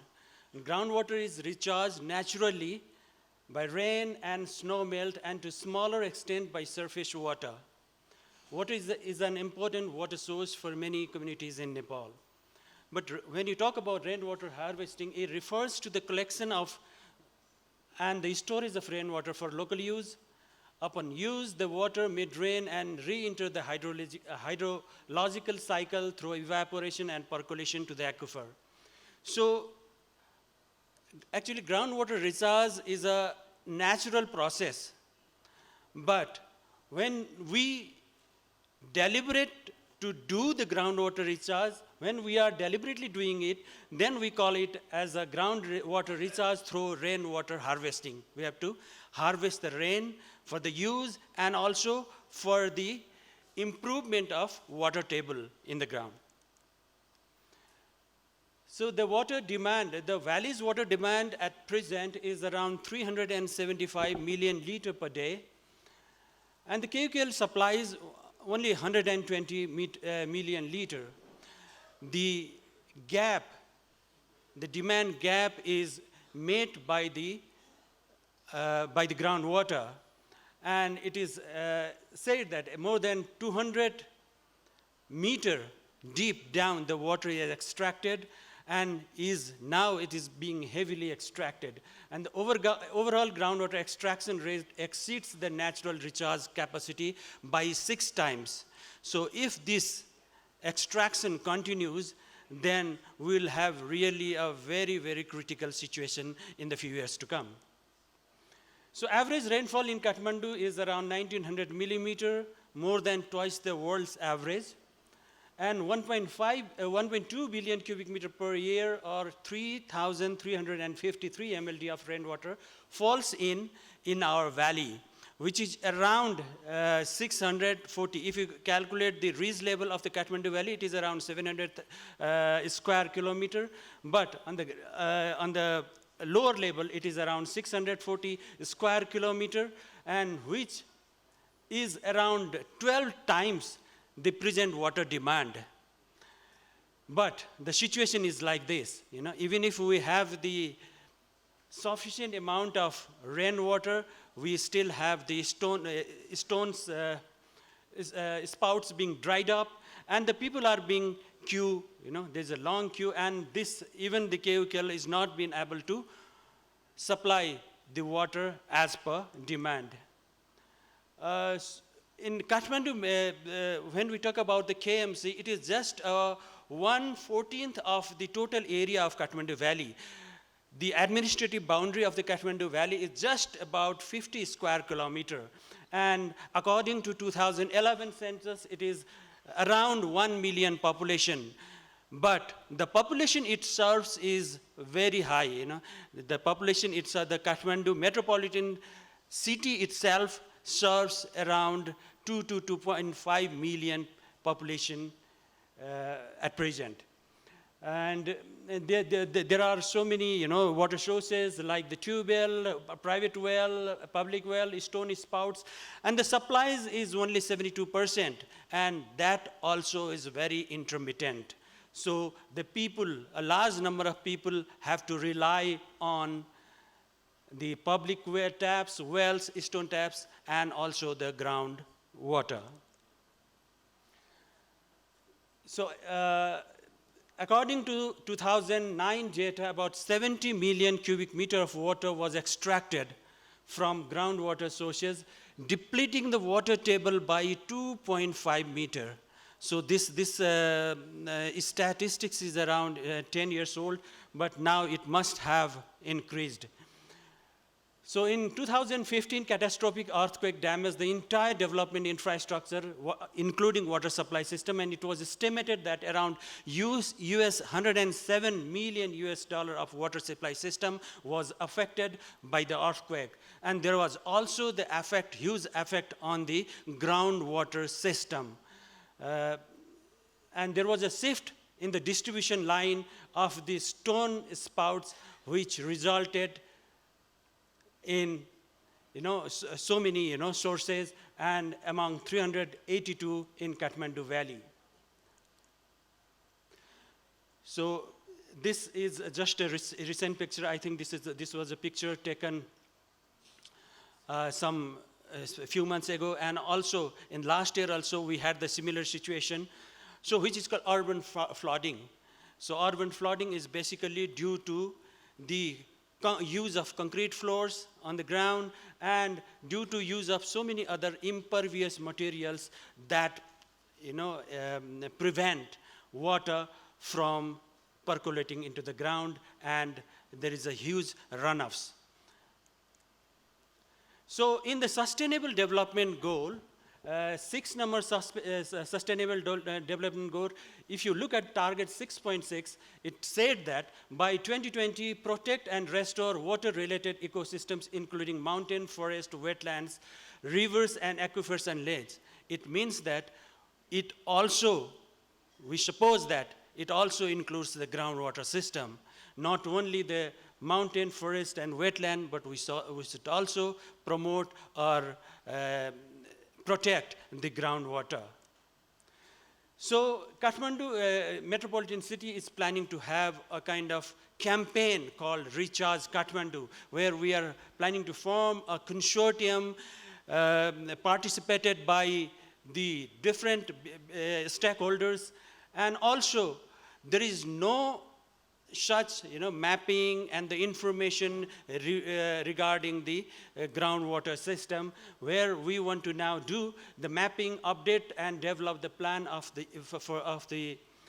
open spaces and dog well, and also the development of compendium for the design standards guidelines.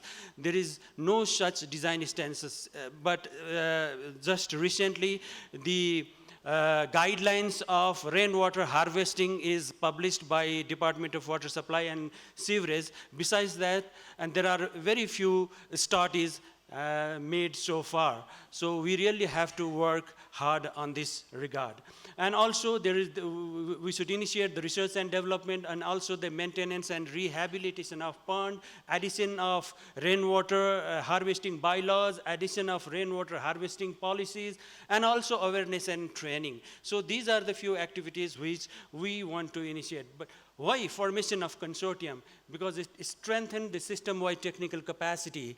Because Kathmandu Metropolitan City alone cannot work alone. It has to have a collaboration with the private as well as NGO and other private agencies. So, and also it is to eliminate duplication of work, and also to adhere to make a design standard so that it is accepted by all community, and also conduct advocacy, monitoring, and reporting on the results and the recommending corrective actions where necessary. So how we are going to do it is we work together to improve the predictability, timeliness, and effectiveness, pave the way for recovery and recharge, and strengthen the leadership. And also there is a conceptual pathways for the recharge plan, which is basically the mapping of the data, getting the information, and also analyzing the information, and also doing the actual groundwater recharge work through the different pits and wells. So there are the different, levels of plans that we are planning to do. And also there are list of stakeholders which we are planning to get together. And also,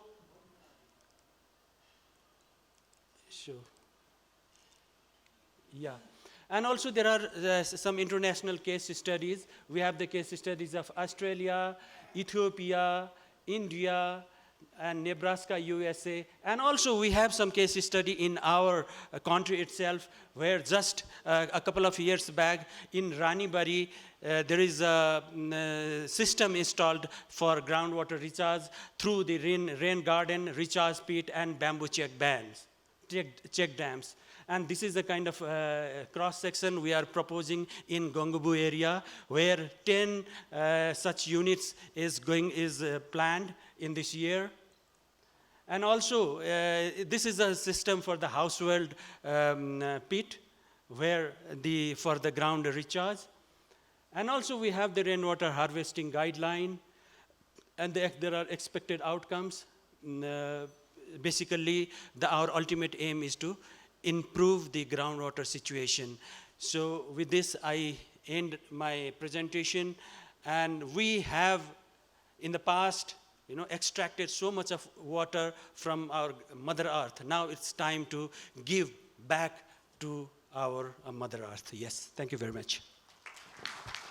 Thank you, Sarojji, for your very excellent presentations. There will be also an opportunity for the participants to make question and answers if you would like to make any of the elaborations in the points which have been mentioned here.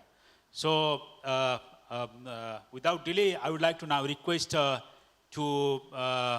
Yumiko Asakuma, she is Chief Representative from JICA, and she will be making a presentation on how to develop disaster resilient settlements, a case study of Tadi Rural Municipality of Nuwako District.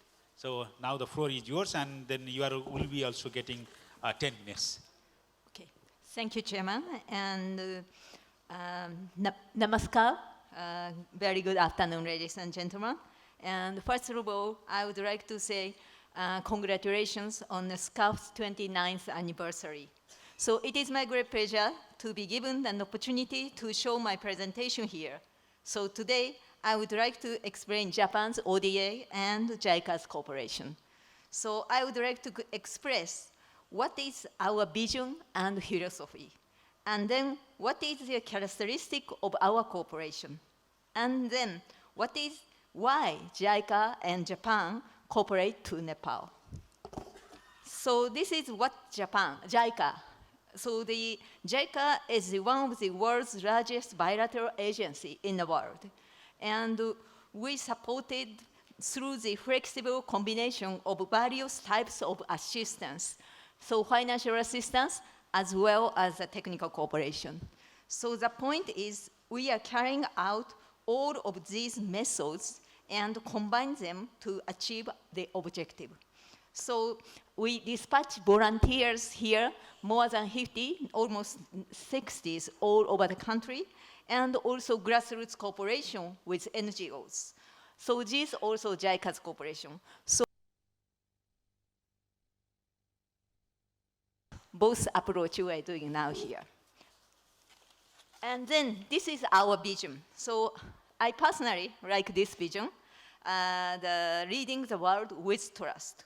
So all of our infrastructure projects should be implemented with trust. So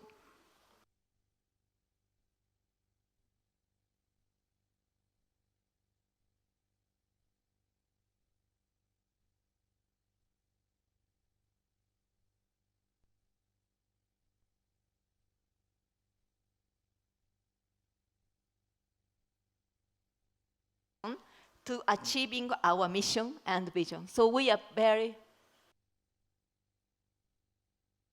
also Gemba. Gemba is a Japanese word. It is a so-called field. So our cooperation, many of them are carrying out our Japanese contractor. And Japanese contractor come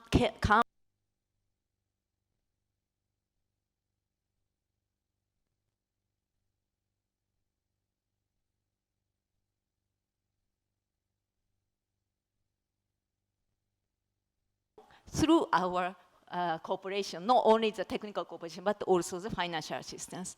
And also our strategy, think and act strategy with a broad and long-term perspectives. So for example, I would like to show one example about the Shinduri Road. Shinduri Road is a very famous road, and then, but it's not only the road project. We are also now carrying out our project for the rural development, agricultural development. So agricultural product can be delivered not only within the villages, but also to the Kathmandu through the Shinduri Road. So this is our strategy, what we are doing here.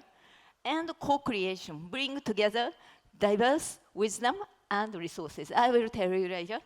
And also the 5 is innovation. So we would like to contribute to the new idea to Nepal. So recently, we are very pleased that the Nagdunga Tunnel, first road tunnel here in Nepal, has started its construction work.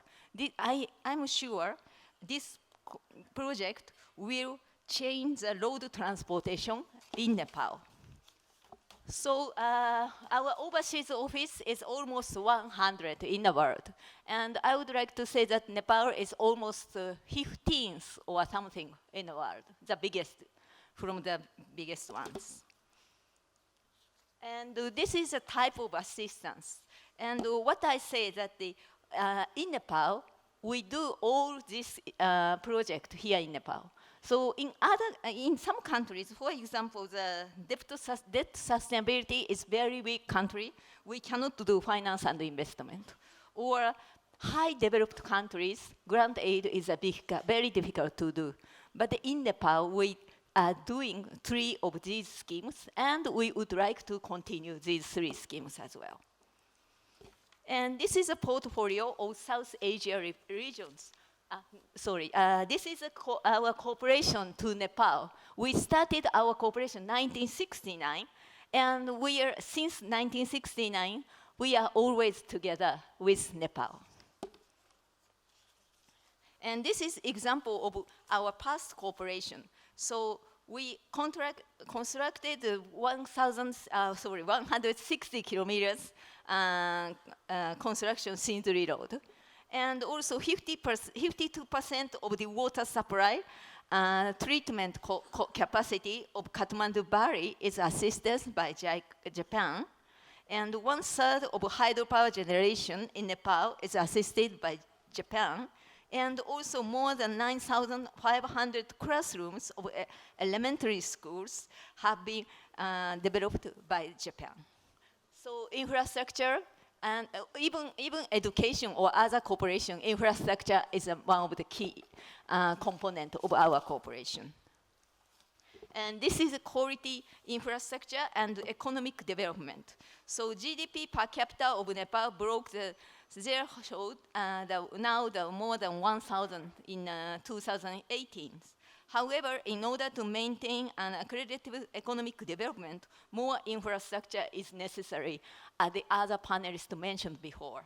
And World Bank argues that there is a positive correlation between the quality of infrastructure and economic growth. So the point is that not only infrastructure, but also the quality infrastructure. It is an important point. And I would like to show some examples of the qualities Japanese ODA project in Nepal. And KB Road and Shindri Road, they are damaged by the earthquake in 2015, but the damage is quite limited. So the function has continued even after the earthquake. So now I would like to show 2 main challenges for the Nepali consultants. So through our JICA's infrastructure project, big challenge for engineers and consultants is managing construction management, especially time management. And so the causes of delay, number 1 is the employer's responsibility. So land acquisition and disruption and delay of the payment is the main issue. And number 2 is a force majeure. Unfortunate geographical condition and natural condition, and also the general strikes and political issues. But I sometimes feel that the contractor says that this year is a rainy season or something, but the rain always, we have a rain every year. So it is quite difficult. It is a force majeure or ordinary situation. And number 3 is a contractor's responsibility. So the delay in the procurement of materials or lack of labor force and lack of literacy of contract conditions. These are the issues. So the construction management is a very big challenges for the Nepali consultants, I feel. And another point is the management of quality and construction safety. So safety in structure means the structure itself should be safety, but also we have to keep the safety of the laborers. So construction analysis, contractors always try to avoid the material test or reduce amount of cement and hire cheap and not well qualified engineers. This causes like that. And also the contractors always save expenses for safety measures, which sometimes causes very severe incidents for laborers. So many contractors do not want to spend for safety, but the safety measures should be included in a contract between the owners and the contractors. And also the strict supervision by the contractor is expecting. So where Nepal is now is a Nepal towards the future. So with the economic growth and more growing need for infrastructure, JICA would like to utilize our loan, but not only loan, but also our grant to accelerate infrastructure development with this sustainable quality. So I would like to say why JICA supported Nepal. Number one, Nepal is our neighboring country. There is only one country between Nepal and Japan. So we are neighbors. And number two, we are also the disaster suffering country. So it is quite similar to each other, same condition. And also we are mountainous country. So tunnels and road, mountains road, we are also have some advantage. And also please remind that we used to be a developing country. So I said that in 1969, we started our cooperation to Nepal. And I remember that in 1969, I was in Osaka, the second largest city, and the neighboring road is a construction work for paved construction work. It means that it was not paved when I was a kid. And also our toilet is not the Western one. So Japan also used to be a developing country. So, and also we are sure that our quality infrastructure project will contribute to the further developed economic and social development to Nepal. And also will contribute to the further friendship and partnership between the two countries. Thank you very much. Dhanyavad.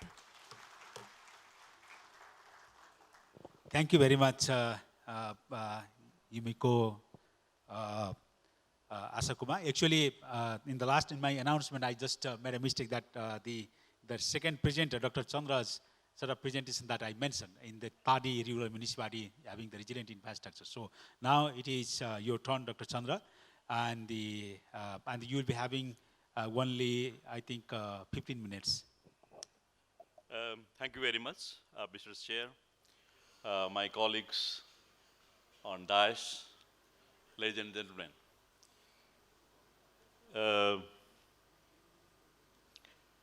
It will take around 15 minutes, my presentation.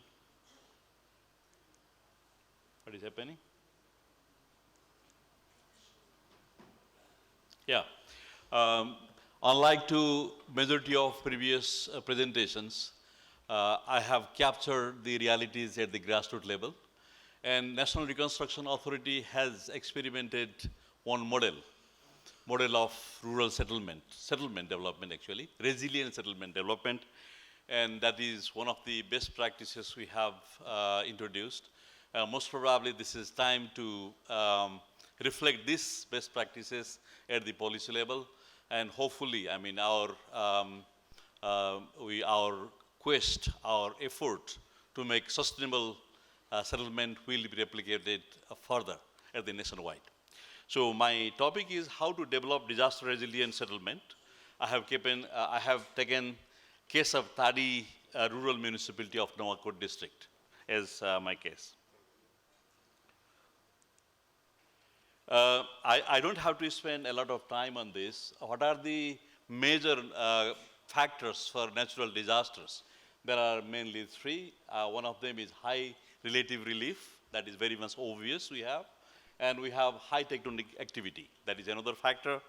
And the next factor is high precipitation, particularly the summer monsoon. You can see a lot of clusters where the precipitation rate is very, very much high.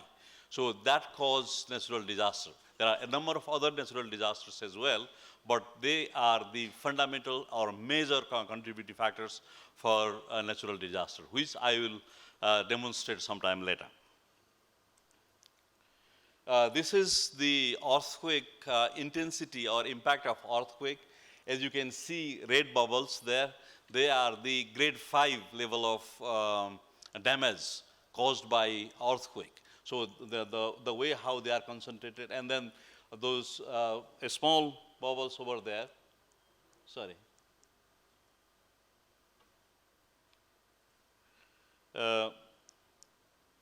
On that chart, actually, I mean, there are a number of different bubbles. I mean, these are the epicenters, epicenters of the follow-up, I mean, earthquakes. And we have modeled the earthquake model risk, and different districts we have found different, I mean, risk in different districts actually, based on various different factors. This is the landslide intensity, and this is based on our study, and there are certain areas where the intensity of landslide is very high, and we should take care of that fact. And what were our intervention in terms of, I mean, resilience? I'm going to present our intervention areas. First of all, we intervene in terms of construction technology of the house, as it is very much, I mean, common knowledge right now. We adopted various different, I mean, construction technology. They are not very much complicated, but then they are simple. And now, in almost all 32 districts, it has become the knowledge of layman. Even simple, small mason in the far-flung area even knows these construction technology, and those construction technologies are now proven as resilient measure for major factors for developing resilient society. And we are also making progress in terms of retrofitting. And then if this model retrofitting really works, what we are anticipating that the remaining housing stocks in 32 districts and all, I mean, housing stocks in the remaining of the country have to be retrofitted, and that will give additional resilience for our housing, in the housing sector. I think this is what our follow-up activity, our follow-up institution will adopt overall, I mean, over government institution as well as the civil society as well as private institution will adopt. And we have also adopted, I mean, sustainable, resilient construction technology in the transport sector as well. As you can see on these two photographs that the textile, various type of jute netting are being used for protection of the slope. They are not new. I mean, most of the engineers in this room are very much familiar about that. So we have replicated the best practices somewhere else. And that's what, I mean, we have been practicing. It is successful, and it can be replicated further. In terms of geohazard survey, we have classified all landslides in 32 districts into 3 categories. They are safe to construct house, require some additional intervention, and then need to shift to another safe location, not safe for continued living. So those 3 locations, and based on this, we have developed integrated settlements. We have developed settlements. They are resilient for this type of natural disasters. That was very big challenge, but that's what we did. And most of the cases it is successful. I'm going to demonstrate how we did after some time. We developed this type of models actually settlement models, and this model demonstrates actually which area is not resilient, is vulnerable, and which area is safe to construct house. So identification of such locations are instrumental for developing appropriate settlements in the appropriate locations. I'm going to present the case of Tadi Rural Municipality. This is Tadi Rural Municipality in Nuwakot district. As you can see, which is indicator? Sorry, which is indicator, do you know? Indicator, anyway, this is Tadi municipality, and you can see these red dots are the houses, and I will show that most of these this one, okay. These red dots are the houses, and then those houses are located, most of those houses are located on the vulnerable areas. Vulnerable areas means that high slope and then also very close to flooding. And impacted Tadi household by disaster 2016. If you see the statistics, most of the households were affected by drought, and also you can see the Johnson disease, and also the flood, various different types of disaster they are affected with. If you see type of disaster by watch in Tadi, you can see that this landslide is 135 among the highest, and high slope is also considered as disaster because it induces disaster. So altogether, landslide, flood, and high slope are three major causal factor for the natural disaster. So what does it mean? For the hilly area, hilly settlement like Tadi, to prevent, how can we develop resilient settlement? Means, we have to tackle with those three fundamental causal factors. Then only we will be able to address the issue of resilience. And you can see the slope vulnerability. All red areas are vulnerable areas, so they are delineated. And the rest of the settlements are, or locations, places are suitable for housing. And as you can see, some of the settlements are located on the red area. And the idea is how to avoid settlement, how not to promote settlements in the red area and then promote settlements in the safe area is the question that requires policy intervention. And you can see the landslide that took place after 2015 earthquake. There are a number of, hundreds of landslides took place in this small rural municipality. And we have been tracking this landslide since then, before and after monsoon. And this also gives very good picture how the vulnerability looks like in one rural municipality. And this is another map showing which are the vulnerable areas, where are major settlements, where are roads, and then landslides. You can see in the pictorial form actually, a lot of landslides like this. There was one very much famous landslide of Urleni, where 71 houses damaged, and other infrastructure were also seriously damaged. And this is the area of resilience, and then we have to make clear intervention in this area. And you can see flood and landslide is interrelated with each other. If you have more landslide, there is more flood. And then the houses, it may not be visible. There are houses. This is one Deskade Bazar. And then because of this flood, houses are also threatened. And human loss, these are the human loss caused by various type of disasters. And what is the economic value of this disaster? We try to calculate economic value of disaster. For example, cattle shed, 95,60,000 rupees of cattle shed were damaged. Similarly, in terms of animals, 45 lakhs of animals were affected. Similarly, crops and land, 1 crore 50 lakhs of crops and land were affected. So it is huge amount of, disaster, huge amount of loss for one rural municipality. If you calculate this and multiply with at the national level, you can imagine what is the loss. It is reported 2 to 3% of GDP that is lost by, impacted by the disaster. But if we go in a detailed way, maybe that will exceed further. And damaged household by 2072 earthquake, almost 97% of the houses were affected. It looks like the statistics like that. And now we have policy level, issues. The policy level issue is National Planning Commission's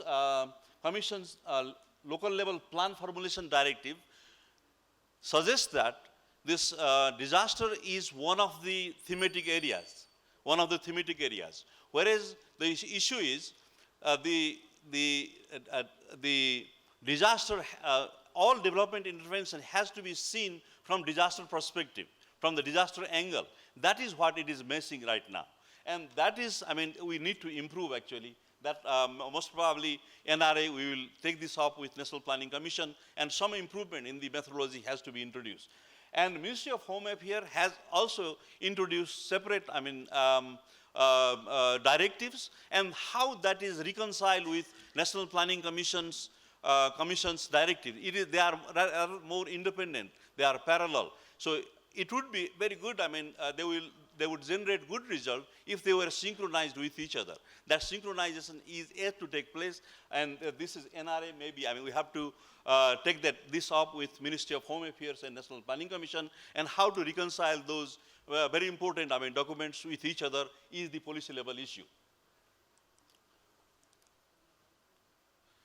And in the meantime, what NRA has done is we developed settlement like this. The Urleni, which I showed photograph earlier, all those photographs which were displaced from Urleni are settled down in this Budine village, and they are given 4 to 5.5 land, and then all houses are constructed like this. And here, sorry, I would like 2-3 minutes additional time. And the most important thing, this is the point I want to explain. These households are given access to the abandoned land. There are abundant abandoned land which are not utilized. They are fallow. So the land around these houses are given access to the households. So they have access to land, fertile irrigated land, and they are also given other additional support in livelihood, and they have their house. In this way, NRA, we have been trying to induce the sustainable livelihood in the rural area. Most probably that is replicable in future. And we have also providing training like this. They are some bangles, and then this chura pote type of skill they are providing. And similarly, this is irrigation canal as well as water supply schemes are also provided. So this is how we are trying to produce resilient society, resilient settlement. And this is not perfect map actually. Because this annual plan and the periodic plan what Tari municipality produced is not, they didn't develop one single map which illustrates all development intervention. So I just produced this map. These red lines are the roads, as well as there are certain settlements. But ideally, this map should reflect the development intervention of the municipality, which has not been done now, but gradually, that is the direction we should lead our settlements towards that. And with this slide, what I'm trying to show is there is no sensitivity in terms of resilience. The municipalities are, by disaster, they understand only rescue and relief. That is the understanding. The preventative measures are not adopted that widely. That is the crux of the problem, and that has to be changed. Now, the local municipalities, provincial level, even national level, development interventions should be perceived or viewed from the disaster lens, which is lacking until now. And what are the conclusions? The conclusions are Nepal local governments have to construct disaster resilient infrastructure instead of developing separate disaster plan. Disaster plan should not be, separate. Maybe rescue and relief operation can have, separate plan, but all infrastructure has to be seen from disaster lens. That I would like to repeat again. And the disaster prone areas have to be delineated. This is a bit tricky and then challenging task. All disaster prone areas have to be delineated from the safer areas, and settlements have to be developed only in the safer areas. And how to do it? This can be $1 million question actually. How to do it? How to organize land? How to organize, the livelihood of the people? This is very, very much serious question, but this we have to do. It is necessary for us to do it.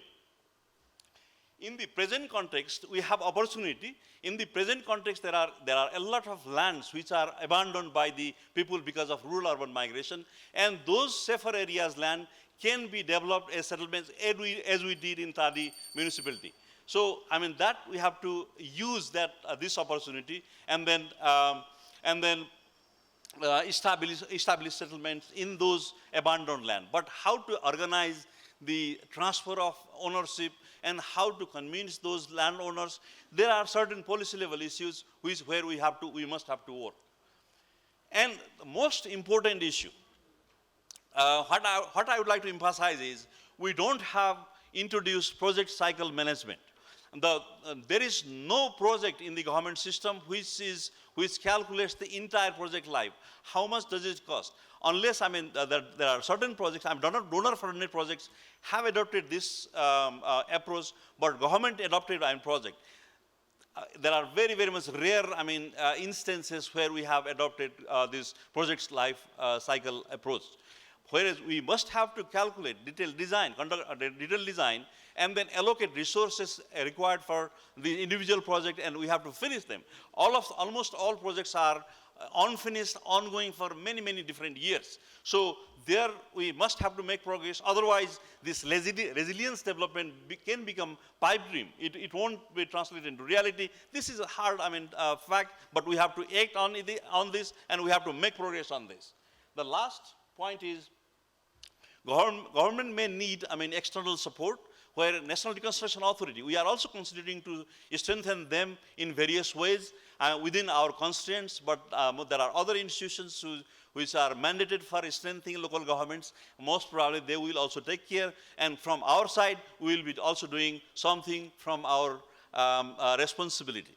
This is all my presentation. Thank you very much. Thank you very much, Dr. Chandra, for the presentation. Now, actually, we have completed our presentations. Now it is the turn from the participants to have certain question and answers. I have received around 3 queries from your side.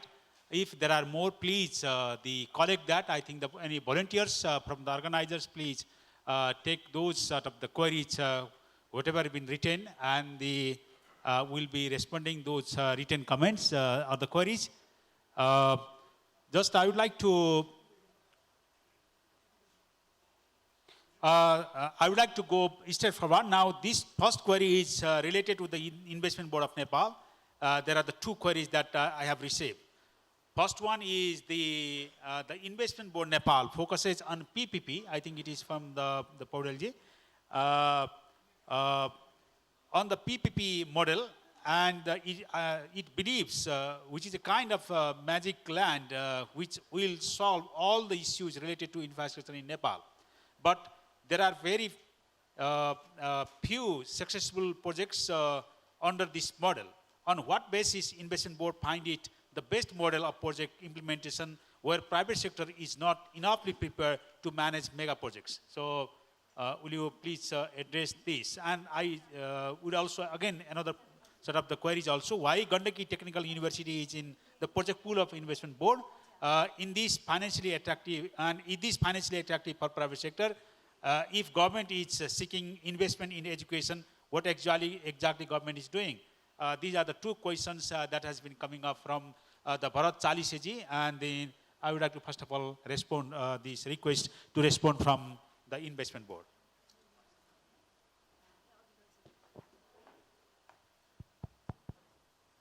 Thank you, sir. First of all, this PPP concept is a newer concept for in case of Nepal, and to fulfill the infrastructure need, involvement of public and private sector is essential. So we are trying to attract the private sector in mega infrastructure also. Due to this, we have already started the construction of Arun third hydroelectric project, which is 900 megawatt.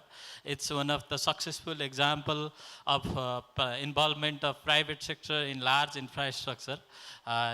In this way, we are also trying in other sector, in transport sector also. As per the new PPP and Investment Act, there is provision of VGF, Viability Gap Fund, in the implementation of PPP project. If the project is not financially attractive for the short-term basis, then government should provide the subsidy or VGF to the private sector to make it attractive financially. This project should be long-term economically beneficial for the country. This is the main condition for the VGF. So by promoting private sector through government, by providing VGF and other facilities, we are trying to attract private sector in mega infrastructure construction. In regards to this technical university project, this project is a priority project of Gandaki province. This project, we have got the request from Gandaki province to make showcase an investment summit in last March. So we showcased. At that time, we got one UI also, expression for one Finland group. Later they didn't submit the RFP. If this is the showcasing, and if some private sector find it financially feasible, then it will be happen. It is not always necessary that all 100% projects should be successful on PPP mode. If we see the worldwide example of PPP project implementation, the success rate is not the 100%. If we success at least 50%, it is the great achievement for the project. While starting the private investment in energy sector, basically in hydropower sector, when Ministry of Energy has actually started the PPP concept in hydro project, and at that time, before first Kabeli project was awarded to private sector and is still under construction. When Upper Karnali and Arun third project were awarded, at least Upper Karnali is still not in good progress. At least now Arun third is in the good progress. I think this 50%, if you take the example of two projects, 50% success will create the great development environment in Nepal. I think so. Thank you very much. We have received lots of queries and questions. I now would like to turn to Sarojji. The first question is the recharging groundwater through rainwater harvesting is good concept to maintain water level. However, in case of Kathmandu Valley, where the underground is filled up with concrete, recharging through pit hole is possible? Or do Kathmandu KMC need to prioritize in development of large size wells or ponds in open space?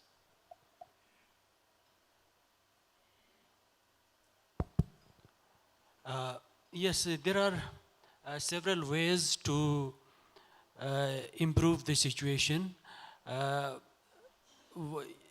One of the ways is to educate the individual households, or to promote, to encourage individual households to let the rainwater which is falling down from the roof, to tap the rainwater and put it in the ground through the well.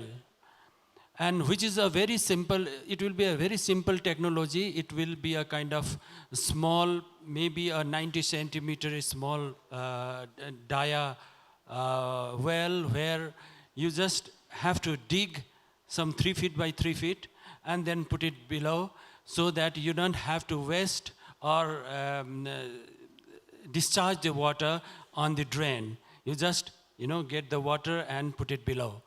That is one part. And in other cases, like there is a lot of concrete surface in the pavement. So one of the initiatives that have recently started is to replace those concrete area with the pervious materials. Like in the ADB project also, the KSUTP project, it has started by putting the pervious material in the footpath. So that is another way. And we just have started one project which is called Kamal Pokhari project, where we have planned or we have designed to have a thick stone to put on the pavement without having any cement mortar. We just put it on the ground, rammed surface, and we just put a very thick, around 100 mm thick stone on the ground, so that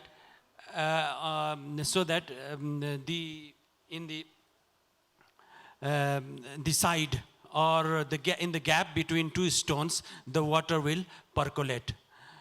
And also, in case of open space, we are now designing a different open space park. We are designing the parks. In that case also, we have one of the very important elements to put it is the rainwater harvesting mechanism in the park. So there are so many, initiatives that we are now doing. Yeah, I think there are other 3 questions which are also interrelated with Saroji, with you. Maybe that has already been answered. If not, then you can also take more minute. Most of the immediate impermeable area in Kathmandu is made of private paved area, yards or the driveways, etc. Does the strategy include promotion of use of permeable surface by households? That's the one. And secondly, related with this, what is the estimated efficiency of groundwater recharge? Any research done so far? And also related with that, one of the participants is Ravi Rajbhandari is also mentioning, can this floor the recommending government is resolution to undertake groundwater project that will consist of thousands of will from private or public partnership like in Chennai or India, like that. I think there is some unclarity, but certain set of resolutions, I think that is under the preparation. Maybe Saroji, you can just address if in left the 2 queries. One is the efficiency efficiency on the recharge, groundwater recharge. Yeah, the efficiency. I don't think that anybody has done the study on on anybody has done the historic data of the level of groundwater over the period of time. Because in Ranibari area, the CIUD, the Center for Integrated Urban Development and NGO, has installed few units to recharge the groundwater, but it has not yet done any kind of survey after the recharge. So I'm not very sure whether what kind of result it has made. That's why our intention is to now do the baseline survey to find out what is the level, and then do the this activity, and after maybe couple of years we measure the depth again so as to find out the difference. So far now I don't have any evidence on the impact that it has made in the groundwater? Thank you. Now, I would like to turn to JICA Chief Representative. Then there are two queries for you.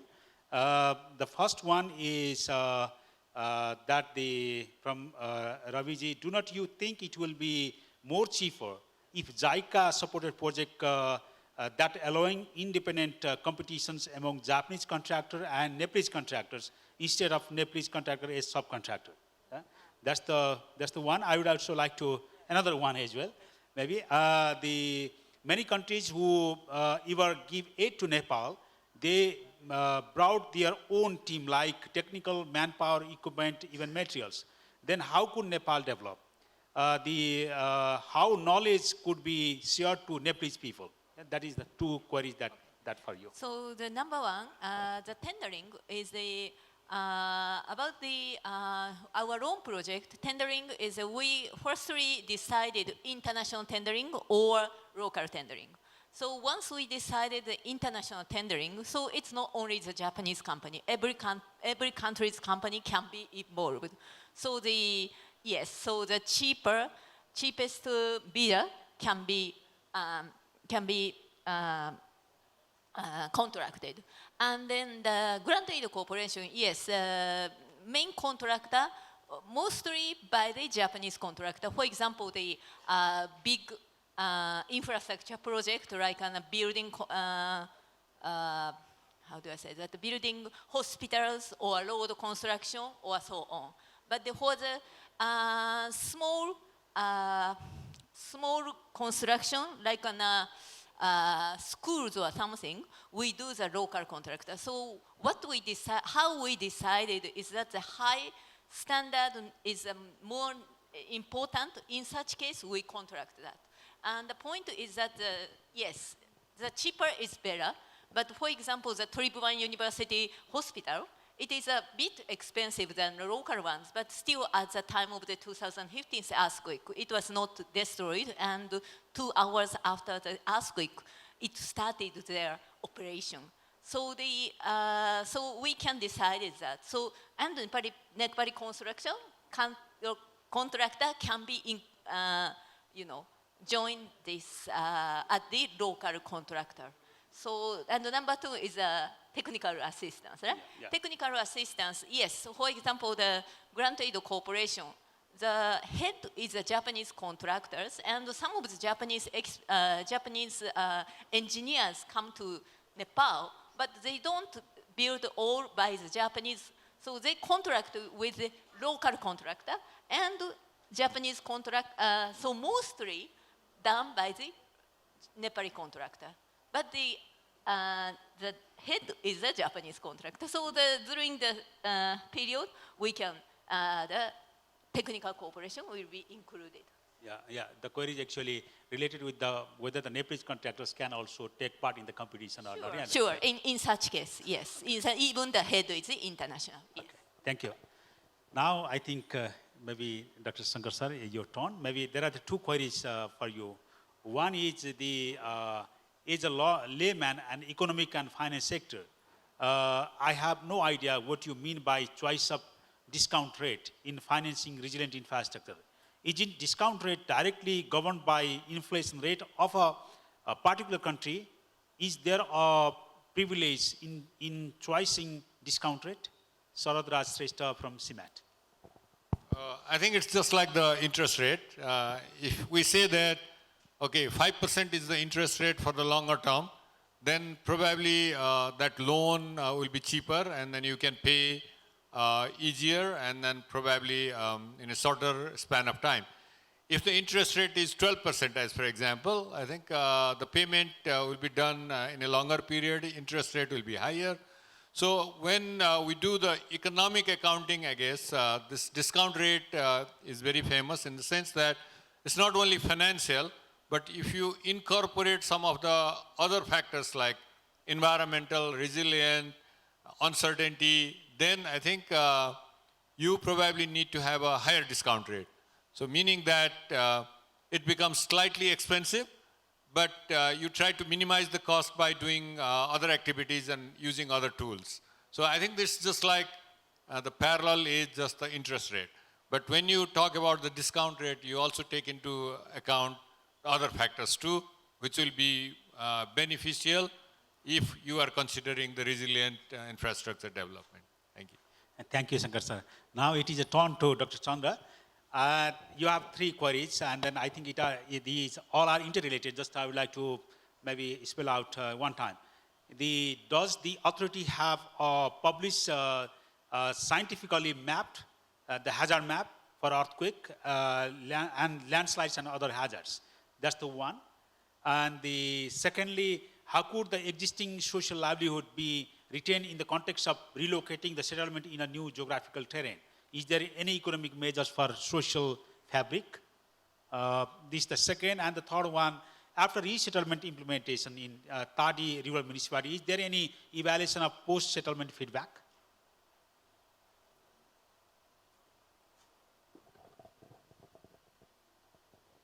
Thank you very much. Very important questions indeed. In terms of this scientific map, publication of scientific map, we have produced the one which you saw earlier. They are produced, but we are looking for more, even more accuracy. I mean, these maps include a bit inaccurate, they are not perfect. They are based on those maps are produced based on free available copy of, mapping software. Now we have procured the high level resolution maps, and then based on that, we will produce rather more accurate maps. That's what it will be published, but it will take some time. We are working on this, and hopefully we will be making public pretty soon. And relocating economic and social impact. Actually, if I understood this question correctly, this economic and social, that was the model I suggested or mentioned, where this model is successful actually.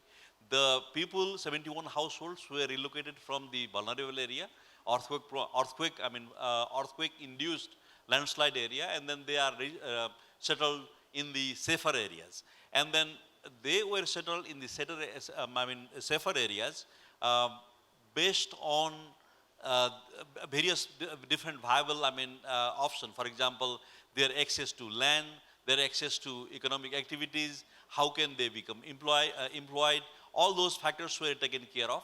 Right now, I am very much pleased to mention that the average household income of those resettled family is around 30,000.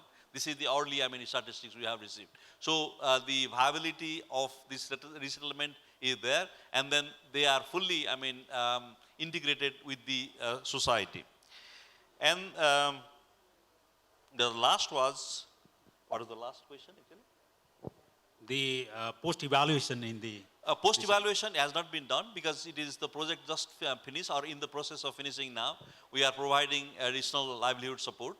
But we will do, we will do the post-evaluation study as well, and then we will make it public because we are aspiring this model to be replicated at national level for other non-earthquake impacted settlements as well.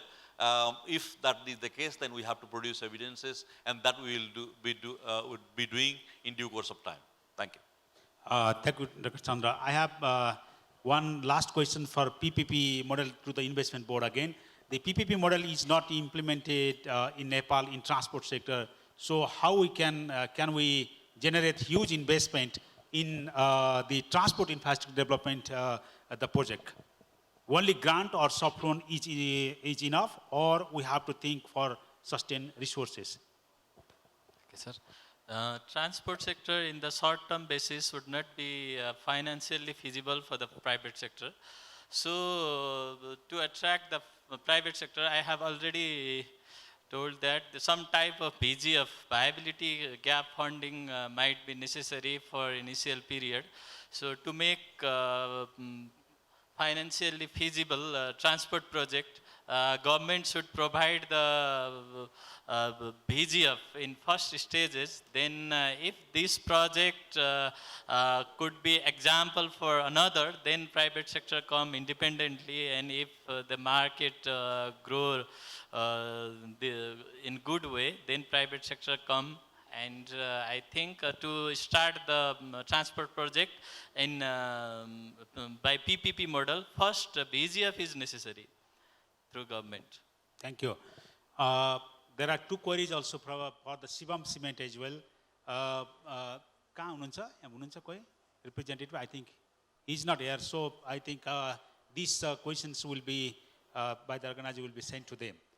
I think we have now in date of also with the question and answer session also. So I really would like to thank to all the presenters and also to the participants. Being as a chair of this session, I just would like to highlight some of the points which the different presenters have been presented here. In this session, which was really one of the very important sort of the technical session, investment on the implementation of resilient initiative, the initiatives in which there was a keynote presentations by Dr. Bindu Lohani, and he has made a presentations about the investment in resilient infrastructure development for future, and especially focusing on quality, climate change, and infrastructure financing. He talked about in those areas the very in depth. And one of the messages that I just would like to pick up from him is that there is a need of to engage the private sectors if we really would like to make the resilient infrastructures, for which we have to set up find out a certain mechanism. Especially we have one sort of the approach is to attract the FDI, for which we have to have a stable sort of policy and the government's ability also to guarantee for the FDI. That is the one of the point that I just picked up from him. And secondly, he also mentioned for getting the finance, there is a need that we have to have the financial instrument in place. We don't have that. So there is a need for a different set of instrument like equity, financing, or the bond management, or like that. So we need to have also to look into that so that we can attract the finance, the fund in this sector. So that's I in the first presenter from Dr. Bindu Lohani that I have picked up. Second presenter, Dr. Shankar Sharma, who is a very well-known expert in this sector, and he has made a presentation especially in the topic that the financing for sustainable infrastructure development. In his presentation, he entered into this, the infrastructure for especially for the prosperity, and he linked it with the SDGs and the economic sector, how it is related to each other. And he also talked about, especially in the urbanizations, and gave an example of the China and Nepal, and compared that only the urbanizations has not, may not be increasing in the GDP, because if we compare the China and Nepal, that the urban infrastructure development is very, very important if we really would like to increase the GDP. And he also talked about the different issues related on this infrastructure development and the financing. There is a need, there is a certain sort of gap in the infrastructure financing. There is also the issue related to the quality of the infrastructures, and also issue related with the private sector engagement, and also the infrastructure to be linked with the other development sort of the indicators. And the urban areas are having more challenges than the other areas. And for that also, he has also come up with a certain sort of roadmap. The first of the solution that he has recommended is the domestic resource mobilization is very, very important, and we also have to link on that, especially the tax per capita GDP ratio is really we can increase, through which we can also raise a certain level of the fund resources required for the infrastructure. Second recommendation, he has mentioned that there is a need of the increasing in the national, provincial, and the local government budgets, and that are to be harmonized to each other, and the investment plans are to be interlinked to each other. And the third recommendation that he has made, that the proper financial management and the prioritization has to be made, so that we can target to a certain infrastructures. And there is also the need to increase the user space, though it may not be so much popular, but there is also a need that the users have to pay for this. And the building regional infrastructures that we have to find out, and then they make an assessment on the benefits of investing in the infrastructures, and look into the overall project cycle, so that we can make this convincing to everyone that the project is viable. And there is also a need that we have to attract the private sectors for the investment and exploring the PPP, different sort of the spectrum of the PPP that we can make in. And also we have to also look into the regional connectivity, which may also increase, and the trigger for the multiplier, have the bigger multiplier effect in this. And also he has also recommended that for making the DPR also, we have to look into, while making the DPR, there is a need of certain public money to be invested so that we can make a much more research or make a project appraisal in a way so that the resilient component will also be properly looked into, and then and its benefit and the risks also are to be taken into considerations. And also there is also need that we have to use the certain tools for the decision-making process to look into under certain sort of uncertainty in the future. And we also have to have the blended finance, so through which the risk return profile can also be used. So he has given a lots of, I think, sort of the suggestions and the recommendations which we can also take into in the future. Mr. Sunil Pvt from the Investment Board, he has also made a presentation on the investment opportunity in Nepal, and he has also made a presentations about the opportunities, what sort of opportunities that we have. He also presented that there is a huge market potential based for the locations of the country of Nepal, India and China, and there are certain set of the policy reforms that we have taken. And then this stop service has been provided to the Investment Board of Nepal, and our constitution and the policies have also been amended. PPP and the Investment Act has been enacted, where the Investment Board has given much more power now. And there are the Labor Act as well as the International Enterprise Act, and the other acts have also been coming up. And the Investment Board is also one of the high-power board which have been chaired by Prime Ministers. And he also presented that there are many projects which is already ongoing, and there are also the other projects, and he just presented a certain list of the projects. And there was a business presentation from Shivam Cement, this we all know. And the fifth presentation was from Saroj Basnet, the Planning Commission Vice Chair of Kathmandu Metropolitan City. He presented on the recharging groundwater through rainwater harvesting in Kathmandu Metropolitan City.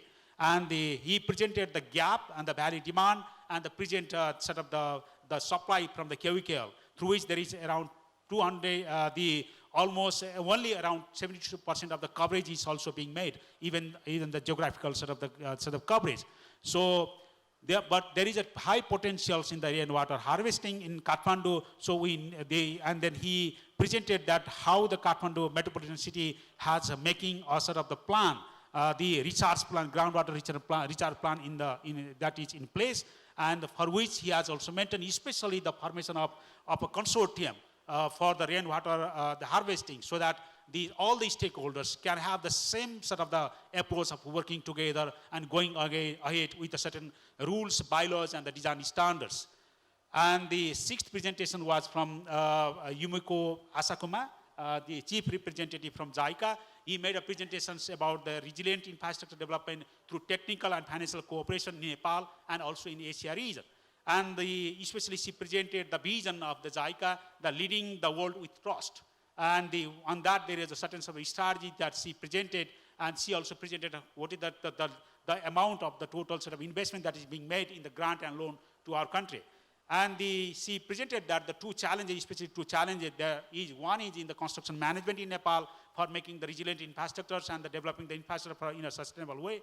And secondly, the management and the management quality and the construction safety. These are the two major issues she pointed out. And the final presentation was by Dr. Chandra Shrestha, who is the board member of National Reconstruction Authority, and his presentation is on how to develop disaster resilient settlements. And he made a case study on Tadi Rural Municipality in Nuwako district, and which was very much the high risks because of the natural the disasters, the potentialities, especially earthquake and the precipitations, and because of the landslides like that. And the interventions for resilience by the NRA, how the NRA is thinking about. He mentioned that one of the area that has been invented and then being worked on is in the construction technology, the resilience of the technology that has been developed and now trained to the people, and the people have been very much aware of that. And the second area of the innovation that is being made is in the retrofitting technologies, through which the additional resilience for the existing houses can be made, through which the entire country can be retrofitted. And this sort of technology has also been invented. And he has also mentioned about the road constructions and the certain sort of technologies has also invented on that. And he also mentioned that the geohazard survey being made, and the three categories of the lands and the settlements have been categorized, and then on that way the resilience of the work is being taken ahead by the NRA. And in regards to the Tadi Rural Municipality, he mentioned that a map has been prepared where the different landslides, the flood and the high slope, the different three the disasters have also been mentioned in the map. And through this multi-hazard risk assessment mapping, the risk sensitive land use zoning and the planning is also being made, on the basis of which the future the development side of the hall to come into the hall as we will begin our session momentarily. I also humbly request everyone to keep their mobile phones on silent or on vibrate mode, or to keep it switched off throughout the duration of the session.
सम्झेन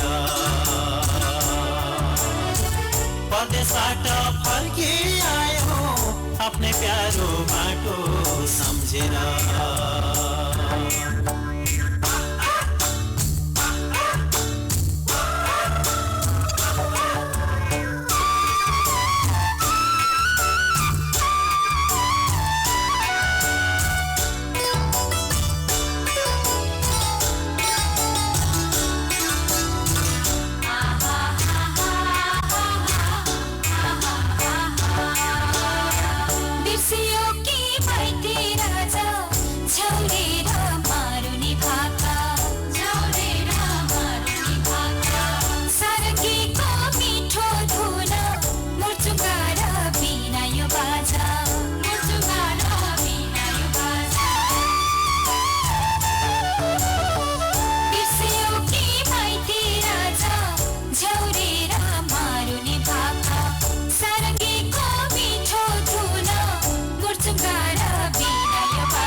Thank you to the performers from Sadhana Kala Kendra. And with that, I would like to welcome our dignitaries on the front row.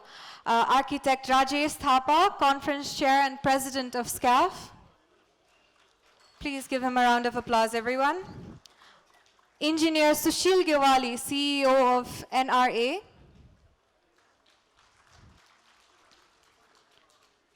Our chief guest, Engineer Shankar Nath Rimal. Engineer Shankar Nath Rimal received his Colombo plan for electrical engineering and later shifted to civil engineering while he graduated from Calcutta University in 1957, starting his professional work as an assistant engineer in the Public Works Department. He left for Germany in 1959 on a year-long training and started his own firm, Shankar Nath Rimal Engineers and Architects Private Limited, in 1961. His philosophy of spiritual quality in designs, heterogeneity over homogeneity, faithful use of elements and emphasis on the pure forms have always been his philosophy in his design works. Let us welcome our chief guest with another round of applause, everyone. Moving on, I would like to also welcome our guest of honor, Engineer Sushil Bhatto from the National Planning Commission. We have our special guest, Engineer Gopal Prasad Sigdel, Joint Secretary of the Ministry of Physical Infrastructure and Transportation. Please welcome him with a round of applause, everyone. Engineer Mahendra Bahadur Gurung, past President of Nepal Engineers Association and former CEO of Pancheshwar Hydroelectric Project. Okay, moving on, we have Engineer Tuklal Adhikari, Technical Committee Chair and Vice President of SCAF.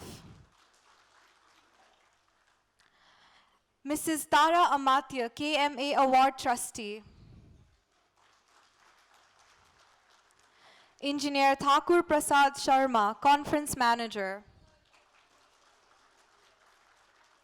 Engineer Krishna Prasad Sapkota, General Secretary and Conference Secretary. Engineer Amitabh Ghoshal, President of CEAI. P. Dr. Upendra Lal Karna, President of ASNE Engineer. Please keep the applause coming, everyone. I would also like to put our hands together for Ramesh Guragai, Deputy Executive Director of National Society for Earthquake Technology. Seems he's not present right now. Moving on, Rabi Singh, President of Federation of Contractors Association of Nepal.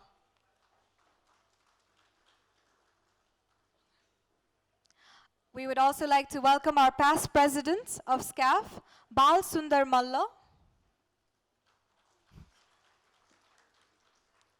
Badan Lal Nyacho, Ram Bahadur Shrestha, Keshav Kumar, and Dr. Hari Brahm Shrestha.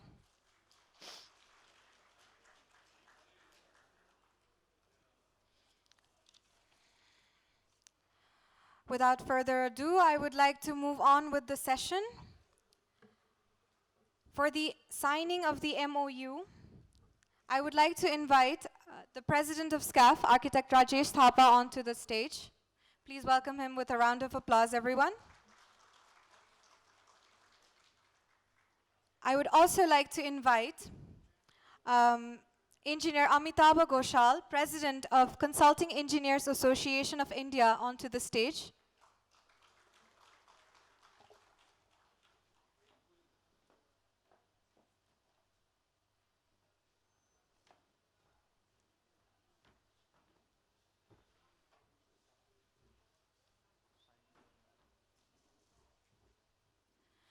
This is the signing of the Memorandum of Understanding for Mutual Cooperation between SCAF and CEAI. As witness, we have our General Secretary of SCAF, Krishna Sapkota ji.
Thank you very much, Mr. Ghoshal.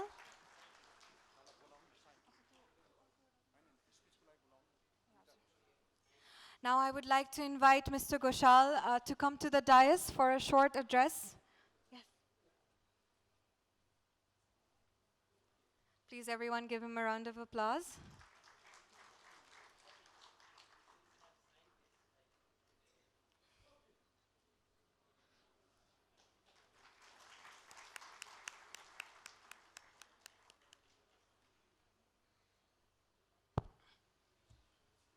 Good afternoon, all present dignitaries on the stage, Mr. Rajesh Thapa, and all of you members and dignitaries attending the session. I thought before even signing the MOU with Nepalese Association, I should don the Nepal cap and be a part of Nepal culturally and ethnically.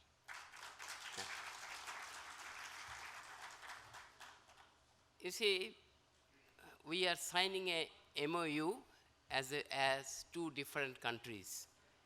But unfortunately, from my childhood, I had always looked at Nepal as a part of my being, because I had spent a lot of time in Darjeeling, and we have never learned to think Nepal as a different country. So that way it gives me great pleasure to come here as the President of Consulting Engineers Association of India and sign this MOU, which we hope will once again cement the bond between engineers in Nepal and in India. I was given an opportunity to speak yesterday, and I mentioned that all the developing countries of Asia, which had been deprived of the proper stage of development by colonialization, need to learn from each other and need to help each other to move forward and bring our status at the same level or perhaps even higher than so-called developed countries. The developed countries are developed at our cost, and it is time that we establish ourselves with all our potential, all our skill, and all our knowledge, and bring back the past glory of the Asian countries which had been there all the time. And that can only happen if we synergize with each other, if we try to learn from each other. There's a lot to learn from the failures of others and also the success story of others. We in India have been going through a lot of failures, and there have been success. Same in Nepal, there had been certainly failures at various locations, and just this conference had been deliberating on how you are fighting back from the disaster that came with the Gorkha earthquake, and how you have organized yourself to bring back a resilient infrastructure so that the same experience, same bad experience of the past years are not repeated once again. And in this journey, we from India, who have suffered so much from earthquake in various regions, can be of some support and help. And this MOU will give an opportunity for engineers from Nepal to join and participate with Indians in similar projects, and the engineers from India will also get opportunity to come and share learning process from Nepal. CEI fortunately has got a headquarter building of their own in Delhi, and we provide the facility to all our members, member consultants, to come and take help of this office.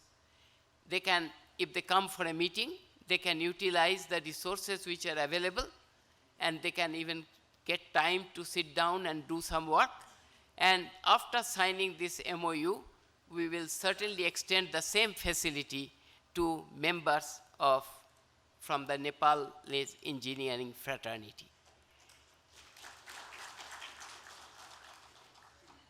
We have to work together, and we have to move forward together, and that's the only thing that we can hope and pray for.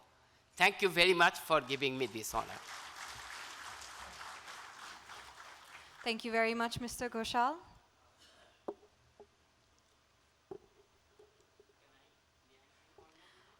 I'm sure that this partnership between SCAF and CEAI.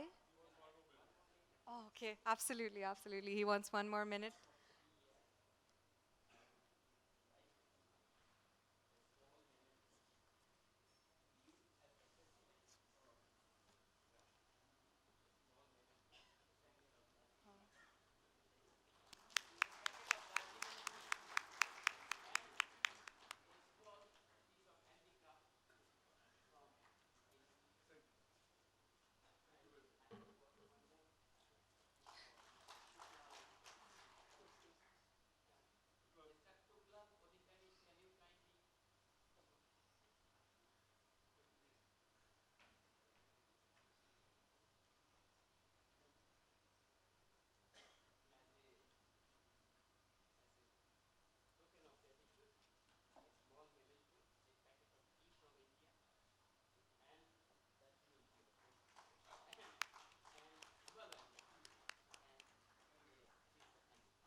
Krishna sir.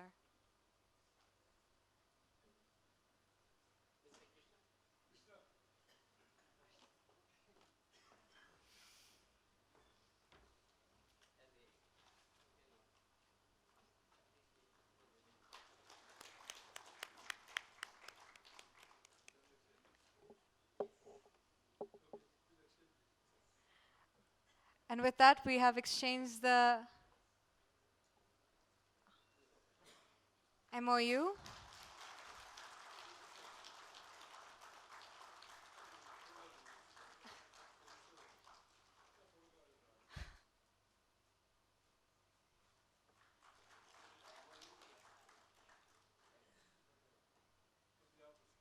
On behalf of SCAF, we have a small token for Mr. Ghoshal as well.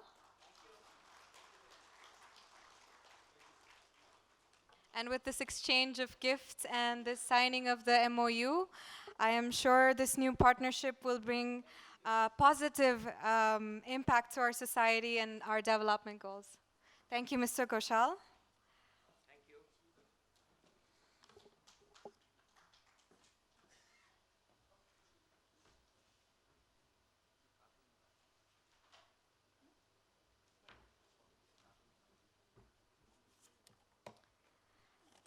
Next, I would like to invite on stage PE Dr. Upendra Lal Karna, President of American Society of Nepalese Engineers, for the signing of the second MOU.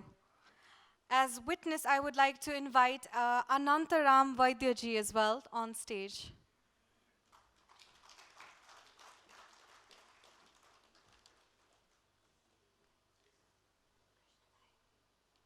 And from SCAF, I would like to invite General Secretary Krishna Sapkota as witness.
Thank you very much.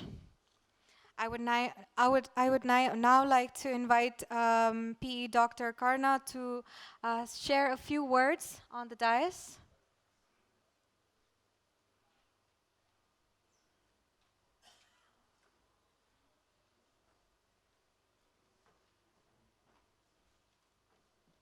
First of all, I would like to welcome our chief guest here, Mr. Rimalji, Shankar Prasad Rimalji, and all present guests and organizing chair, conference, Thapaji. My name is, as I say, Upendra Lal Karna. I am the president of American Society of Nepalese Engineers. That is a volunteer organization in USA of the engineers of Nepali origin over there. I would like to, thank and recognize the presence of all and the guests in this conference, attending this topic on the resilience infrastructure for better tomorrow, organized by NRA, and SCAF. American Society of Nepalese Engineers is thankful to SCAF and this conference organizing committee to consider and recognize American Society of Nepalese Engineers as a knowledge partner of this conference.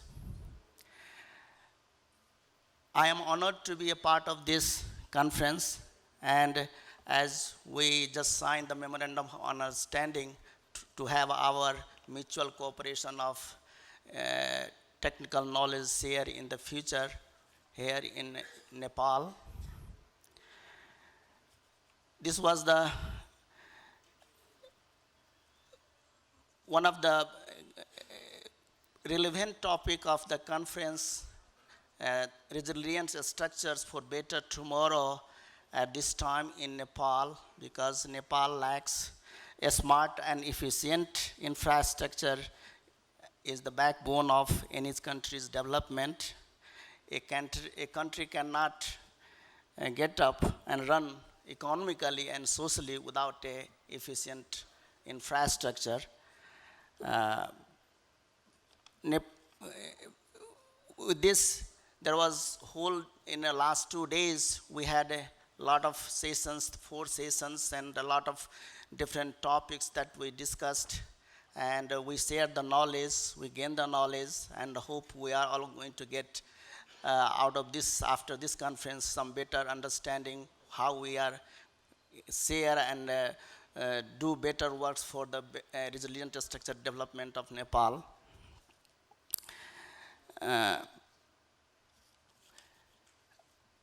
With the memorandum on understanding of American Society of Nepalese Engineers, our aim is to have the knowledge transfer of the diaspora in Nepal. We have the experts of various subjects back in USA, association-wise in civil, electrical, mechanical, computer science, and other experts are there.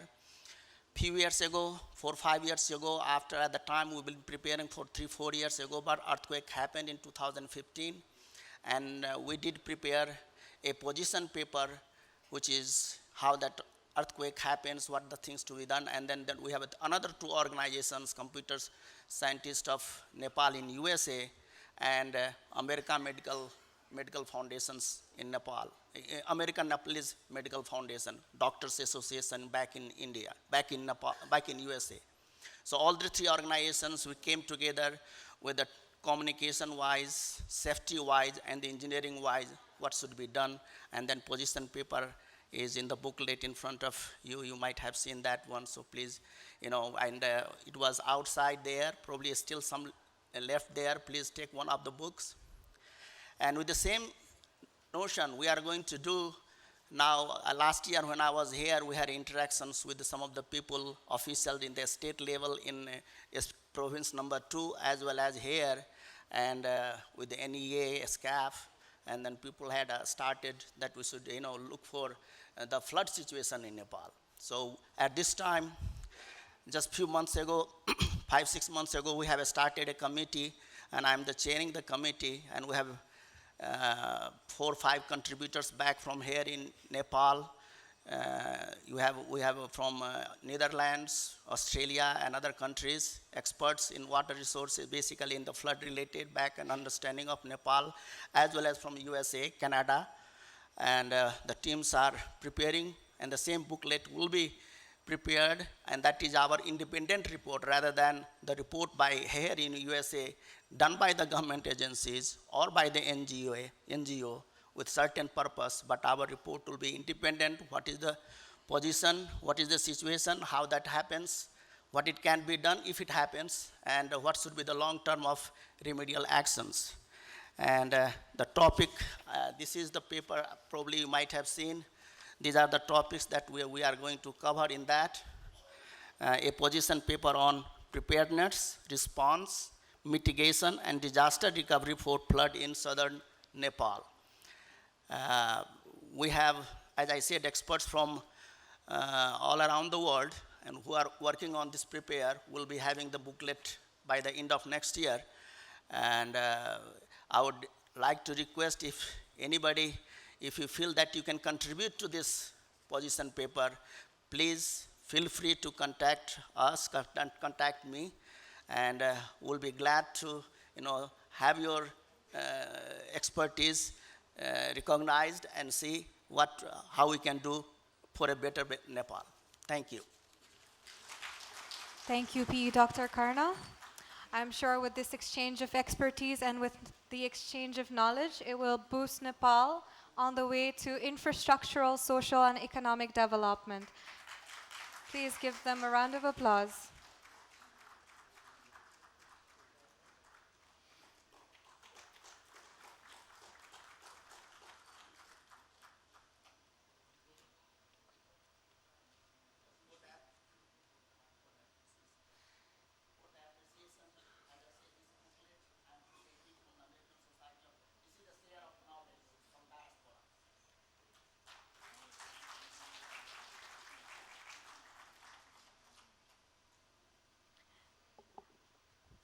The exchange of knowledge in the form of a booklet from the American Society of Nepalese Engineers, and from Nepal, a token of love as well.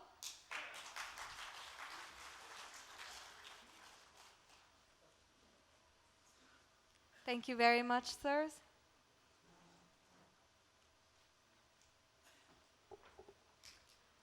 Give them all a round of applause, everyone. Thank you for being so kind and so patient today.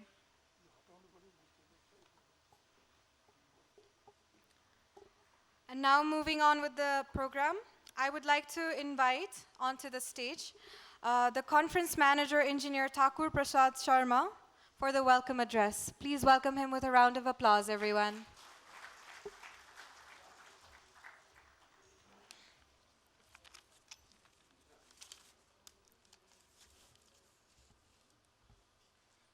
Thank you, Serena. Namaste and a warm good evening to all. Respected Architect Rajesh Thapa, Session Chair of the Closing Ceremony, Conference Convener and President of SCAF. Respected Chief Guest, Engineer Shankar Nath Rimal. Guest of Honor, Engineer Sushil Bhatta, Member, National Planning Commission. Engineer Sushil Gayawali, CEO, National Reconstruction Authority. Special guest, Engineer Gopal Sigdel, Joint Secretary, Ministry of Physical Planning and Transport. Engineer Mahendra Bahadur Gurung, Past President, Nepal Engineers Association. Engineer Tuklal Adhikari, Technical Committee Chair and Vice President of SCAF. Mrs. Tara Amatya, KMA Award Trustee. Engineer Krishna Prasad Sapkota, Conference Secretary and General Secretary of SCAF. Engineer Amitabh Gosal, President, CEAI. Professional Engineer Dr. Upendra Lal Karna, President, ASNE and GR. Distinguished invitees, international and national participants of the conference, journalists, ladies and gentlemen. It is a matter of great pleasure for me as a conference manager to get this opportunity in welcoming you all for this closing session of the third international conference being organized by Society of Consulting Architectural and Engineering Firms, Nepal, jointly with National Reconstruction Authority, Government of Nepal, and other partner institutions like Federation of Contractors Association Nepal and National Society of Earthquake Technology, along with various knowledge partners on the title Resilience Infrastructure for a Better Tomorrow. As all you know by now, the conference objective was a small effort to support Nepal's economy towards prosperity through the development of resilient and sustainable infrastructures. We organized this conference to celebrate the SCAF's 29th anniversary as well. This conference related to a broad arena of resilient infrastructural development in the context of disaster risk reduction and climate change adaptation initiatives inclusive of relevant aspects of the engineering and consulting profession, sharing knowledge and experience between its member firms and international delegates. The conference, we believe, lived to the expectation and to be instrumental in providing valuable feedback to the Government of Nepal, policymakers, and multitude of project actors and stakeholders in the infrastructural development of a resilient national building. The international conference will believe provided a forum for building effective networking and fostering cooperation with international societies like earlier TCD Pvt, countries, societies of consulting firm and Asia Pacific Community FIDIC aspect of the International Federation of Consulting Engineers. The conference also aimed to develop a platform for Nepalese consulting firms to seek opportunities in the international consulting market through business networking and international firms with the international firms, partners organization in ASPAC region, FIDIC members and friendly countries. The conference, which also intended to introduce international firms on the consulting and business environment in Nepal, at a time when the government is seeking more investment in the infrastructure sector, the gap in the technical knowledge and experience between the Nepalese and international consultants must be minimized by creating an enabling environment for sharing of knowledge and experience. Therefore, to initiate dialogue between international partners, Nepalese consulting sector, and government bodies for creating an enabling environment, the participants of the conference must have utilized this platform fully. On behalf of SCAP, I would like to welcome and extend hearty thanks to our chief guest, Engineer Sankarnath Rimal, for gracing this occasion, and all the distinguished guests, invitees, international and national participants, conference sponsors and journalists in this August evening for participating in the closing session of the conference and 29th SCAF Day celebration. Enjoy the evening. Thank you. Thank you, Engineer Sharma, for your impactful words. I would like to now move forward with the session. While the signing of the MOU was going on, one of our dignitaries have arrived into the hall as well. I would like for all of you to give a hand to Engineer Mahendra Bahadur Gurung, past President of Nepal Engineers Association and former CEO of Pancheshwar Hydroelectric Project. Ladies and gentlemen, please join me in inviting Architect Rajesh. I have also received information that we also have Gopal Sigdel sir among us. Please give him a round of applause, everyone. I'm very sorry, extremely sorry for the for the few mistakes. I would like to invite Architect Rajesh Thapa onto the stage for the felicitation of our dignitaries.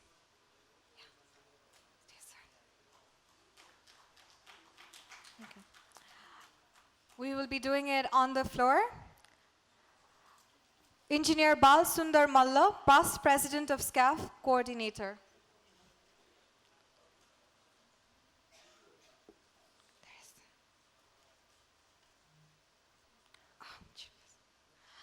Extremely sorry. Firstly, for our chief guest, Engineer Sankarnath Rimal. A big round of applause, everyone.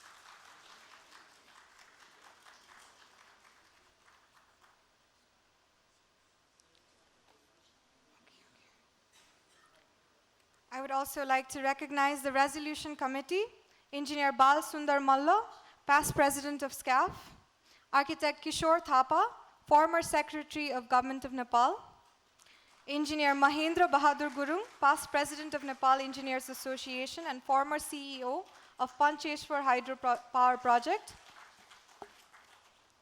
Engineer Professor Dr. Tri Ratna Bajracharya, President of Nepal Engineers Association, Engineer Birendra Raj Pandey, Vice President of Confederation of Nepalese Industries, and Architect Anju Malla, President of Society of Nepalese Architects. On behalf of the Resolution Committee, I would like to invite to the dais Engineer Mahendra Bahadur Gurung, past president of Nepal Engineers Association and former CEO of Pancheshwar Hydropower Project, to for the wrap-up, summarization, and resolution presentation. Please welcome him with a round of applause, everyone.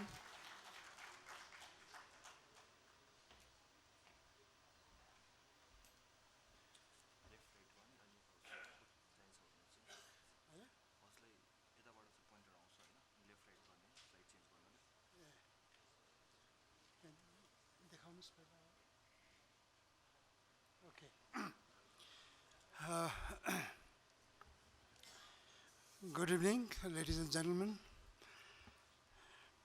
So now we are at the closing of our 3-day international conference. And this particular responsibility has been given to us, the resolution committee.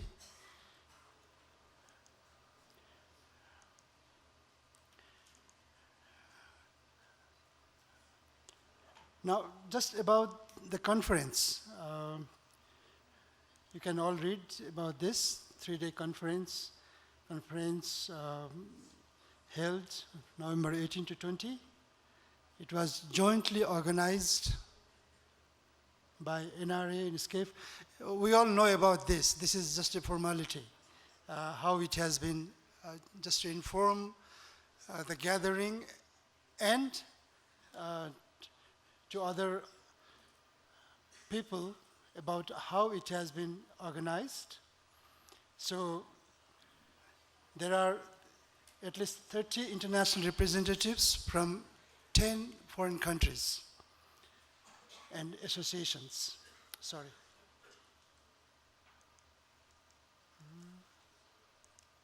Oh, yeah, look at the samasya.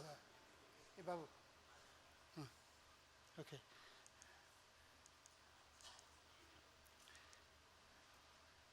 And more than 200 participants in total from Nepal have attended this. Now, resolution committee, we 6 are there under the leadership of our senior architect and engineer, Balsundar Malla sir, and we have Kishore Thapa. We have Professor Dr. Triratna Bajracharya, former Dean of IOE and a sitting President of Nepal Engineers Association, myself, Engineer Birendra Raj Pandey, Vice President of CNI, and Architect Anju Malla, who is President of SONA. At this particular time, I would like to thank and express my gratefulness to all these leadership and members of this resolution committee who have given their valuable advice, suggestions to complete this particular task. And along with us, there are at least 4 rapporteurs who were also with us, and I would like to thank them as well for this particular task. Without their reporting, this could not have been possible. Again, okay.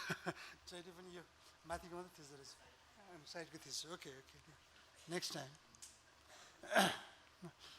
Okay. Now, my presentation would be like this one.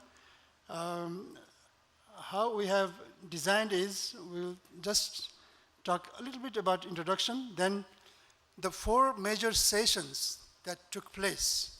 According to that major sessions, we have framed this particular resolution. First, we will talk about the summary of each sessions, like challenges, resilience in practice, innovation and heritage conservation, investment needs. Then we'll talk about recommendations for better tomorrow, because the better tomorrow is one of the very key words of this particular international conference. And finally, we will present resolution. So I will go a little bit faster in summarizing these sessions so that we can give more time on resolution. This is all we know about total sessions 5, 1, 2, 3, 4, 5. And then just a definition, because this particular word, resilient, is very important for this conference. There are two things. Resilient means to be able to absorb the shocks and get back to original position. That is in principle, theory. Now, what we can mean in our job, that means to be better able to deliver the services during and after natural shocks. 51 minutes? Okay, okay, good. Now I would like to start with 3 quotes from Right Honorable Vice President. This is very important. If the assigned works are completed quicker, the country will progress quicker. If delayed, the country will fall behind. We should keep in mind about what state of country we will hand over to our next generation. And the third, engineers' role must make sure that there is no space for compromise within the broader agreement of an undertaking. So this was a very great words he had spoken to all of us. Now, where we are, this is the situations. We all know we are not in a very good position if we talk about the global ranking. And then the challenges that were dealt in the first session is about, you can read the figures. Now, to catch up with the global economic pace in the next 20 years, they took about 40 and 60 years, but we need to do the same thing in 20 years. That's the biggest challenge. Now, policy challenges are there, and then the question of design, construction, and inadequate data, skill, manpower. Again, on the challenges, financial constraints, approach of contracting, lowest cost, lowest rate, government policy is not consistent, huge resource and capacity gap. And now what we experience is donor-driven approach rather than owner-driven approach, the mistaken mindset, disjointed institutional arrangements, too much water, too less water, national water policies and updation of acts badly lacking, policy inconsistency with the change of government. And now the next session, that was in resilience in practice. People live in hazard-prone areas like land having steep slopes and floodplains. Municipalities are dumping wastes and constricting the waterway. Resilient spatial planning, growth management should include these things. And the 2015 Gorkha earthquake caused an estimated loss of 132 billion in private sector. Now PPP for earthquake risk management, this one is there, and let all the employers comply with the NBC and DRM Act 2017 that was delivered in this session. Historic core cities are to be rebuilt and conserved with the earthquake emergency urban regeneration plan that was talked, regional cooperation on climate change. And then the third session was, actually it was the fourth session, but it's about innovative technology and heritage conservation. The documentation of lessons learned by the USAIDs, this was very important for health and education facilities. The post-disaster recovery framework 2016 needs to be followed, and Walkability is useful in creating resilient urban mobility. Pedestrianizations is the basis of sustainable mobility, helps in social harmonization of communities, and helps in reducing air pollution, thus enhancing cohesiveness of society. Okay. Furthermore, in innovative technology, innovative tools, instruments, and materials for safeguarding the traditional construction materials, providing better solution for earthquake resistance, pedestrianization cities for sustainable urban mobility.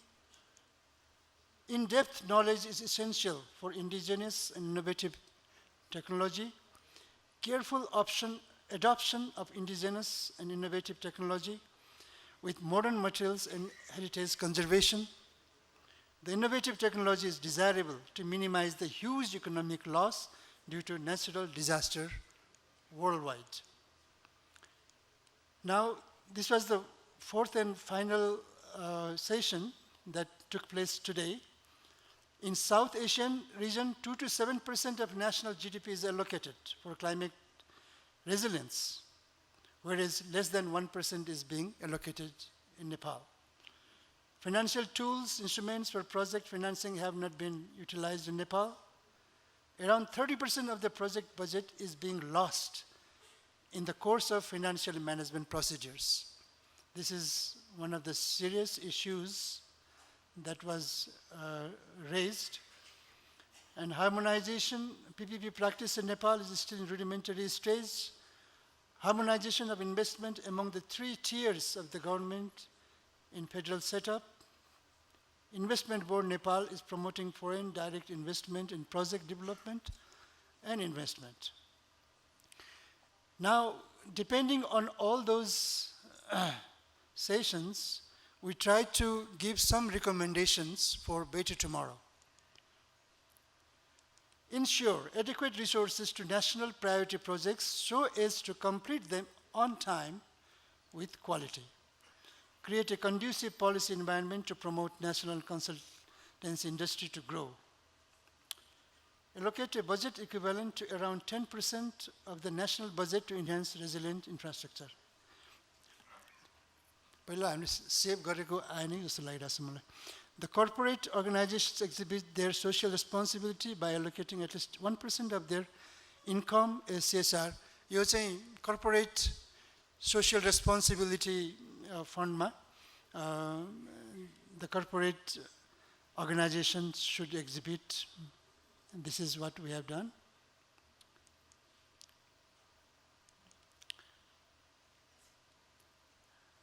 These are more recommendations.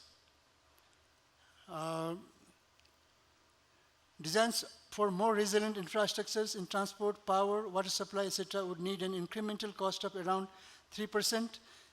In the same way, the other activities would require 2%. So more or less 5% extra investment will be required. 1 rupee invested in resilience gives about 4 rupees equivalent of benefit.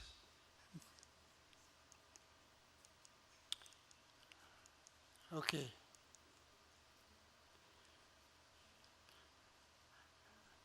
Invest in regulations and planning in the early stages of project design to include these things. Retrofitting, federalization, and documentation are the measures of resilience. Set aside around 10% of total investment in road infrastructure of road safety, for road safety.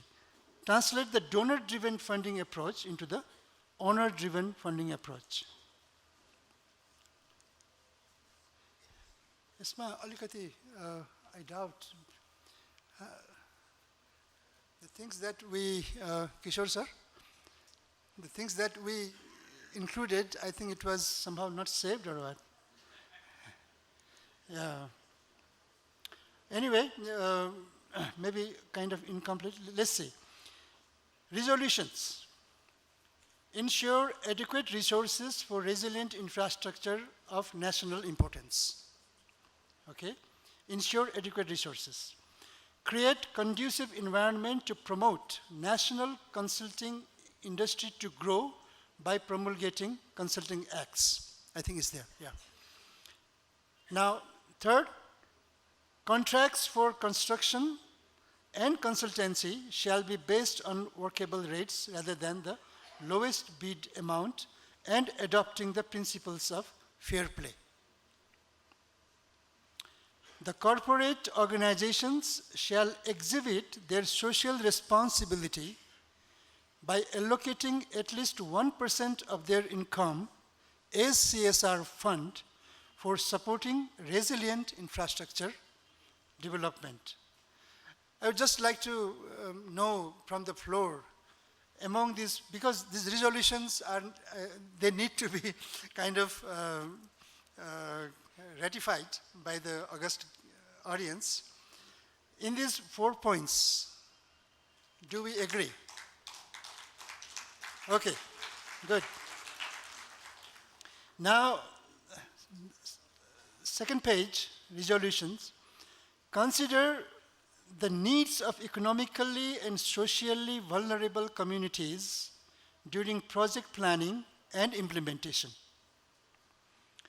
Adopt comprehensive approach in planning, financing, and engineering in developing resilient infrastructure by engaging all the stakeholders.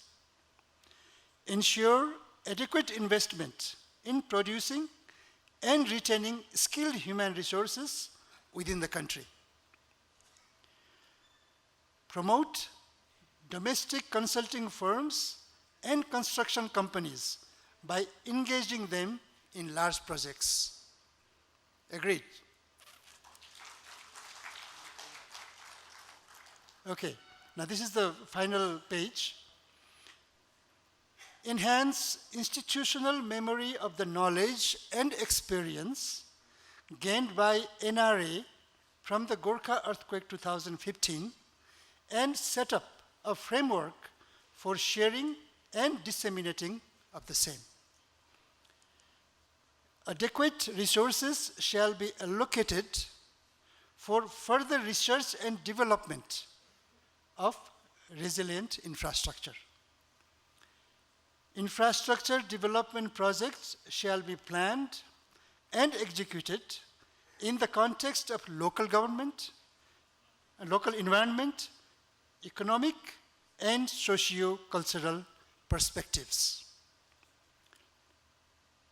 Now, create conducive environment for foreign direct investment, multinational companies, and public-private partnership by fiscal and legal reforms.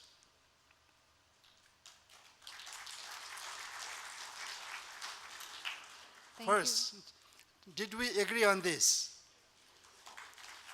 Okay, so thank you very much. Thank you, Mr. Gurung, for the acute summarization of all the presentations and sessions and for the recommendations in order to have a better tomorrow as well. Please, everyone, give him a round of applause. Ladies and gentlemen, without further ado, I would like to request you to give a warm welcome to Engineer Gopal Prasad Sigdil, Joint Secretary of the Ministry of Physical Planning and Transport, for his address.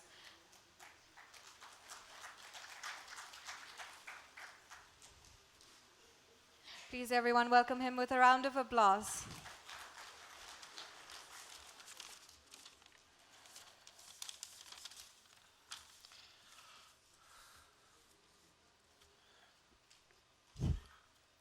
Thank you very much. Respected chair of this session, chief guest, distinguished guests, ladies and gentlemen. Very good evening and namaskar. First of all, I would like to thank the organizer for providing me this opportunity to come in this August event and deliver my few words in this very forum, SCAF 3rd International Conference. Being from the engineering profession, I and all of us are aware of the difficulties of this sector. To build a better future and more realistic profession, CBDIC, Construction Business Development Implementation Committee, which I head in Ministry of Physical Infrastructure and Transport, is always here to extend its association to organize such a beautiful event. I further extend my sincere gratitude to the organizer for organizing such an excellent event and bringing the client, consultant, and contractor to a common platform and discuss the issues and challenges in the forum. A lot deliberation in technical subject matter has been discussed, and a common resolution as an outcome as a precious proceeding has been expected would be a souvenir to us, all of us engineers. Last but not the least, I would like to congratulate the ESCAPE for its 29th anniversary and express my sincere gratitude to the organizer for this beautiful event, third international conference. Thank you very much. Thank you. Thank you, Mr. Sigdel, for your words and for your presence in the third international conference. Now, dear guests, join me in welcoming to the dais Honorable Engineer Sushil Bhatta from the National Planning Commission for his address. Please welcome him with a huge round of applause, everyone. Please keep the applause coming.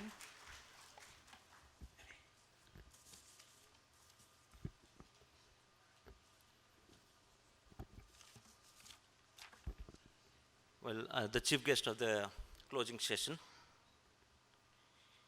Engineer Shankar Nath Rimal, the special guest, Mr. Sushil Gemwali, CEO, NRA, and other special guests and dignitaries, all the distinguished participants, international guests, and the entire fraternity of consulting engineers. Well, I was invited in a short notice, and I was telling the General Secretary of SCAF that we are doing some meaningful work in relation to development management. Well, to talk to you on planning perspective, National Planning Commission has formulated approach paper for 15th periodic plan. And while formulating approach paper for 15th periodic plan, due care has been given in terms of carrying issues relating to disaster mitigation in the policy document. But now we are in phase of detailing the plan. So for policy costing and for vis-a-vis sectoral costing, we are trying best to see that we duly take care of climate change adjustment as well. The global agenda of development and national agenda does give importance on the sustainable economy, and vis-a-vis for an economy to be sustainable, it is important that we build in resilient and sustainable infrastructure.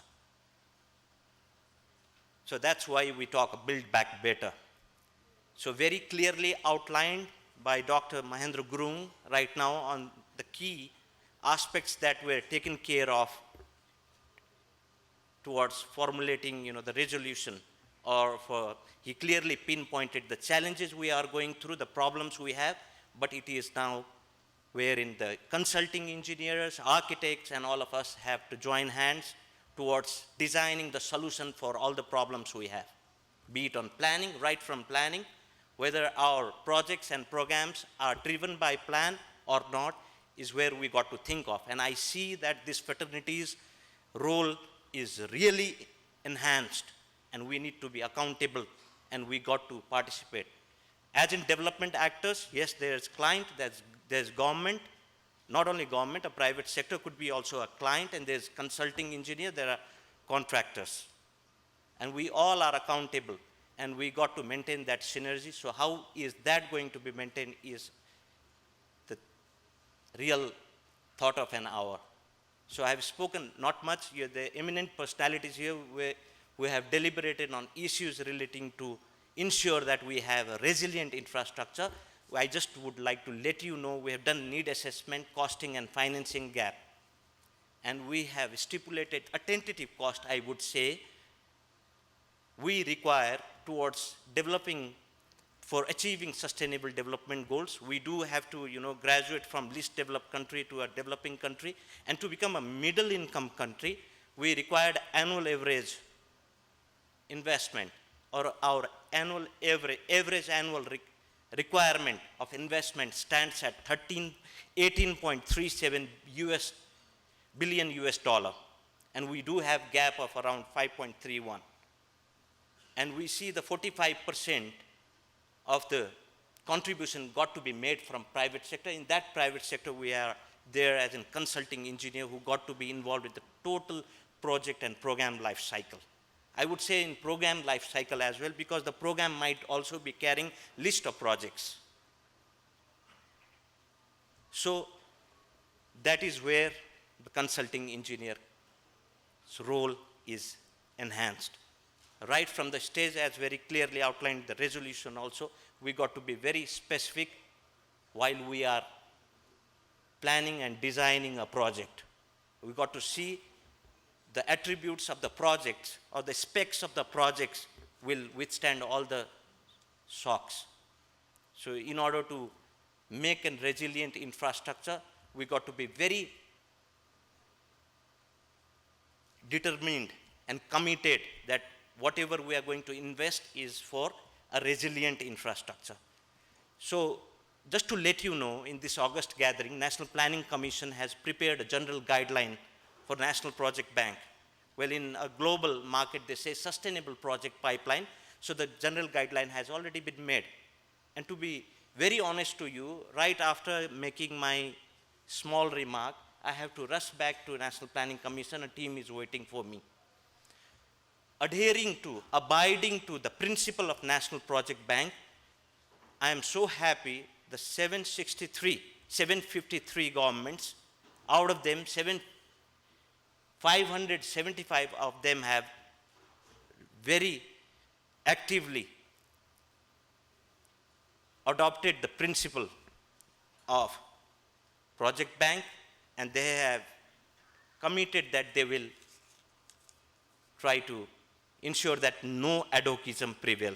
So they have identified, they have developed the project, and they have requested us. So as part of distribution, being a coordinator of distribution committee for special grant and matching grant, we are taking decisions by tomorrow.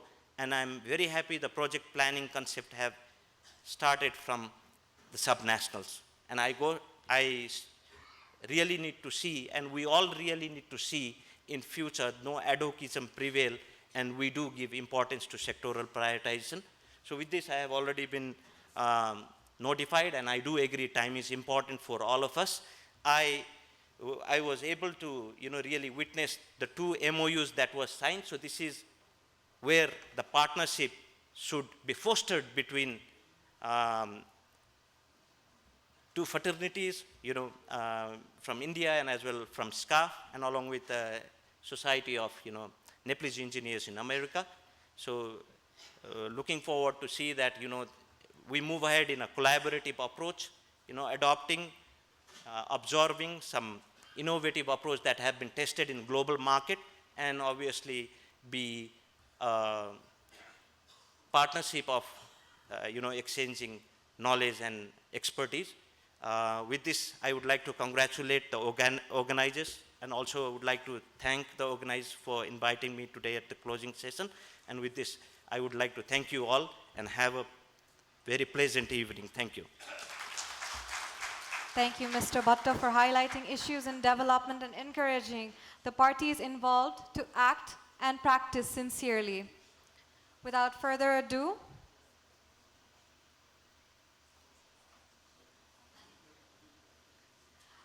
since Mr. Bhatta has to leave soon, we will be giving the token of love right now.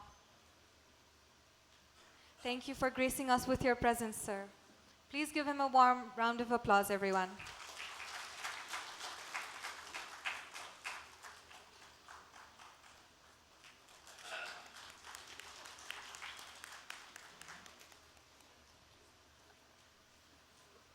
I would like to move forward with the program and invite Mr. Engineer Sushil Gyawali, CEO of NRA, onto the stage for a short address. Please welcome him with a round of applause, everyone. Thank you very much. Respected Chairperson of the SCAF, our Honorable Chief Guest, Shankar Nath Nirmal, and all the dignitaries in the dais, and all the participants presented here in this hall. Thank you very much for providing this opportunity to talk a little bit here.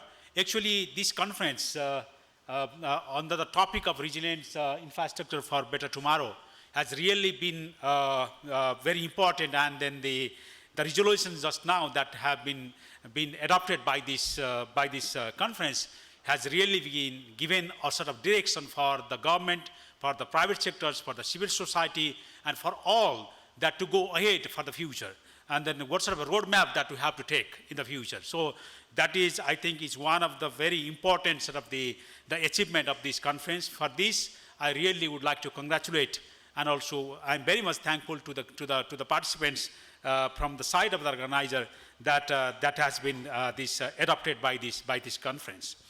And actually, on the two there are the many more areas where, from the side of the government, and especially from the side of the National Reconstruction Authority, that we also have to look into, and we also have to adopt our own policies and also own working approach also in that direction. On that, just I would like to say only 2 points. One, actually, in regards to the institutional memory and the experiences that has been gained during the time of this reconstruction and recovery, to transfer to the future generation, and also to transfer to in the other part of the world, and that to have the wider disseminations. I have also mentioned during the time of this opening session as well that we are also going to have the documentations of all those sort of the activities and the sort of the actions and the approaches, whatever we did, and the lessons learned that we have, and that will be documented. We are already taking that approach, and in that sense, I really would like to appreciate that this conference also has also given us sort of the suggestions and the feedback and the resolutions in that directions, which we are also going to make presentations also among all of you within the next year. And the coming year, this year actually will be the year for the reconstruction and recovery, that for the NRA, that will be making the documentations and also making the different levels of the workshops, seminars, and share ourselves and take that, and also make an international conference in the coming November, so that we can share to the entire world. So in that sense, the NRA has already adopted that, and then I would like to ensure in this hall that we are already taken that, and will take forward also. And then for this, I really would like to request you all that please participate on that from you, because this is the whole the human resource and the experts and the team. We have really make the recovery and the reconstruction, the achievement that we have made. I have already mentioned in the opening session that whatever level of the achievement that we have made, it is because of you as well. So that's why these congratulations and also the thankfulness is also goes to you as well. That's why please also participate on all of the sort of the experiences and the knowledge that has been gained through yourself as well. Please write that, please document that, please provide that to the NRA, so that we'll really take it forward, and the government will take it forward, so that it will be handed over to the next sort of the entity that we are talking about, the National Disaster Risk Management Authority, which is very soon going to be established. And secondly, especially in the urban housing or the heritage conservations and the whatever the suggestions and the feedback has been provided through the resolution over here, that is also will be taken care. Certainly, because we concentrated more in the housing sector in the rural areas more, and then we focus on that, and we have achieved the certain level already there, and then that is really good sort of progress is there. But now there is also that we have to also concentrate now in the urban housing, where the heritage conservations and the traditional settlements are integrated to each other, which we have to look in an integration. So for this, we also now going to focus on that, and for which I really would like to request to you, all the experts and the engineers, all to also give us the feedback and suggestions in that direction, so that we'll also look into that in that level. Also, we really would like to get your assistance on that, and we'll be working together. And for this, actually, finally, what I would like to say, that the NRA is really going to establish the earthquake museum in the Darara, which is going to be is under the process of construction, and we'll be having that museum over there. And also we are going to establish the research center on the earthquake and as well as the overall disaster risk management in the Institute of Engineering as well. We are already having the dialogue and the discussion on that. Already a certain set of resources have already been managed for that. And in this year, we are also going to have that, so that whatever level the experiences and the lessons learned, that will be retained for the future generation. So with this, I conclude myself here, and I really would like to again thank to all the participants from the side of the NRA, from the side of the government of Nepal, and as well as as being an organizer. Thank you very much for all of you. Thank you very much. Thank you, Mr. Gyawali, for assuring us that the NRA is working tirelessly in the path of reconstruction and effective and efficient development of the physical infrastructure. Thank you all for being so patient with us.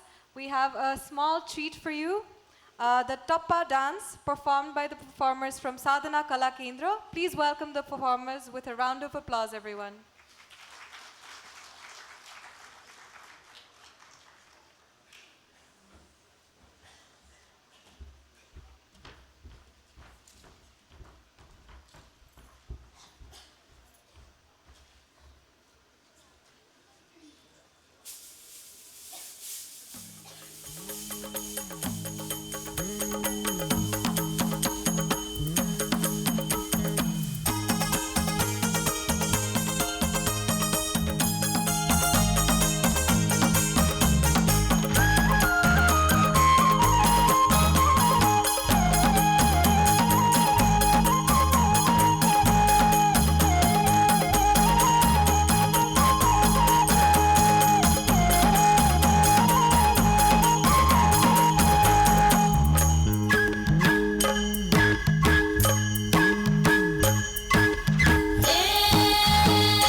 Truly wonderful, wonderful performance from the dancers of Sadhana Kala Kendra. Please, everyone, give them another round of applause. Now, moving forward with the program, I would like to invite Engineer Krishna Prasad Sapkota, General Secretary of SCAF, to the dais so that he can facilitate the recognition session. Please welcome him with a round of applause, everyone.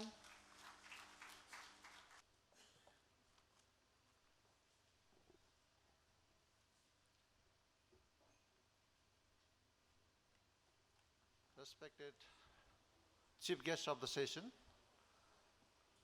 CEO of Nepal National Reconstruction Authority, respected guests, Director General of different departments, President of different professional societies, past President of SCAF, all the distinguished guests, international participants and national participants.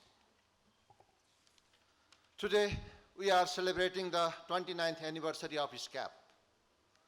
It's the long journey of SCAF. On the occasion of SCAF Day, today we are celebrating SCAF Day, and on the occasion of SCAF Day, we provided the different awards to our member firm, our staff working in the member firm, and 2 awards. One is Kesamman Amatya, our past president, late Kesamman Amatya, on the memory of his past president. We provided the Kesamman Amatya Young Engineers Excellence Award, and another one, SCAF Young Architect Award. We provided the 2 awards as well. I would like to request Engineer Shravan Thapa, Award Committee Chair, to the dais.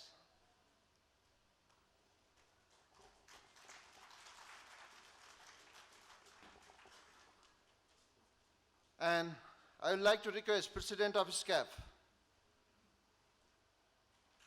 Mr. Architect Rajesh Thapa, to the dais. I would like to request Engineer Shravan Thapa regarding the procedure of selection of awardee. Just only highlight about the procedure of selection process. Before that, I would like to Trustee of KMA Award, Ms. Tara Amata, on the dais.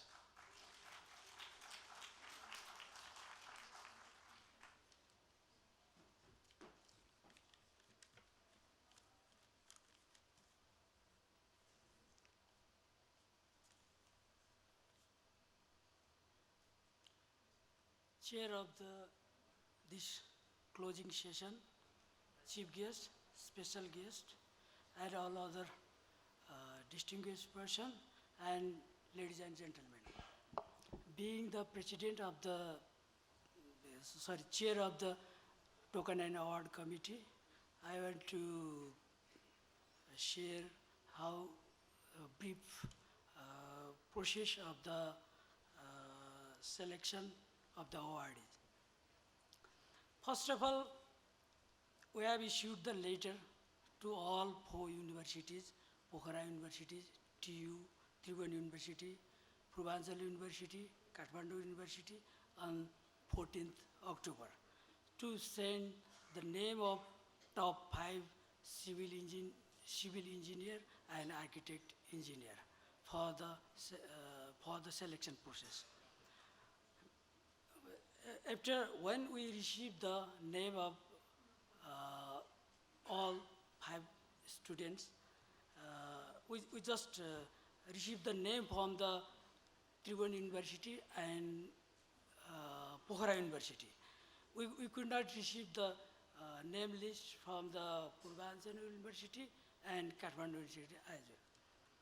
When we received all the name, then we contact the students and send their CVs and their photocopies of the certificates and application. From 20 students, we received application from just 18 students. And when we received the application, then we screen. And the screen process was we have just the 3 criteria. We evaluate from the SLC mark sheet, intermediate or +2 mark sheet, and then bachelor's degree. From this mark sheet, we evaluate and select the 5 students in both category. And then they are called for the final interview process. And in interview, we invite the past president, Badanlal Nachu sir, and engineer Lakshman Keshi, our president, escape president Rajesh sir, and myself, and for the visit, as the visitor, and trustee Tara Amate also presented in the interview process. And that was concluded on the 14th November.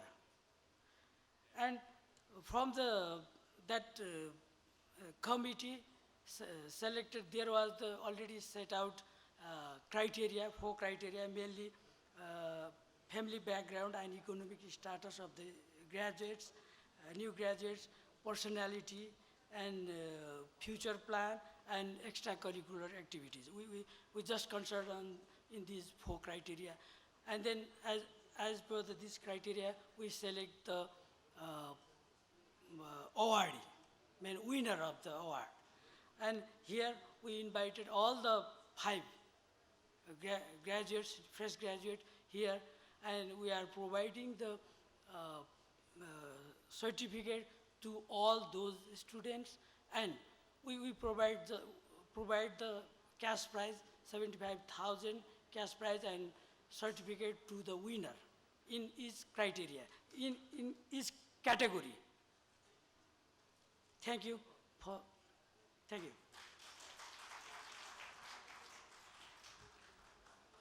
Thank you, Shravan sir. I would like to request all the participant students who attended the interview for the final awardee. I would like to call Biva Adhikari. Biva Adhikari, Ussab Neupane, Binod Pokhrel. All 3 are from the Puljo campus, Lalitpur. Surjan Tiwari, Pokhara Engineering College, Kanski.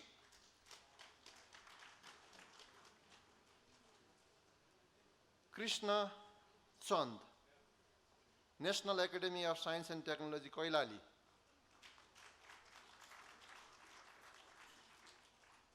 I request all the brother and sister to on the desk, on the left side.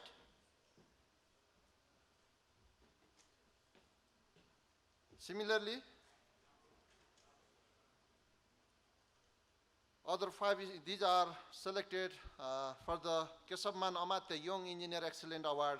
These are the 5 contestants for the interview. Similarly, I would like to call SCAF Young Architect Excellent Award 5 awardees. This Sabina Tuladar, Mr. Paval Dahal, Ms. Lida Singh, Ms. Shreya Shrestha, and Ms. Dikshata Sai.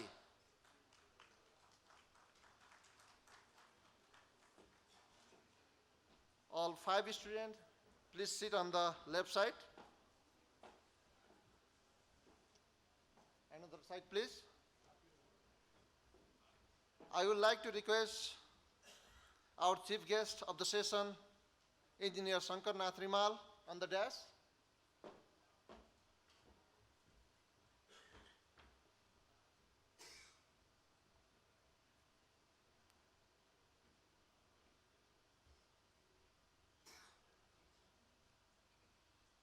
These are all top students of the universities. However, we have the certain criteria and their commitment based on the interview and jury. For the KMA,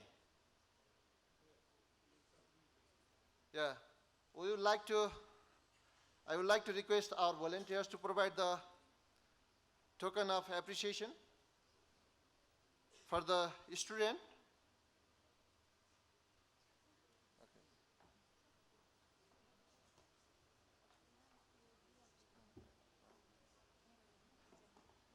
Okay. Krishna Chand. Okay. No. Vinod Pokhrel. Okay. Vinod Pokhrel.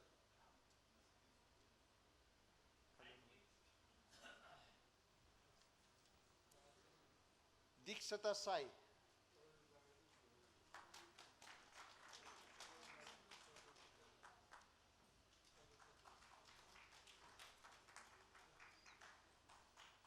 Dikshata Sai. Please clap your hand, big hand. Shreya Shrestha.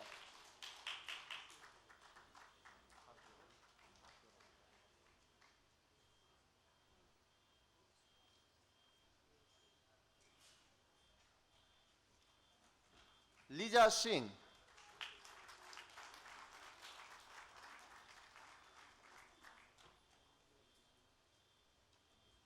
Prabal Dahal.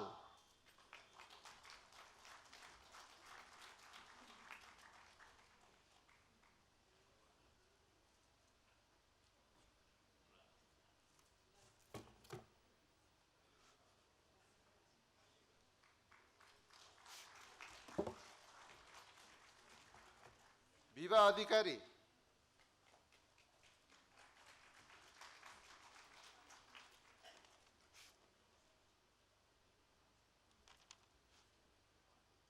Usab Neupane.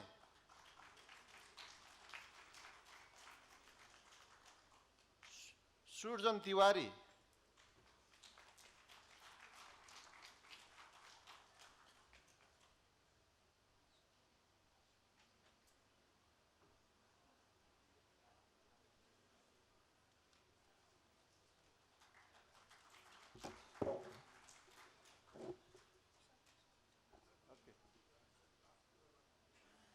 Krishna Chand.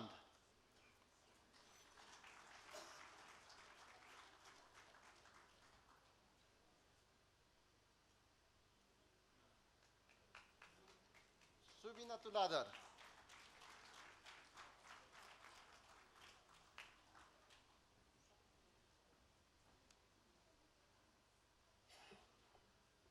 We provided all token of appreciation.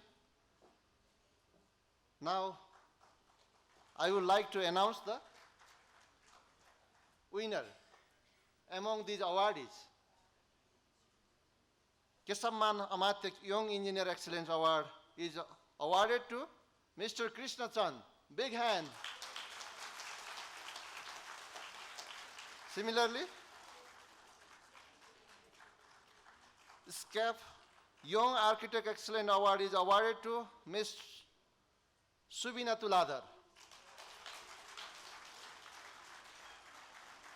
I request President and Chief Guest to provide the check of 75,000 to both awardees, Ms. Subina Tuladar and Krishna Chand.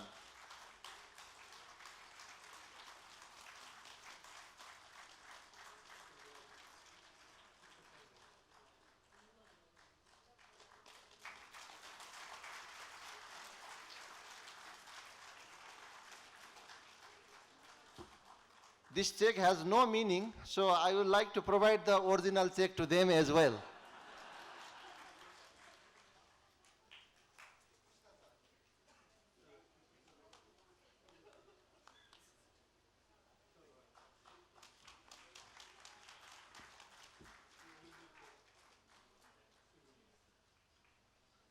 Now it's time to the group photo session.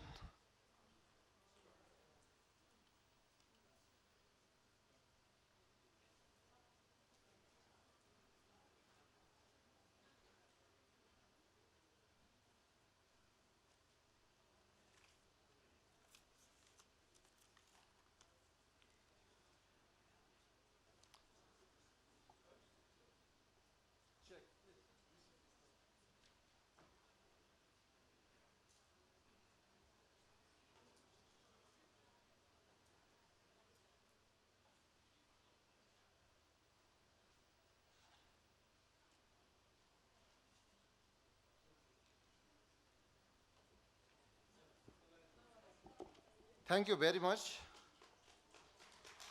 all the students and winner of the tournament, winner of this contest.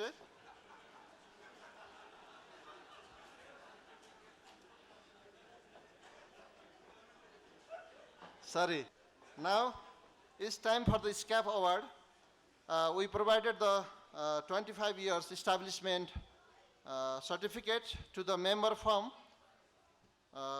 This year, we are going to award the 2 member firm that established the 25 years ago. BN Consultancy, representing Lakshmana Acharya. I would like to call Mr. Lakshmana Acharya on the dais.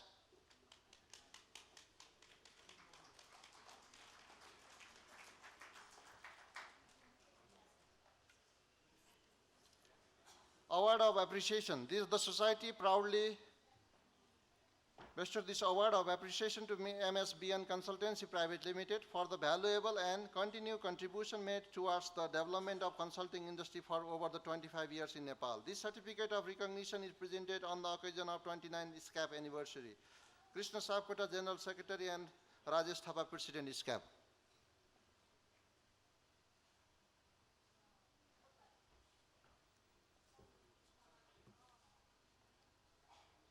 Similarly, please clap your hand. I would like to request another firm member representing CDF consultant, Dr. Hariram Shrestha, who is past president of SCAF as well, and immediate past president of Nepal Engineers Association as well. Congratulations to CDF consultant.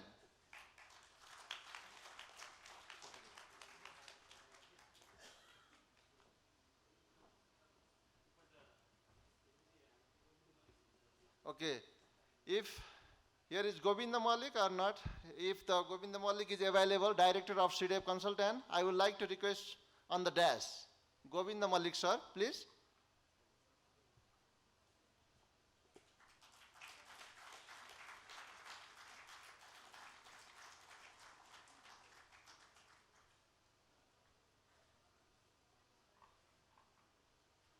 Okay, thank you. No staff. This time? Okay, group photo session.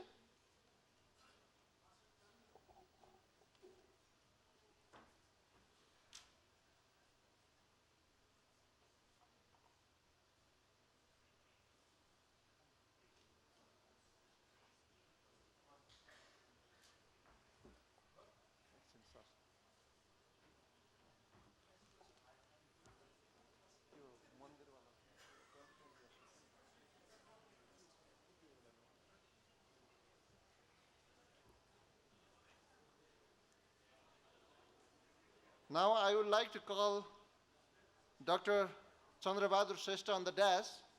As an organizer of our conference, we would like to provide the one token of love on behalf of the SCAF. As a deputy convener of the conference, he provides his efforts for the successful completion of this 3 days conference. So I would like to request Chief Guest and President of SCAF to hand over this token of love.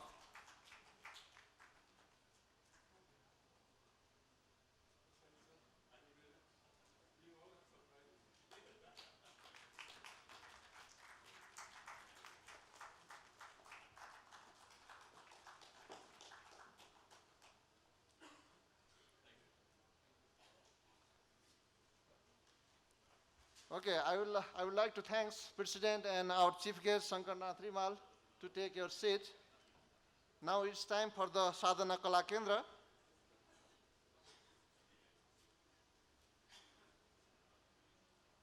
Before the session of Sadhana Kala Kendra, I would like to request Trustee of Tara Amatya, Trustee Mr. Tara Amatya, to provide his short speech on this special occasion. Madam. ठीक है madam, madam को सीधा madam.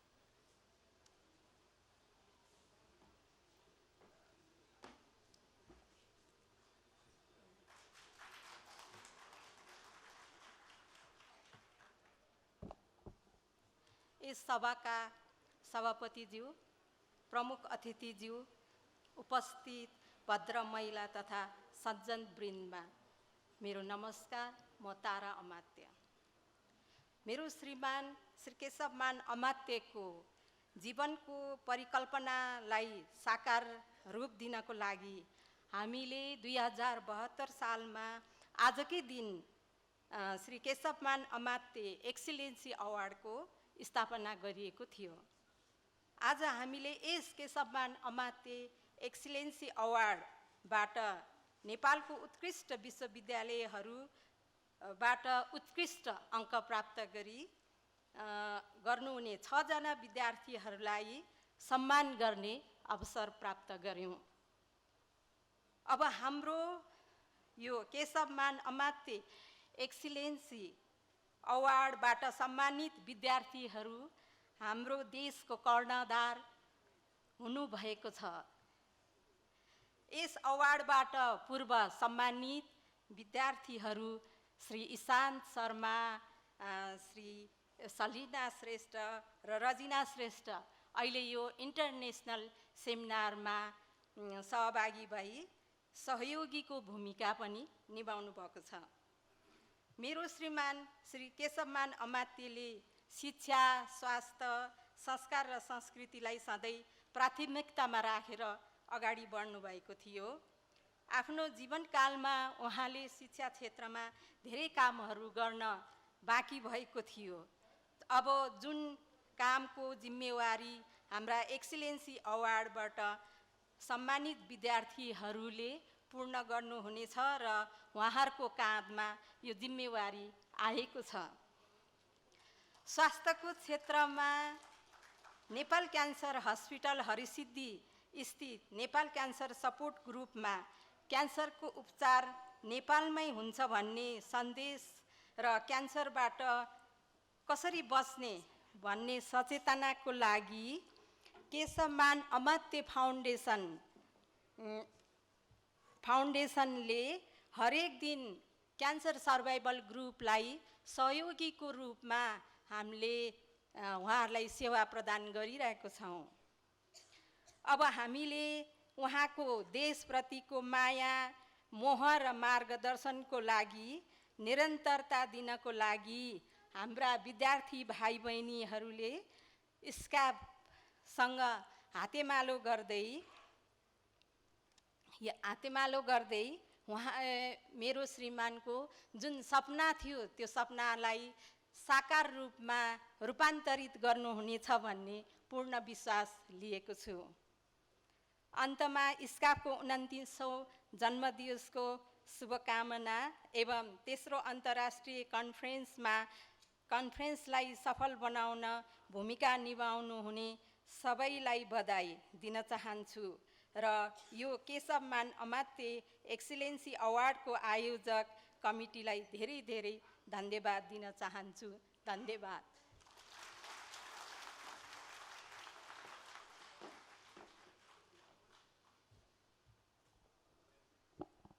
Thank you, Mrs. Tara Amatya.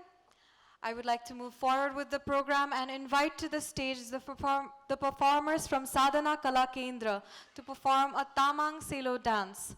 Please welcome them all with a round of applause, everyone. Please do not be stingy with the applause.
Bhakara maher, melu ki bhaisi ko gona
A truly, truly energetic performance by the performers from Sadhana Kala Kendra. Please everyone give them a round of applause. I'm sure this energetic performance was a treat to the eyes after the intellectual discussions throughout the entire day. We have a few other things before the program can be concluded. I would like to invite to the dais our chief guest, Engineer Sankar Nath Rimal, for a short address. Please welcome him with a round of applause, everyone.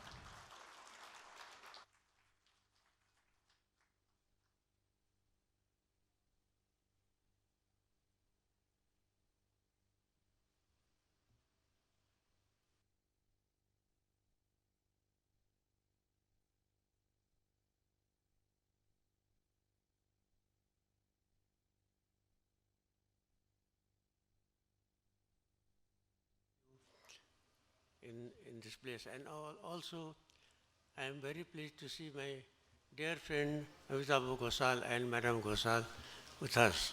You see, he is my class friend from 1953 to 57, and we are in touch ever since. Now, of course, through Facebook.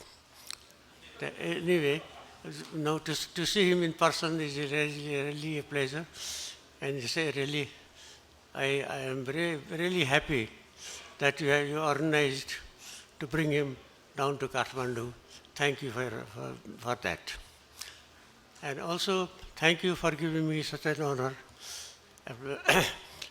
You know, I am really not very much in the circulation nowadays, and my activities are mostly limited to fine art, architecture, and religious architecture especially, and writing books and articles on whatever I've done previously.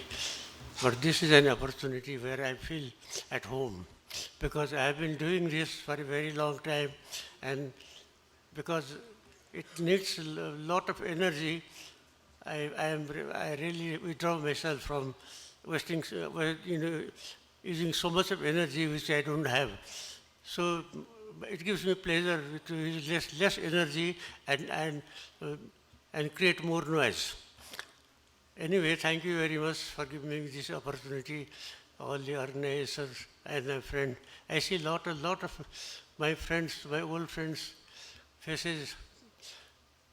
Really, it is a pleasure, it is an honor to be with you. Thank you very much.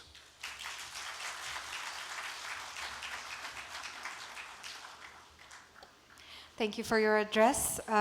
Please give our chief guest a huge round of applause, everyone. We have seen a couple of dances throughout this closing session. I think it's high time we listen to a musical performance as well. I would like to invite the singers from Sadhana Kala Kendra onto the stage for a short musical performance. The singers from Sadhana Kala Kendra, I would like to invite you onto the stage.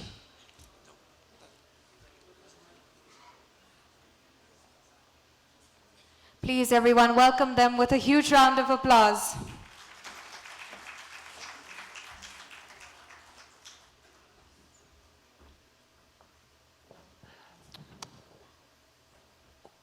Good evening, नमस्कार। उपस्थित सम्पूर्ण अतिथिगणहरू, सबैलाई धेरै धेरै यो रात्रिकालीन अभिवादन। हामी पेश गर्दैछौँ एउटा पुरानो नेपाली नम्बर, स्वीकार्नुहोस्।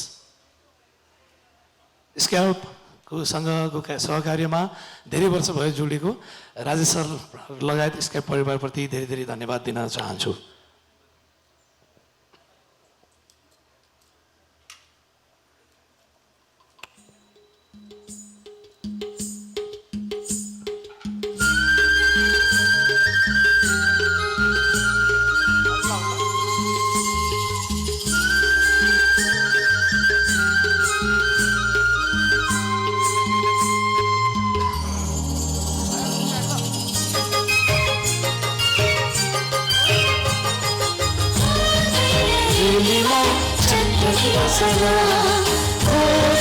दिल्लीमा बिर्सना विरतीको मिठो तिर्सना हो सकिँदैन चट्ट मेटिन हो पहिलो बसन्तको नयाँ कोपिला मन लाग्यो चट्ट टिपना हो बिरतीको मिठो तिर्सना सकिँदैन चट्ट टिपना हो पहिलो बसन्तको नयाँ कोपिला हुँदैन है चट्ट टिपना हो विरतीको मिठो तिर्सना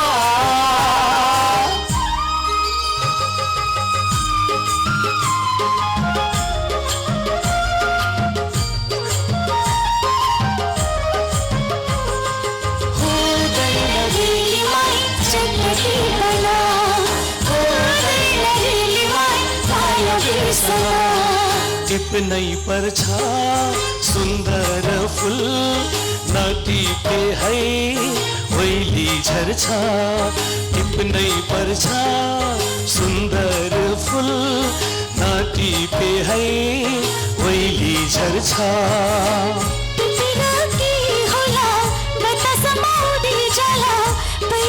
बसन्तको नयाँ कोपिला हुँदैन है चट्ट टिपना हो विरतीको मिठो तिर्सना हो सकिँदैन चट्ट बिर्सना हो पहिलो बसन्तको नयाँ कोपिला मन लाग्यो चट्ट टिपना हो विरतीको मिठो तिर्सना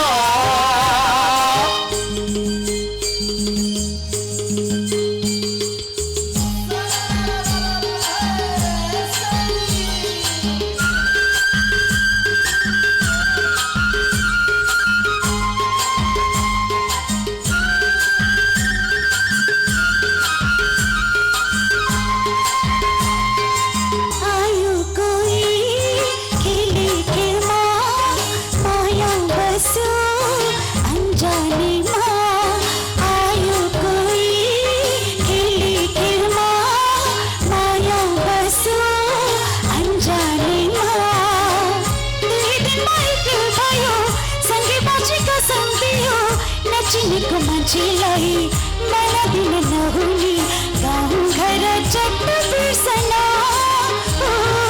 विरतीको मिठो तिर्सना सकिँदैन चट्ट मेटिन हो पहिलो बसन्तको नयाँ कोपिला मन लाग्यो चट्ट टिपना विरतीको मिठो तिर्सना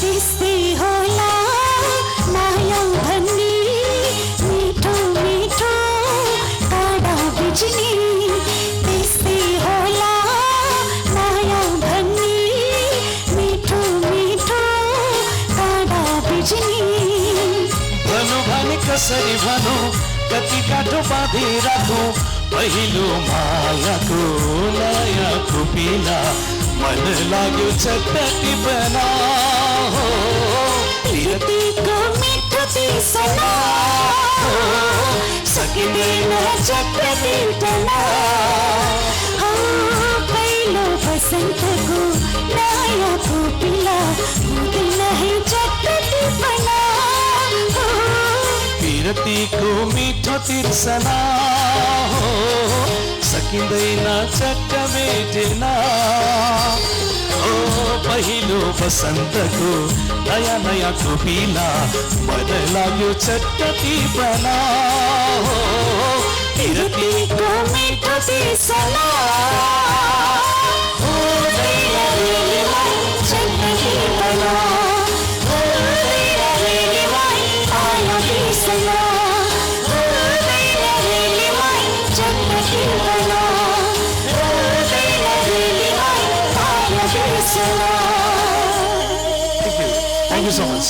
Thank you.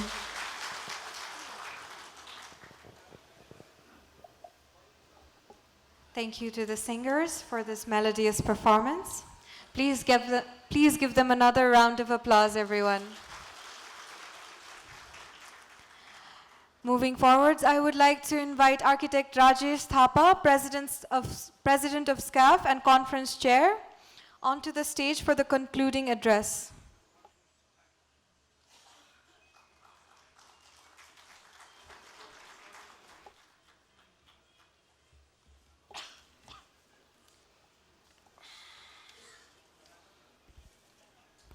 Good evening, namaskar to everybody.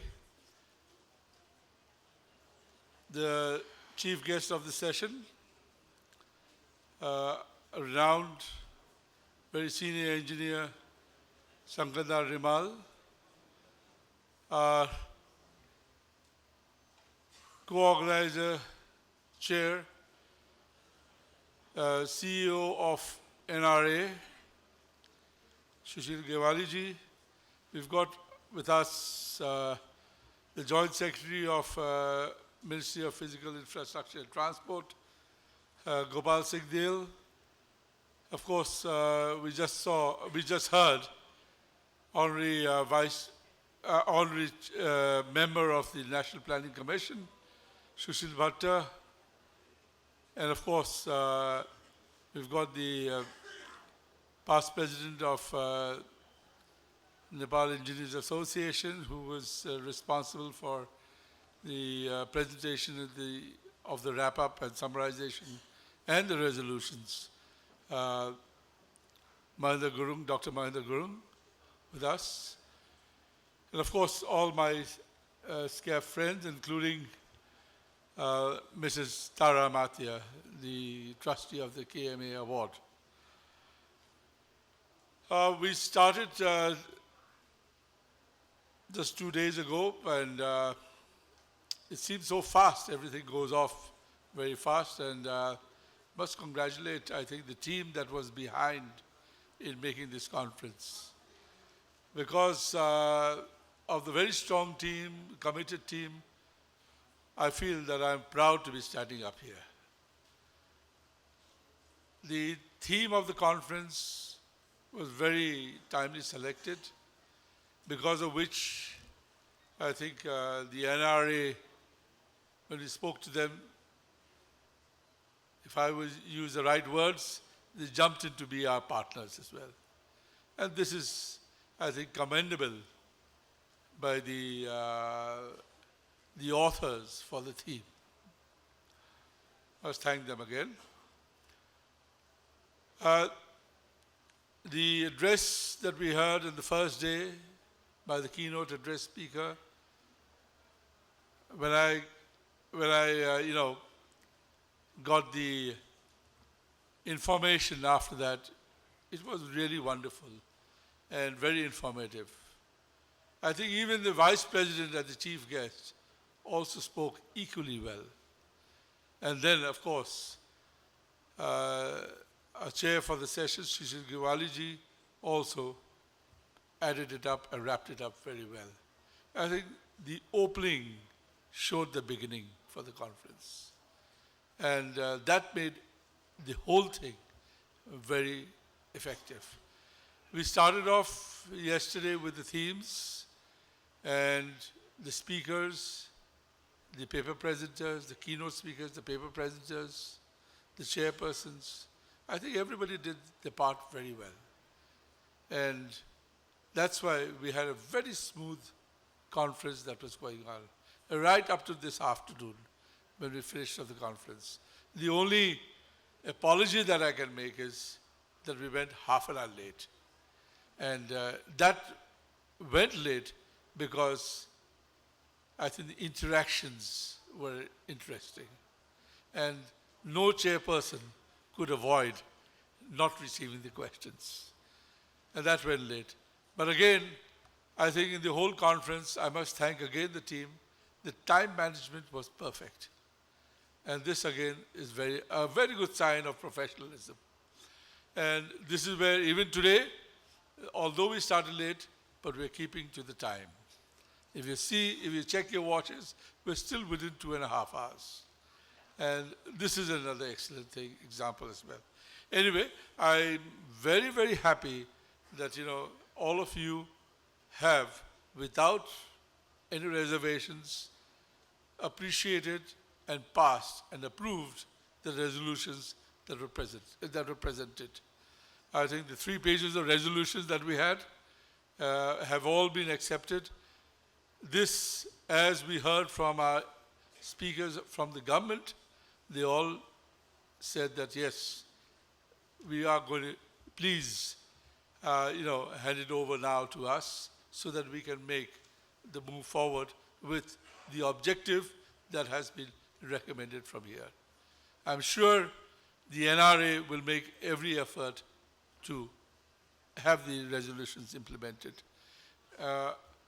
Sure, in the dialogues that we're going to have in April, as well as the international conference that's planned for November, these things will be reflected again in those presentations. We had, our awards for the KMA Excellent Engineers Award, the SCAF Architects Award. I'm very, very, grateful to all of them. They were equally very good, and I, as a member of the committee, found it very, very difficult, or at least we all found it very, very difficult to really select the right person. But I'm sure we got the right person. And congratulations, Subina, architect, and to our friend Chand, who,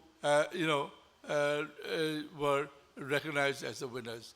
We hope SCAF, together with the trust that KMA, family has established, will work together for encouraging these young architects, engineers, which will help them for the future endeavors as well. We give awards not on scores, but on being a very deserving candidate. And this is where we differentiate. However, it also gives an opportunity for them when we have them awarded and be recognized, all of them, at a gathering like this, to seek opportunities within the consulting fraternity for better prospects as well.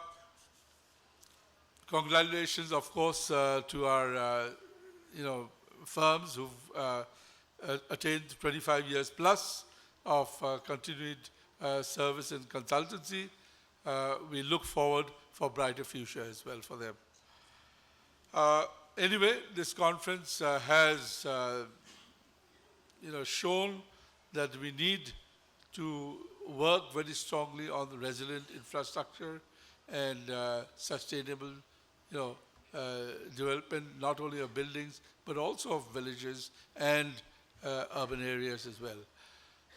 So let us work forward on that, and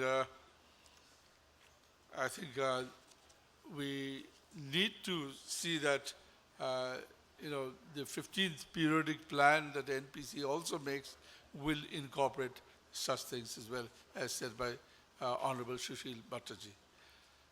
I must, before I conclude, thank our chief guest, because in spite of his age, I think most of us are not born when he started studying engineering, 53 to 57, and it's an honor. And I take real pleasure that on a phone call, he accepted it. He said, okay, Rajesh, since you've called me, I will come. And I think that is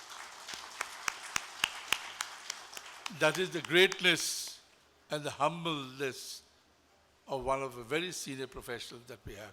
Thank you very much. Enjoy the evening. Thank you, Architect Rajesh Thapa, sir. Sir, I would like to request you to please stay on the stage.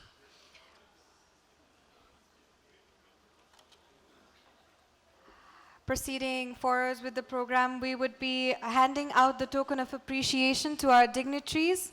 And I would like to invite our chief guest, Engineer Sankar Nath Rimal, onto the stage. Everybody, please keep the applause coming.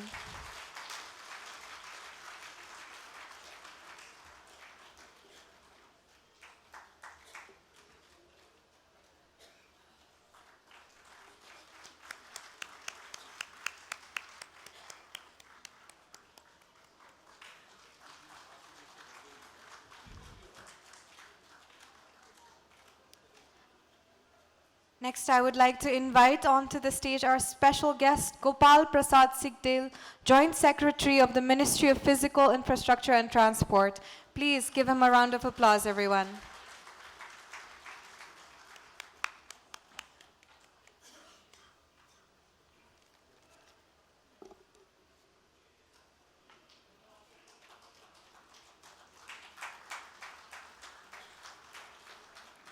Also inviting onto the stage Engineer Mahendra Bahadur Gurung, past President of Nepal Engineers Association and former Chairman of Pancheshwar Hydroelectric Project.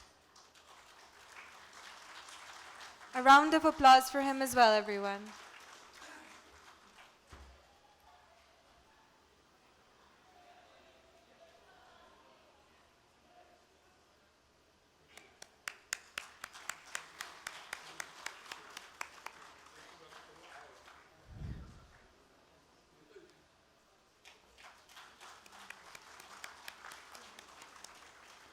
I would also like to invite Mrs. Tara Amatya, the KMA Award Trustee, onto the stage. Please welcome her with a round of applause, everyone.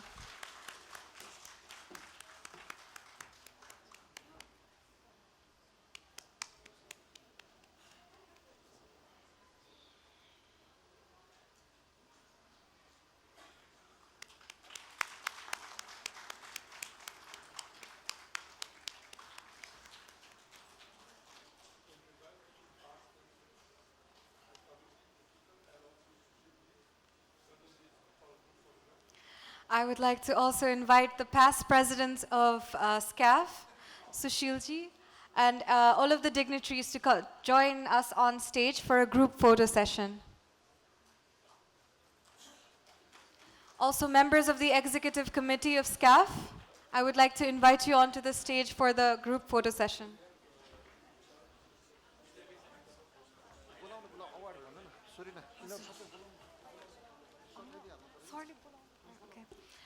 I would also like to invite onto the stage Mr. Ghoshal and PE Dr. Karna to be part of this group photo session as well.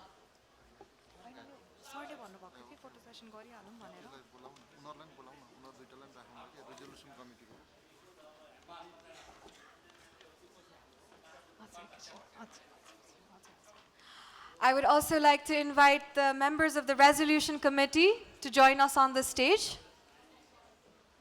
Engineer Bal Sundar Mallo. Please join us on the stage. Architect Kishore Thapa.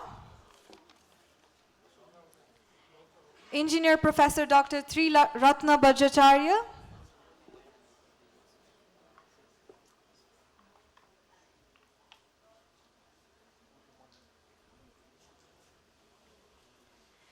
Engineer Birendra Raj Pandey.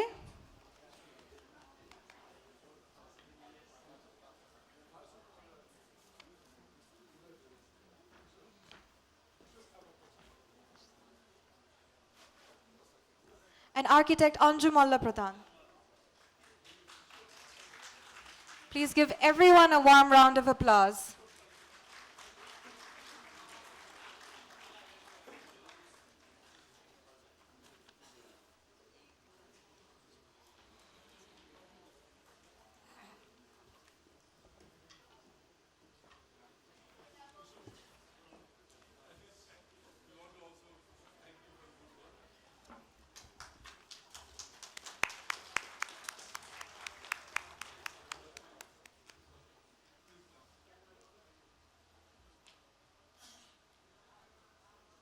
Please keep the applause coming, everyone.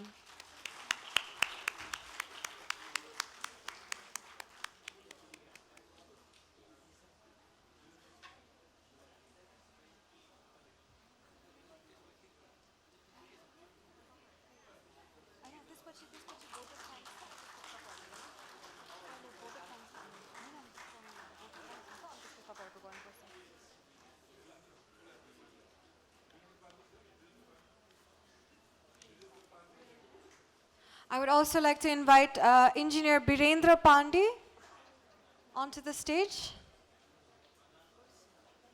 It seems like he is not present. Yes, for the group photo session now.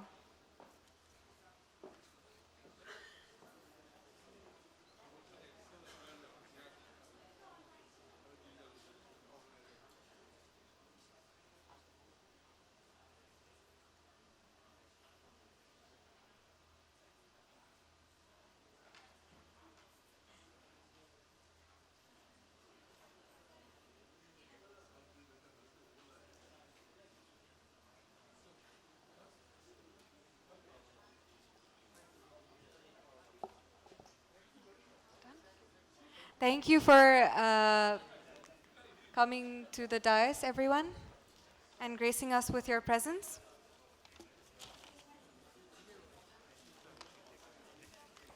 We have one last awarding session. Ladies and gentlemen, I would like to invite the Vice President of SCAF, Tuklal Adhikari, as well as the Treasurer of SCAF, Ram Udar Yadav, onto the stage to present the token of appreciation to the sponsors.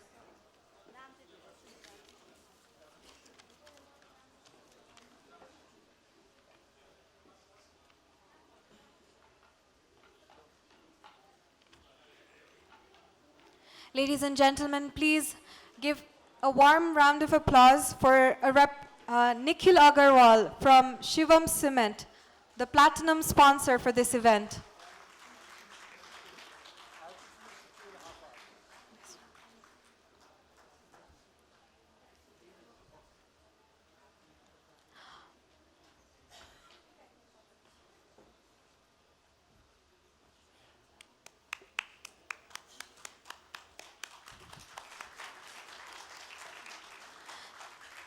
Next, I would like to invite Lakshmi Prasad Subedi from Surya Paints and Chemicals and New Technical Waterproofing and Infra Rehabilitation Private Limited, the silver sponsors for this event.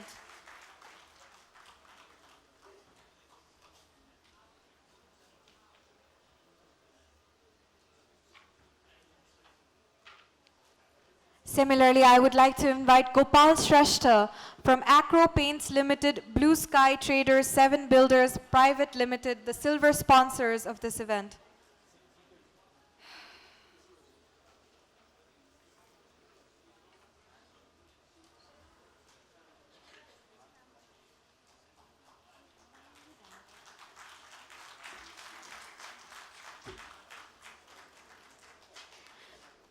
Similarly, I would like to invite Achyut Kharel from Samantar Concrete Industries Private Limited onto the stage to receive the token of appreciation, the silver sponsors for this event.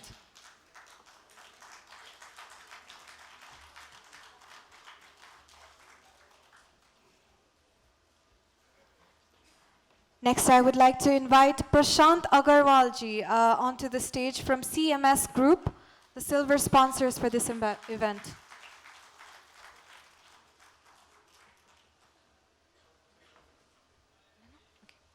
Moving forward, I would like to invite Ritesh Amatya ji from ACME Group, the bronze sponsors for this event. Please welcome him with a round of applause, everyone. And if we may have a representative from Berger Paints on the stage. A representative from Berger Paints.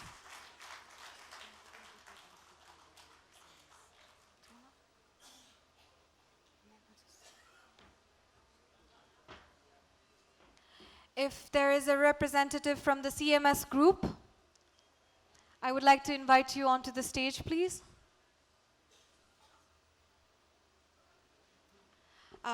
With that, I would like to conclude the token of appreciation handing ceremony. Thank you, the Vice President and the Treasurer, as well as the General Secretary.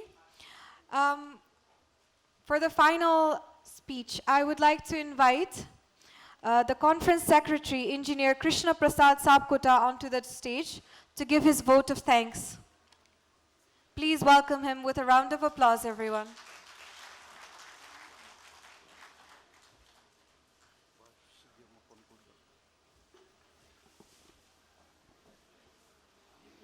Thank you, Ms. Surena. Session Chair, President of ISCAF, Chief Guest, Sankarnath Rimal, sir. Now, I am going to conclude this today's conference. I remember that when I elected as the General Secretary and Mr. Rajesh Thapa elected as the President of the ISCAF, he always told me to organize the one international conference in Nepal. And 1 year before, we get the chance to visit the Sri Lanka Pvt SPAC conference along with Saroj Pradhan sir, Keshav Sharma sir, and we, around 15 delegates, we represent in the Pvt SPAC conference in the Sri Lanka. And this conference motivated us to organize this international conference. And during the 4-year tenure of our President Rajesh Thapa and myself, we decided to organize this international conference, and we succeeded. For the success of this conference and our SCAF 29th anniversary, number of hands are together.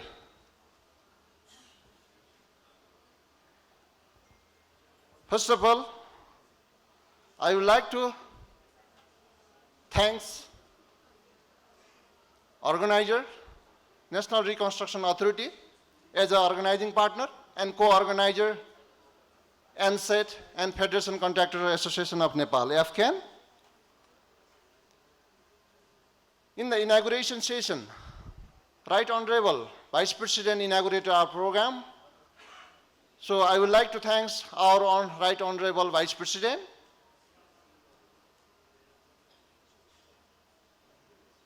And during the entire 2-day session, number of sessions here, respected keynote speaker, respected paper presenter, I would like to thank all the technical committee member, technical session. And technical session is led by our Vice President Tuklal Adhikari. Really, his continuous effort for the finalization of paper, keynote speech, keynote speaker, his continuous effort is very, very, very important for the success of this international conference. I would like to thank all the secretaries of government of Nepal, especially engineer secretaries, Director General of different departments, and special thanks to the Construction Business Development Implementation Committee, CBDIC, under the Ministry of Physical Infrastructure and Transport, who gives the financial support and technical support both for the successful completion of this project, for completion of this conference. I would like to thank the Dean of Institute of Engineering, Tirubhavan, and other institute under the Pokhara University and Kathmandu University, and my other colleagues in the executive committee, my joint secretary, Mr. Prakash Adhikari. He did the fabulous job on the occasion of this conference. All the logistic management is the very, very critical, and he did successfully. Similarly, Treasurer Ramudar Yadav, other executive committee member, conference manager, our Thakur Sharma, my committee member, all the committee member and past president who did the very, very valuable input for the completion of this conference. Besides this, I would like to thank all the international guests, participants from the different government organizations. Besides their presence, it will not be successful. All the journalists who continuously cover this news on the different media. We have the 12 knowledge partners, Nepal Engineers Association, Youth Community for Nepalese Contractors, Society of Nepalese Architects, Tunneling Association, Nepal Geotechnical Society, all of the professional society are hands with the SCAF. This is the professional strength of the SCAF. And I would like to thank all the sponsors, platinum sponsor, gold sponsor, bronze sponsor, and all the supporting hand for the success of financial support of this conference. At last, I would like to thank our SCAF Secretariat, Ms. Sunita and Lakshman, along with Suman, Rai, and other volunteers who provide their continuous contribution for the success of the program. And I would like to thank Hotel Radisson and their staffs for the success of this logistic support during the conference program. And I would like to thank CNI, this Consulting Association of India President, Mr. Amitabh, and Nepalese, Society of Nepalese Engineers, America, their President. And now we did the 2 MOU in the same year with the Consulting Association of China and India. Now SCAF have a north-south corridor for the development of cooperation, correspondence, and knowledge sharing. Thank you very much. And I would like to request all the participants and guests to enjoy the evening with a cocktail party and dinner. Thank you very much. And it's Sadhana Kala Kendra will continue the entertainment program, and we continue Sadhana Kala Kendra program.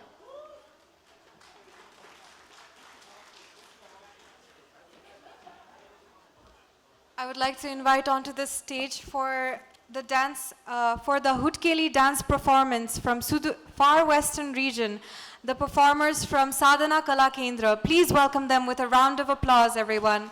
While the entertainment session is going on, the drinks would be provided outside as well. So for our guests who would like to grab a drink, you can go outside to grab a drink. For those who would want to stay for the performance, please stay for the performance. The dinner would also be served in half an hour or so. Thank you for your presence here, and I would like to extend my goodbyes as well. Have a good evening, everyone. Thank you.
पैसा घोला सकी जान्या हो ना मन जाने क्षमा चाले बिना क्षमा नमनाइ जाने क्षमा चाले बिना क्षमा नमनाइ जाने क्षमा चाले बिना क्षमा नमनाइ जाने क्षमा चाले बिना क्षमा नमनाइ जाने क्षमा चाले बिना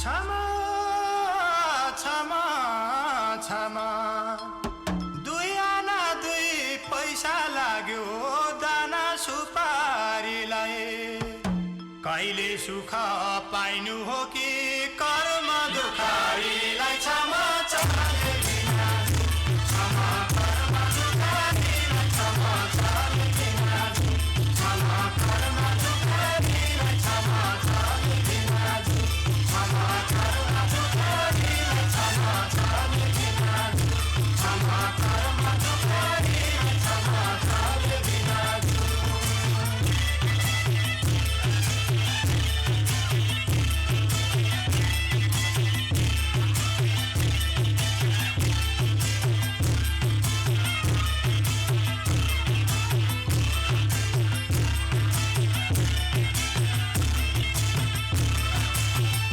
क्षमा क्षमा क्षमा क्या छ रे लैजानु हजुर क्या छ रे लैजानु 60 वर्ष पुगेपछि सबैले गइजानु कालले देख्दा हामी सबै भागी भागी संसारमा नाता जोडौँ 4 दिनको लागि क्षमा चाले बिना क्षमा 4 दिनको लागि क्षमा चाले बिना क्षमा 4 दिनको लागि क्षमा चाले बिना क्षमा 4 दिनको लागि क्षमा चाले बिना क्षमा 4 दिनको लागि क्षमा चाले बिना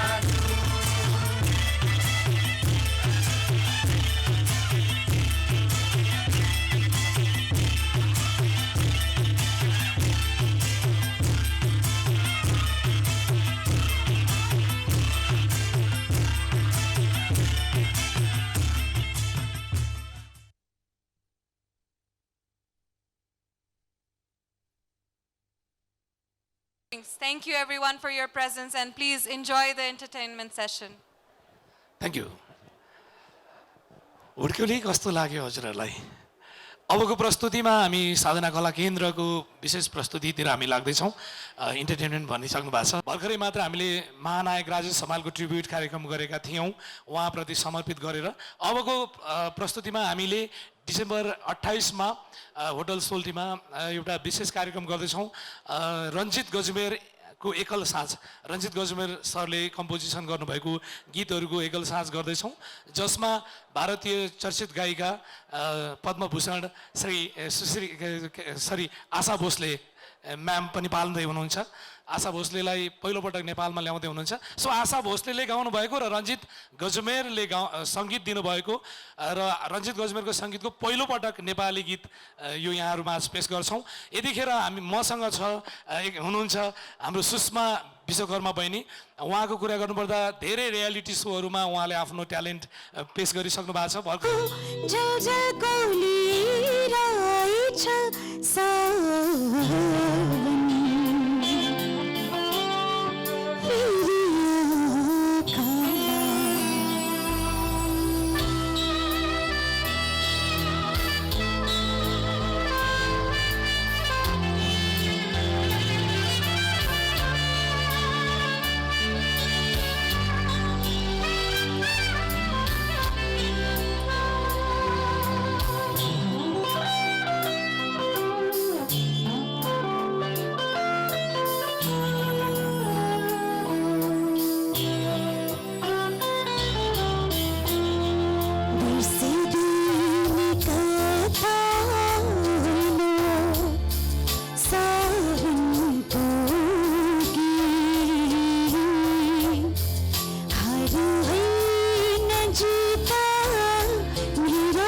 जय जय गोली रहेछ सा